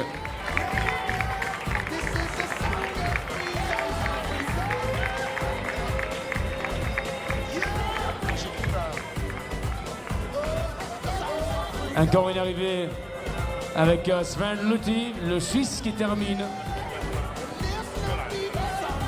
Bravo Sven Luthi, merci au peuple suisse qui a lancé aujourd'hui le défi sur la OCC.